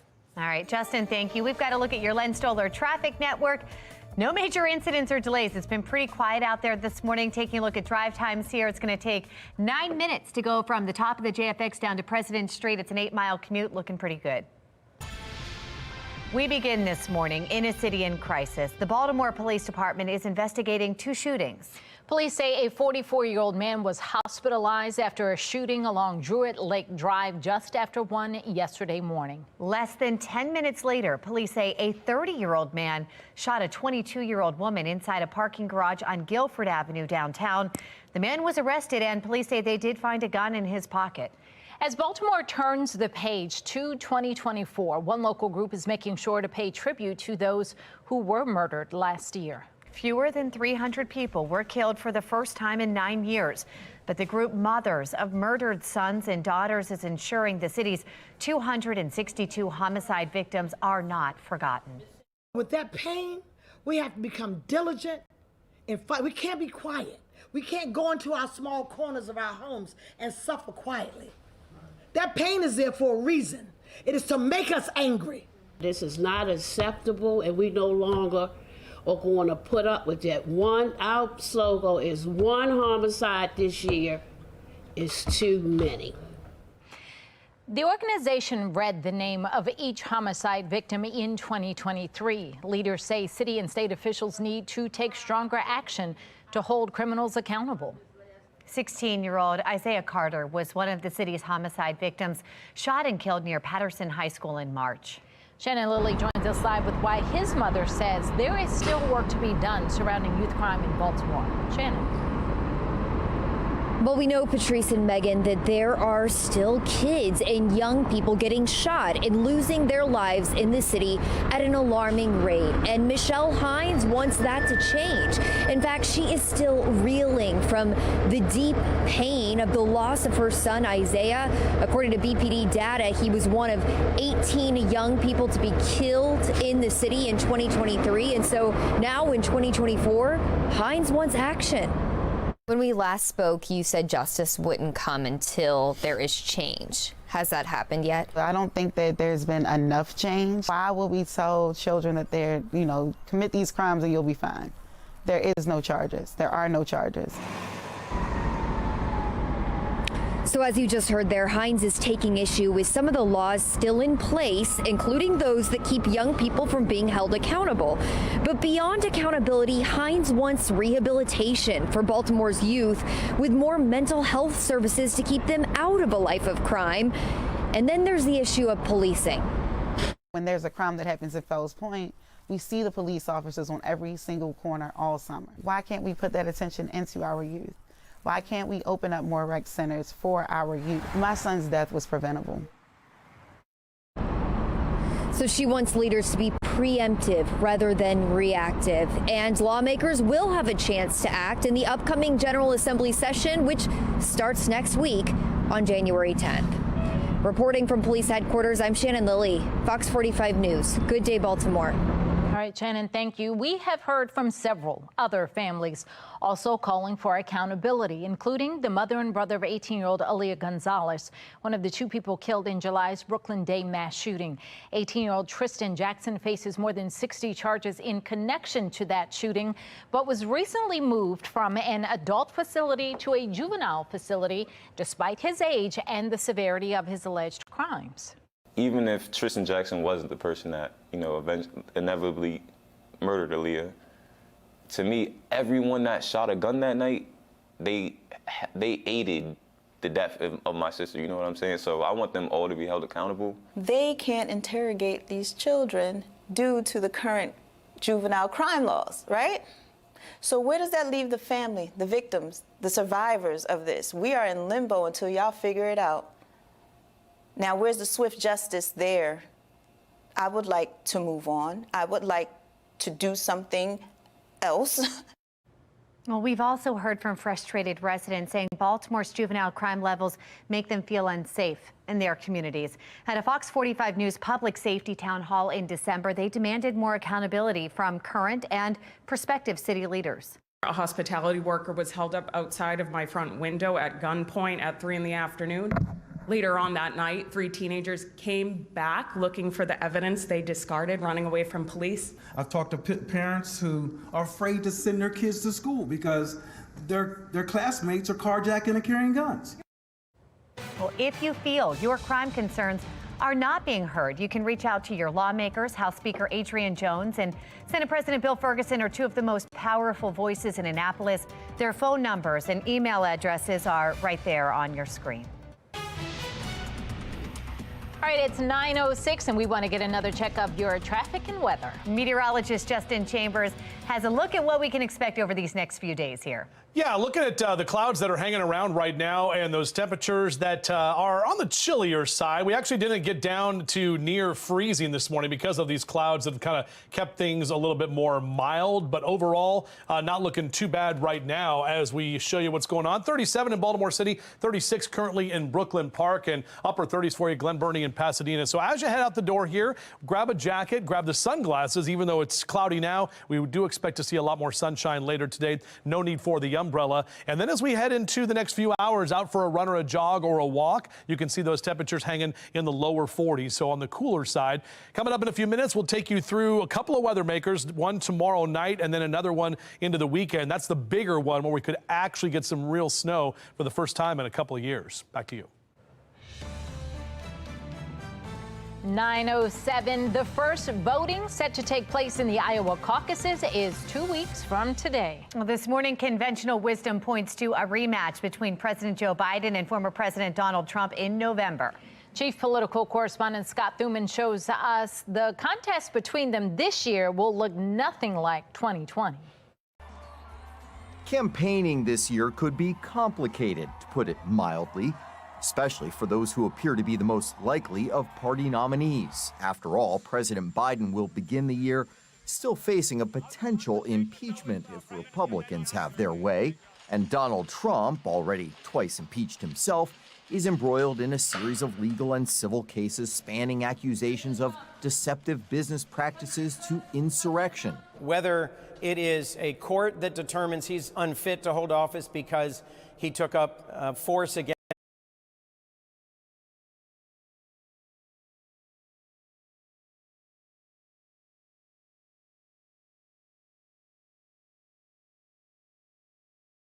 our Constitution, or because the electorate throws him out, I don't think it really matters if he's unfit to hold office. For Trump, the calendar is crowded with hearings right in the middle of stumping season. A scheduled court hearing for defamation claims the day after the Iowa caucus. The week after New Hampshire votes, it's a marketing scam trial. The federal criminal trial surrounding efforts to undermine the 2020 election proceeds the day before Super Tuesday, and a scattering of other court actions taking place both before and after the Republican nominating convention. I don't think there's enough here to justify a criminal prosecution against the leading candidate to replace the incumbent. That is what happens in banana republics. And even if President Biden can avoid the harshest of House punishments with impeachment. Representatives, what are you hoping to gain from an impeachment inquiry? All I can say is Donald J. Trump 2024, baby. His son Hunter will spark headlines with gun charges in February, and still to be determined dates for tax-related crimes and possibly contempt of Congress. Hunter Biden is of course not running for office, but in presidential politics, optics can matter. Recent polling backing up that idea. 60% of voters say they believe President Biden participated in his son's foreign business dealings. As for Trump, 58% of voters told the New York Times they believe he has committed serious federal crimes. That same poll reveals that more than half of voters have unfavorable views of both Trump and Biden, setting the stage for what could be a turbulent road to the White House. In Washington, I'm Scott Thuman. It's 9:10. Right now, search and rescue operations are underway after a deadly, massive 7.5 magnitude earthquake strikes western Japan, causing fires and triggering, at one point, even tsunami alerts. We have Tom Rogers in our live center with a look at the destruction that many are waking up to now, Tom. Yeah, in fact, you can see this video right here captured as a series of strong earthquakes were hitting Japan New Year's Day, killing at least 48 and reducing hundreds of buildings to rubble. Take a look at the aftermath. Some of the video here coming into our newsroom. Search and rescue teams digging through the rubble in the hopes of finding survivors. Many roads in that region have been badly damaged, only complicating their rescue efforts. Not to mention this. Take a look at this video. This is just one of more than 100 buildings that were on fire, burning in Wajima City, triggering those quakes that were triggered by the quakes and the aftershocks. Right now, nearly 100,000 people are evacuated from their homes. They're lined up trying to get some supplies, fresh water, as aftershocks continue. Again, at one point, there were tsunami alerts as far away as eastern Russia. And those tsunami warnings finally came in. They flooded some of the areas, take out some houses along the coast. Much later, along the Japanese coast, as people were returning to the coast when the 10 to 14-foot wave struck. Meteorologists say that there is a possibility for even more powerful quakes over the next several days. An earthquake this big is going to continue to have aftershocks. It could easily have aftershocks bigger than magnitude 6. So that's going to be a hazard in its own right.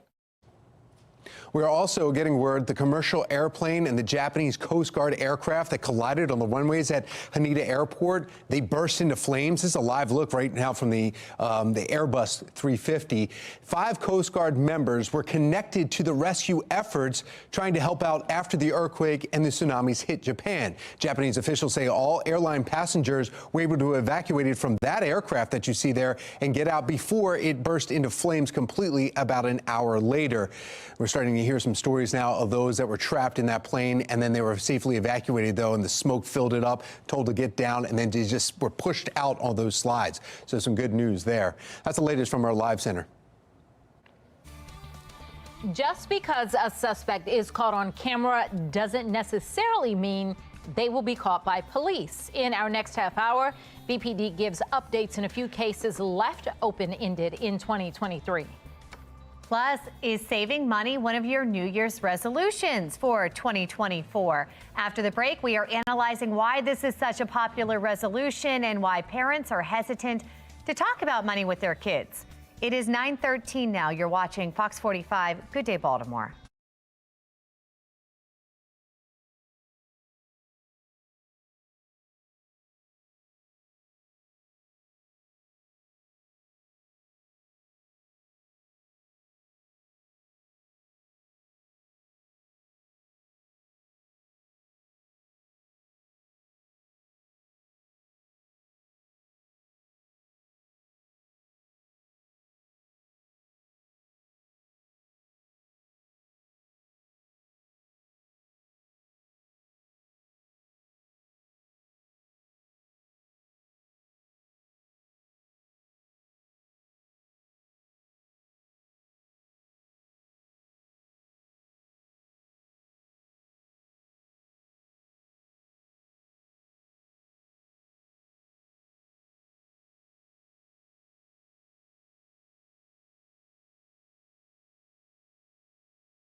A new survey reveals 39% of U.S. adults consider saving money as a top New Year's resolution. The question is, how does this impact our kids? We have someone who can help us with this. Executive Director with the Maryland Council on Economic Education. We have Julie Weaver here joining us this morning with how you can start talking about finances with your kids in 2024. Such an important conversation. I think some families think you shouldn't talk about money, but you got to prepare them. Absolutely. Having conversations with kids is the first step to giving them a solid financial future. Makes sense. Really, and those conversations need to happen at home. And what age do you think is a good time to start explaining how money works? Oh, as early as possible. I mean, as soon as your kids are ready to go to the grocery store with you, you should be taking them and having conversations about prices, comparing prices, and what things cost and how money is limited. It's interesting because a lot of people use their credit cards or even debit cards to pay for things. And that's made it tricky, I think, for my husband and I to explain that this is money, that's on here. Absolutely. How can we kind of, jump that hurdle? Yeah, that is one of the biggest challenges of today's digital world is kids only see a card being swiped. Right. They don't understand how money gets on the card and that it's a limited amount of money. I hear my own kids say, just swipe the card. Well, that's not an unlimited resource. Yeah, you got to pay for that card then. Yeah, exactly. So really the first thing to do is actually show kids money. I mean, it sounds really simple, but kids are not seeing money, and we're hearing teachers report in schools that kids are having trouble learning how to count money because it's just not visible anymore. Wow, and starting that conversation. Right, it exactly. all starts with just showing the money, talking about a budget. What do you think about allowances? Is that a good way to kind of get things rolling? I think that depends on the family and how they feel about it. I mean, chores were always something that we had growing up where you earned money, and I think teaching kids about earning is really important, whether it be through chores or through a job or something along those lines. But they need to put together the concept of earning with spending. Makes sense. That they're very important. And as they get older, I know you've got some teenagers. I do. What is the lesson? How do we start making sure they're ready for the next step of being able to handle their own finances? Well, I think the conversations continue, from kindergarten all the way through high school. Everything from how debt works and borrowing, particularly if you have children that are looking at going to college, they need to really understand the whole credit market and how interest is earned and how interest is charged. So those are very important.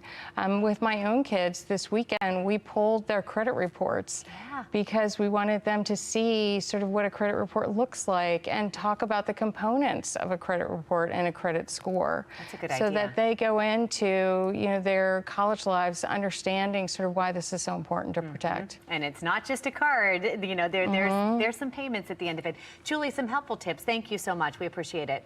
Sure. I mean, again, starting with counting money. Also, talk about careers with your kids. I mean, this doesn't seem to be related to money, but it really is. It goes back to that earning money for your future. You have to expose them to various careers across the whole structure of the marketplace. In addition, take your kids to the grocery store. And they love to do that. Give them $10 and let them plan a meal for the family. That's good too. I'm going to use that one. Some good advice. Get that conversation going. Again, Julie, thank you so much. And we've got meteorologist Justin Chambers here. Maybe Saturday into Sunday would be a good day to bring out the coins, have the kids count them up. It's definitely going to be indoor days Saturday and Sunday. I mean, obviously go out and play if you get some snow accumulating in your neighborhood. But yeah, those are not going to be days where we want to be doing stuff outside. Meanwhile, the sun trying to break through some of that cloud cover right now out over the inner harbor. We still have mostly cloudy skies at this time. Hank the Bird getting ready for the day and for the week ahead. Yeah, he's ready for the new year. On your Bird is a Word cast. Mid-40s by about noontime and mid to upper 40s in that 2 and 3 o'clock hour. Some of us still hanging out in the lower 40s for most of Carroll County and eastern or western Baltimore County. 42 Cockeysville and Hunt Valley, right about 45 in Towson down through Lutherville and Timonium, and upper 40s down through Baltimore City. Low to mid 40s continuing for Ellicott City and Elkridge down through Glen Burnie and Pasadena. Severna Park right at 44. Annapolis, same number for you there today as well. And up and down the 95 corridor, you can see mid 40s in D.C., lower 40s at Ocean City, and lower 40s continue for New York and Philly up north on the 95. Overall, not a bad day to fly today. Pilots were Still looking at a mainly VFR day, so visual flight rules for the afternoon, but a bit breezy at times. The wind should die down as we get later into the afternoon and evening time. Checking our temperature tracker, actually going to slide above average tomorrow and even into Thursday before those numbers start to go back down. So you'll see some of those lower 40s here as we get into the weekend. And those numbers are going to slide into that below average category. Definitely that colder air coming in, mixing with the moisture, and that's what's going to give us that chance for some actual snow around here. All right, Tuesday afternoon, looking nice. We got that future scan that's mainly dry. Wednesday not looking too bad, too. In fact, most of the day Wednesday is going to be dry and maybe a couple degrees warmer. Late Wednesday night, Thursday morning. We're talking about 3 o'clock on Thursday morning. Some light showers around, mainly rain, maybe some rain mixed in with a few flakes flying, possibly some slick conditions Thursday morning. But that's kind of a weak system. And by Thursday afternoon, it's out of here. Friday looks great. You see that nice ridge of high pressure. That's going to dry everything out nicely with a lot of sunshine. But here comes Saturday, and this is the one we've been tracking where we're going to see the potential for our first actual snowfall in about 2 years around here. This is what it looks like about 3 o'clock on our American model on Saturday afternoon. And this is right around where we're tailgating, getting ready for the Ravens game. Notice that rain snow line. Mainly Eastern Shore will be in the rain category, and we'll see snow kind of to the west and to the north of that. And that's going to continue through about 7, 8 o'clock into Saturday evening. Then the colder air is going to come back in and change all of that over to snow in the overnight hours. The brunt of the system moves out of here on Sunday, but still some leftover showers into late Sunday afternoon and evening time as well. So we won't quite be done with it. Right now, a little too early for snowfall totals, but some areas may see a good 3 to 4, possibly even 5 inches from this system. So it's going to impact all of us, and it's going to be wet and cold at that Ravens game on Saturday, no doubt about that. A little drier next week with temperatures back to the mid-40s on Monday before another storm system comes in next Tuesday. All right, Justin, thank you. Coming up, we are looking ahead to the playoffs in the wake of the Ravens' just incredible New Year's Eve victory over the Miami Dolphins.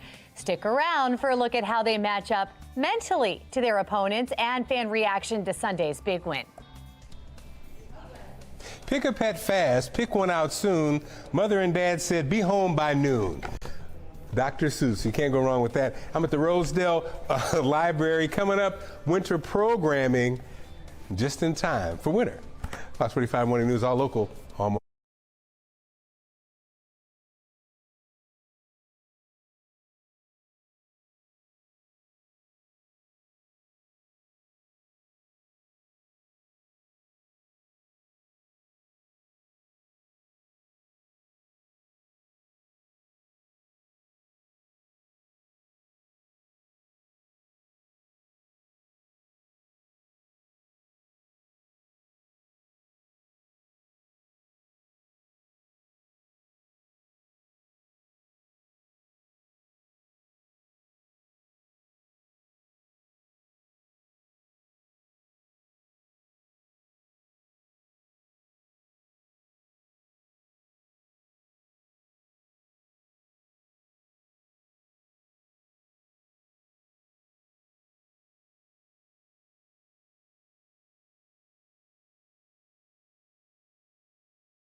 It's 9:25. We all might get just a bit of cabin fever during the winter, but have no fear, we've got solutions. Exactly. Mark Clark live at the Baltimore County Public Library in Rosedale with some indoor activities that the kids can do during maybe Saturday, Sunday this weekend, Mark?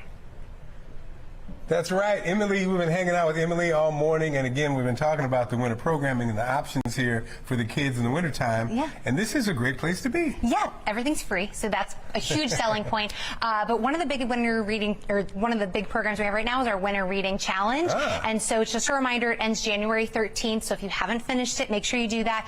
It's for grades K through 5, and if they complete the challenge, then they get a free ticket to a Towson basketball game. That is so cool. That is really, really exciting. And then for the adults, our Book Lovers Bash is coming back in February. It's something that a lot of adults look forward to. We're really, really proud to announce that Lisa Sconolini, she's a huge author, is coming on February 25th. We're going to have a lot more details coming out, but Book Lovers Bash all of February. Make sure you put on your calendars. Great activities. And remember, parents, grandparents, kids whose parents read. You know, I know my kids, the grandparents, we were big readers, and so they're big readers. So parents, come on, come to the library. Come on out. Got to step up. Yeah, and that's so true. If you read, your kids read, and it passes on. All right, well, if you want more information, go to foxbaltimore.com/newslinks. Coming up, the first snow of the year is on the way. Perfect book weather. Up next, we've got your next weather maker and a look at some weekend snowfall. And this morning, we're looking into 3 cases and how surveillance footage is helping police solve some of 2023's most high-profile crimes. Just ahead, a look at the suspects now behind bars and the ones still at large. You're watching Fox 45 News. Good day, Baltimore.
Live from WBFF in Baltimore, this is Fox 45 Good Day Baltimore.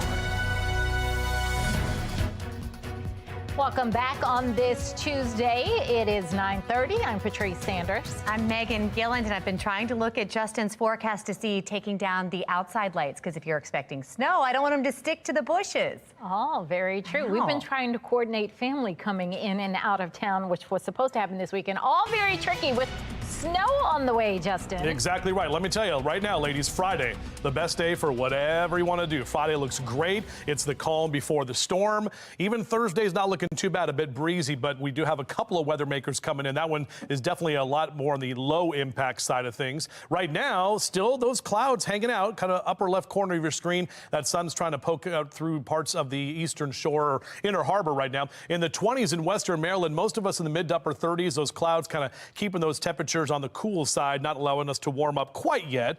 As those clouds erode, we should see some more sunshine later in the day. A bit breezy at times out of the northwest, 10 to 15 miles an hour, and upper 40s is what we're looking at. And we'll top out at 47 today, 51 tomorrow. Tomorrow also a great day to get whatever you want done. Thursday, we do have some showers coming in the morning time, but overall, the day itself not going to be too bad. But Saturday and Sunday, yeah, those are going to be indoor days. We'll plan ahead for that. And we'll give you a closer look at what we're thinking with our weather models, the latest updates on that in just a few. Patrice? All right, taking a look now at our Lynn Stoller traffic network. And as we take a look at some of the cameras around the Baltimore region, everybody moving up to speed. No issues to report. Developing this morning, a homicide investigation is underway in Baltimore County after a man's body was discovered along Bel Air Road in Perry Hall. Police found the body around 8:30 yesterday morning right near Gunpowder Falls State Park. Officers say the body was showing obvious signs of trauma, and homicide detectives were called to the scene. As Baltimore City moves into this new year, suspects from the past year are still wanted by police, despite their images being caught on camera. We have Shannon Lilly joining us live from the Baltimore Police Department downtown with a look at some notable cases that remain unsolved. Shannon. Yeah, and we are looking into 3 notable cases in particular, Megan and Patrice, that have updates in them. In 2 of those cases, police are making arrests, but we're also seeing that just because suspects are caught on camera, that doesn't necessarily translate to caught by police. I think it's really scary, and I think it's terrible for somebody to do that when they know that we're here helping people.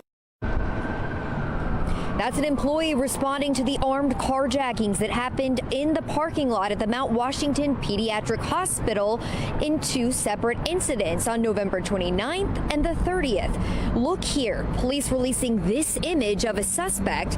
Now, police say there has been an arrest in the November 30th incident, but no arrest has been made in the November 29th case. And they say at this time they are not able to confirm if the image of that suspect they released is in fact the person arrested, or if it's the image of the suspect who remains on the loose. Now to another arrest in a deadly shooting of a 69-year-old man. You'll remember these images were released of a man believed to be connected to that shooting on Edmonton Avenue in early December. And you can see him there in black clothing moments before the shooting, then running away from the scene after the gunfire. Well, now police say they have arrested a 28-year-old man in connection with this murder. These 2 individuals, however, are still wanted in connection with one of the city's murders, a man found dead in his car on a freeway off-ramp in January of 2022. Police releasing images of persons of interest just last month, and you can see there they are clean, crisp, clear images, but that investigation right now is still ongoing with an $8,000 reward for any information that leads to an arrest in this case. If you do have information, remember, you can remain anonymous by calling the Metro Crime Stoppers. Reporting live from police headquarters, I'm Shannon Lilly, Fox 45 News. Good day, Baltimore. Thank you, Shannon. Baltimore City eclipsed more than 11,000 car thefts in 2023, more than triple the level seen in 2022. Police say young people were responsible for 38% of those car thefts, but only 2/3 of those suspects were referred to the Department of Juvenile Services. Of that group, only 5% spent time at a DJS facility. For our full coverage on the youth crime crisis and Fox 45 News' ongoing efforts to hold your local and state lawmakers accountable, head to foxbaltimore.com. New this morning, a small earthquake jolts the Rockville area. It happened just after 1 this morning. The magnitude of the quake estimated at 2.3. Our Sinclair sister station in Washington, D.C. says hundreds felt that quake. Luckily, though, no reports of damage or injuries. Much different story here. A major court ruling from Israel's Supreme Court reigniting divisions within the country. Tom Rogers has the latest from our live center as the war rages on in Gaza. Tom? Yeah, taking a live look over the Western Wall in Jerusalem, the Wailing Wall as it's called, where the Israeli Supreme Court has ruled 8-7 to strike down a key part of the so-called reasonableness law. That law would have stripped the Supreme Court of its power to veto government decisions in Israel based on them being, quote, unreasonable. Now, it passed in July and triggered some massive protests in the streets for most of the year until Hamas invaded Israel October 7th. The court rejected the amendment, stating that it would deal a, quote, severe and unprecedented blow to the core characteristics of the state of Israel as a democratic state. Some speculate that the ruling could reopen debate on the issue and cause conflict within Israel's war cabinet. Now, over the weekend, Prime Minister Benjamin Netanyahu said there would be, quote, many more months of fighting in Gaza, and Israel's military said it expects to continue fighting through 2024. The war between Israel and Hamas has been going on for almost 3 months since the terrorist group Hamas attacked Israeli civilians, killing hundreds, and took hostages October 7th. Now, also, just minutes ago, an Israeli official says Israel will defend itself against genocide accusations that were just filed by South Africa with the World Court. An official in the Israeli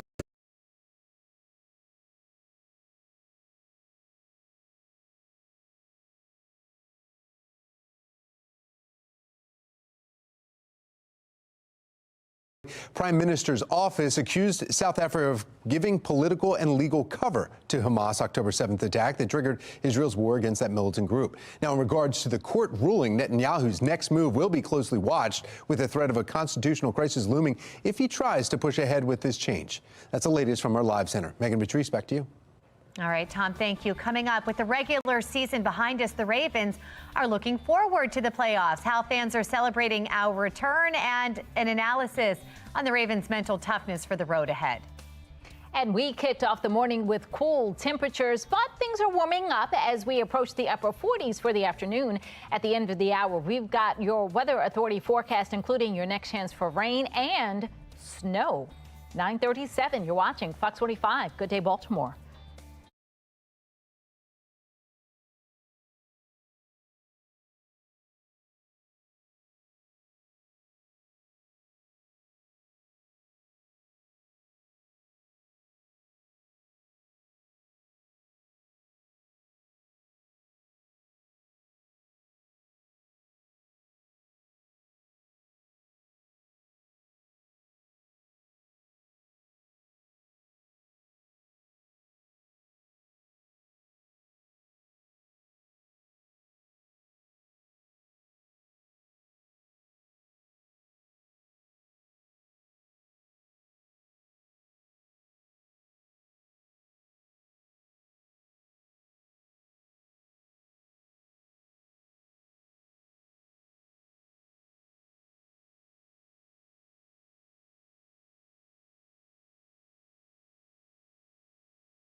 You are taking a live look at M&T Bank Stadium. The Ravens clinched the #1 seed in the AFC and firmly put themselves atop the conversation for the best team in the NFL. In our 7 o'clock hour, we spoke with crisis leadership expert Rob Reinhold about the different responsibilities the players and coaches will have as we move forward to the playoffs. I was very fortunate in the mid-90s to have some one-on-one time with Art Modell, and I was asking him, we were talking about leadership, and he said great football coaches know how to teach, motivate, empower, communicate, and also hold people accountable. I think John Harbaugh has done a great job this year, and one of the key ingredients that I've seen, particularly when I work with corporate teams, and I see this in the Ravens this year, and that is they don't want to let one another down, right? They want to perform at a high level, they want to do well for their coaches and the team, but they're very invested in one another, and I think that's a key ingredient for success. Weinhold also emphasized how important it is that Coach Harbaugh supports his players and the entire Ravens staff. In the meantime, some of you have been showing off your purple pride. Look at this. In this picture, Romario is showing off his game day outfit. He's got his favorite player's jersey on. Yeah, game face on, too. India sent in this picture of her and her daughter, Chantrell, both of them enjoying the Ravens when you see their purple there. And if you look closely, you can see even the dog has a little Ravens jersey on. Well, we want to see your Ravens gear and your celebrations. Scan the QR code there on your screen, and that will take you to foxbaltimore.com, where you can upload your pictures and your videos. It is all powered by Stackla. Now, next up, the Ravens take on the Pittsburgh Steelers. That game is Saturday, this Saturday at 4:30. Last game of the year at M&T Bank Stadium. And then the Ravens will host a divisional round playoff. That game, January 20th or 21st. We'll see how this plays out. Well, still to come, our first snow of the new year is on its way. Coming up next, meteorologist Justin Chambers has everything you need to know before the weekend. That's in his full weather authority forecast. And coming up, a basketball game for a good cause. Just after the break, we have more on the Harlem Wizards and what they are doing to help kids and the local community. Always impressive. 9:42 now on Fox 45. Good day, Baltimore.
.45, the Harlem Wizards, your favorite basketball tricksters, are back in Baltimore and dribbling around for a good cause. Joining us, Maryland native Harlem Wizard King author is here with the game details and everything else you have going on. Good to see you as always. Good to see you as always, Patrice. And every time we talk to you, you have a ton of things going on. No different this time. So let's talk about the game that's coming up. Okay, so the game is January 30th at my old high school, Milford Mill High School, 6:30. Doors open up at 5:30. And it's a fundraising game for Team We Happyville and Greenmount East Leadership Project. Okay. We're trying to raise money to take 10 to 15 kids from Baltimore to the Bahamas to a Maine Quickly basketball camp in July. Oh, wow, that'd be big. Yeah, that's they were a big able time. to go. That's what we're going. We're shooting for the moon this time. We forget the star. We're going for the moon. I like this. Okay, and this was a game that you so who's playing in this? Because you invited me and my colleagues to play in this game. So we play against anybody from Baltimore, basically, you know, the staff from the schools, you know, local celebrities, news anchors, lawyers, the mayor, anybody wants to play in the game, come play and come to Happyville and have a good time. Well, you know, I played basketball. I know you through can high boogie. school. No, that was way that was back then. I don't know about now. So we'll see. We'll get back to you on that one. All right, but like I said, you always have stuff going on. You're going to some schools tomorrow to do stuff. Yes, I'm going to some schools. I'm going to Featherbed, Bedford, Winans, Woodmore, and one other school. I had to ask the principal at Featherbed. Okay. And we're looking for sponsors, the sponsors tickets for the game. Okay. To get kids to the game. We're looking for sponsorship for hotels. We have two hotel rooms already sponsored. We need 5 more sponsored for the guys to come into town to have somewhere to stay. So we're just looking to have a good time. And it's a good family event. Tickets are only $10, $7 for students. And where do they get that? Where do they get the tickets? Oh, it's How do you come out? get online. I'll give you the link online, or they can just go to harlemwizards.com. And all the information's there. All the information there. You come with books every time. It's a couple I recognize, but I see a new one. The new one will be out in May. It's How to Get to Happyville in 30 days. So explain what Happyville is. So Happyville is not based on how you look and how much money you have. It's based on how you feel inside. And your true happiness and joy is not predicated on what you do for me or somebody come from within. You have truly agape love for yourself and others, and that's Happyville. I love that. So make sure you get that in May. Where's that going to be available? May, it's going to be, I self-publish it, so I'll have it on my website, and I'll probably have my my book signed again at Billy's spot where Beats and Bingo is. The Easy Fun Factory up there on Whitehead Road. We'll have you back in May in time for that. So we'll talk more about that. You have other stuff going on in the community. You work with Rex and Parks. You do after-school program. I mean, you've got a lot going on. Yeah, so me and Isaiah Johnson, he's the president of Greenmount East Leadership. We partnered together about several years ago. So we have a contract with Rex and Park where we go in and we work the kids out for an hour. We turn the music on. We meditate. We do yoga. We do all types of working out. We do mobility. We teach them about health and wealth in a fun way. And then we do it in the community for free. Sometimes we're at Lake Montebello. We go all over. And then the after-school programs at Greenmount for the Greenmount community, whoever wants to come. That is awesome. You need to check him out and all that the Harlem Wizards are doing at the game coming up in January. You brought your ball with it. Let me see real quick before we go. Okay, so you got the tricks. Yeah, see, that's why I'm not going to the game. At least not to play in it. Let's get over to meteorologist Justin Chambers. There you go. I thought you played basketball. That's what you said. I did, but I played basketball. I didn't do tricks and all that. You're just trying to hold the ball. You're like, whoop. I was trying to spin it on my finger. Okay. I got faith in you. I've seen you do it before, P. So, all right, good morning to all of you. Yes, you heard the animation and the little sound effect there. The next weather maker, and we're going to be tracking that weather alert weekend that is on the way. This is our downtown Baltimore camera. We do have some clouds out there and some sun that's trying to break through. Give it another couple of hours before these clouds roll on out, and we should see some more sunshine as we head later in the day. Temperatures in the mid to upper 30s for us right now, 37 officially at BWI Thurgood Marshall. Overall, our weather story, more sunshine and breezy for the day today. Temperatures will be just a bit warmer, however, with that wind. Probably won't feel that way. The sun will feel nice for sure. And then we are definitely tracking that weekend snow. So get your golf games in this week before this weekend because we're going to have snowy golf courses out there. 40s here through noon and into the mid to upper 40s in that 2 and 3 o'clock hour. Overall, our high temps typically in early January are in the mid 40s, so pretty close to that number with a lot of us in the low to mid 40s for the Eastern Shore, across the Bay Bridge, up and down the Chesapeake, 47 in Baltimore City, 44 in D.C. today, lower 40s in Ocean City with lower 40s as well up through New York and Philly this afternoon. Now, notice the temperatures tomorrow and Thursday are going to stay in the above average category, and you can see that big drop off into Friday, Saturday, and Sunday. Those numbers are definitely coming down. So here's a look at our future scan. As I've been talking about today,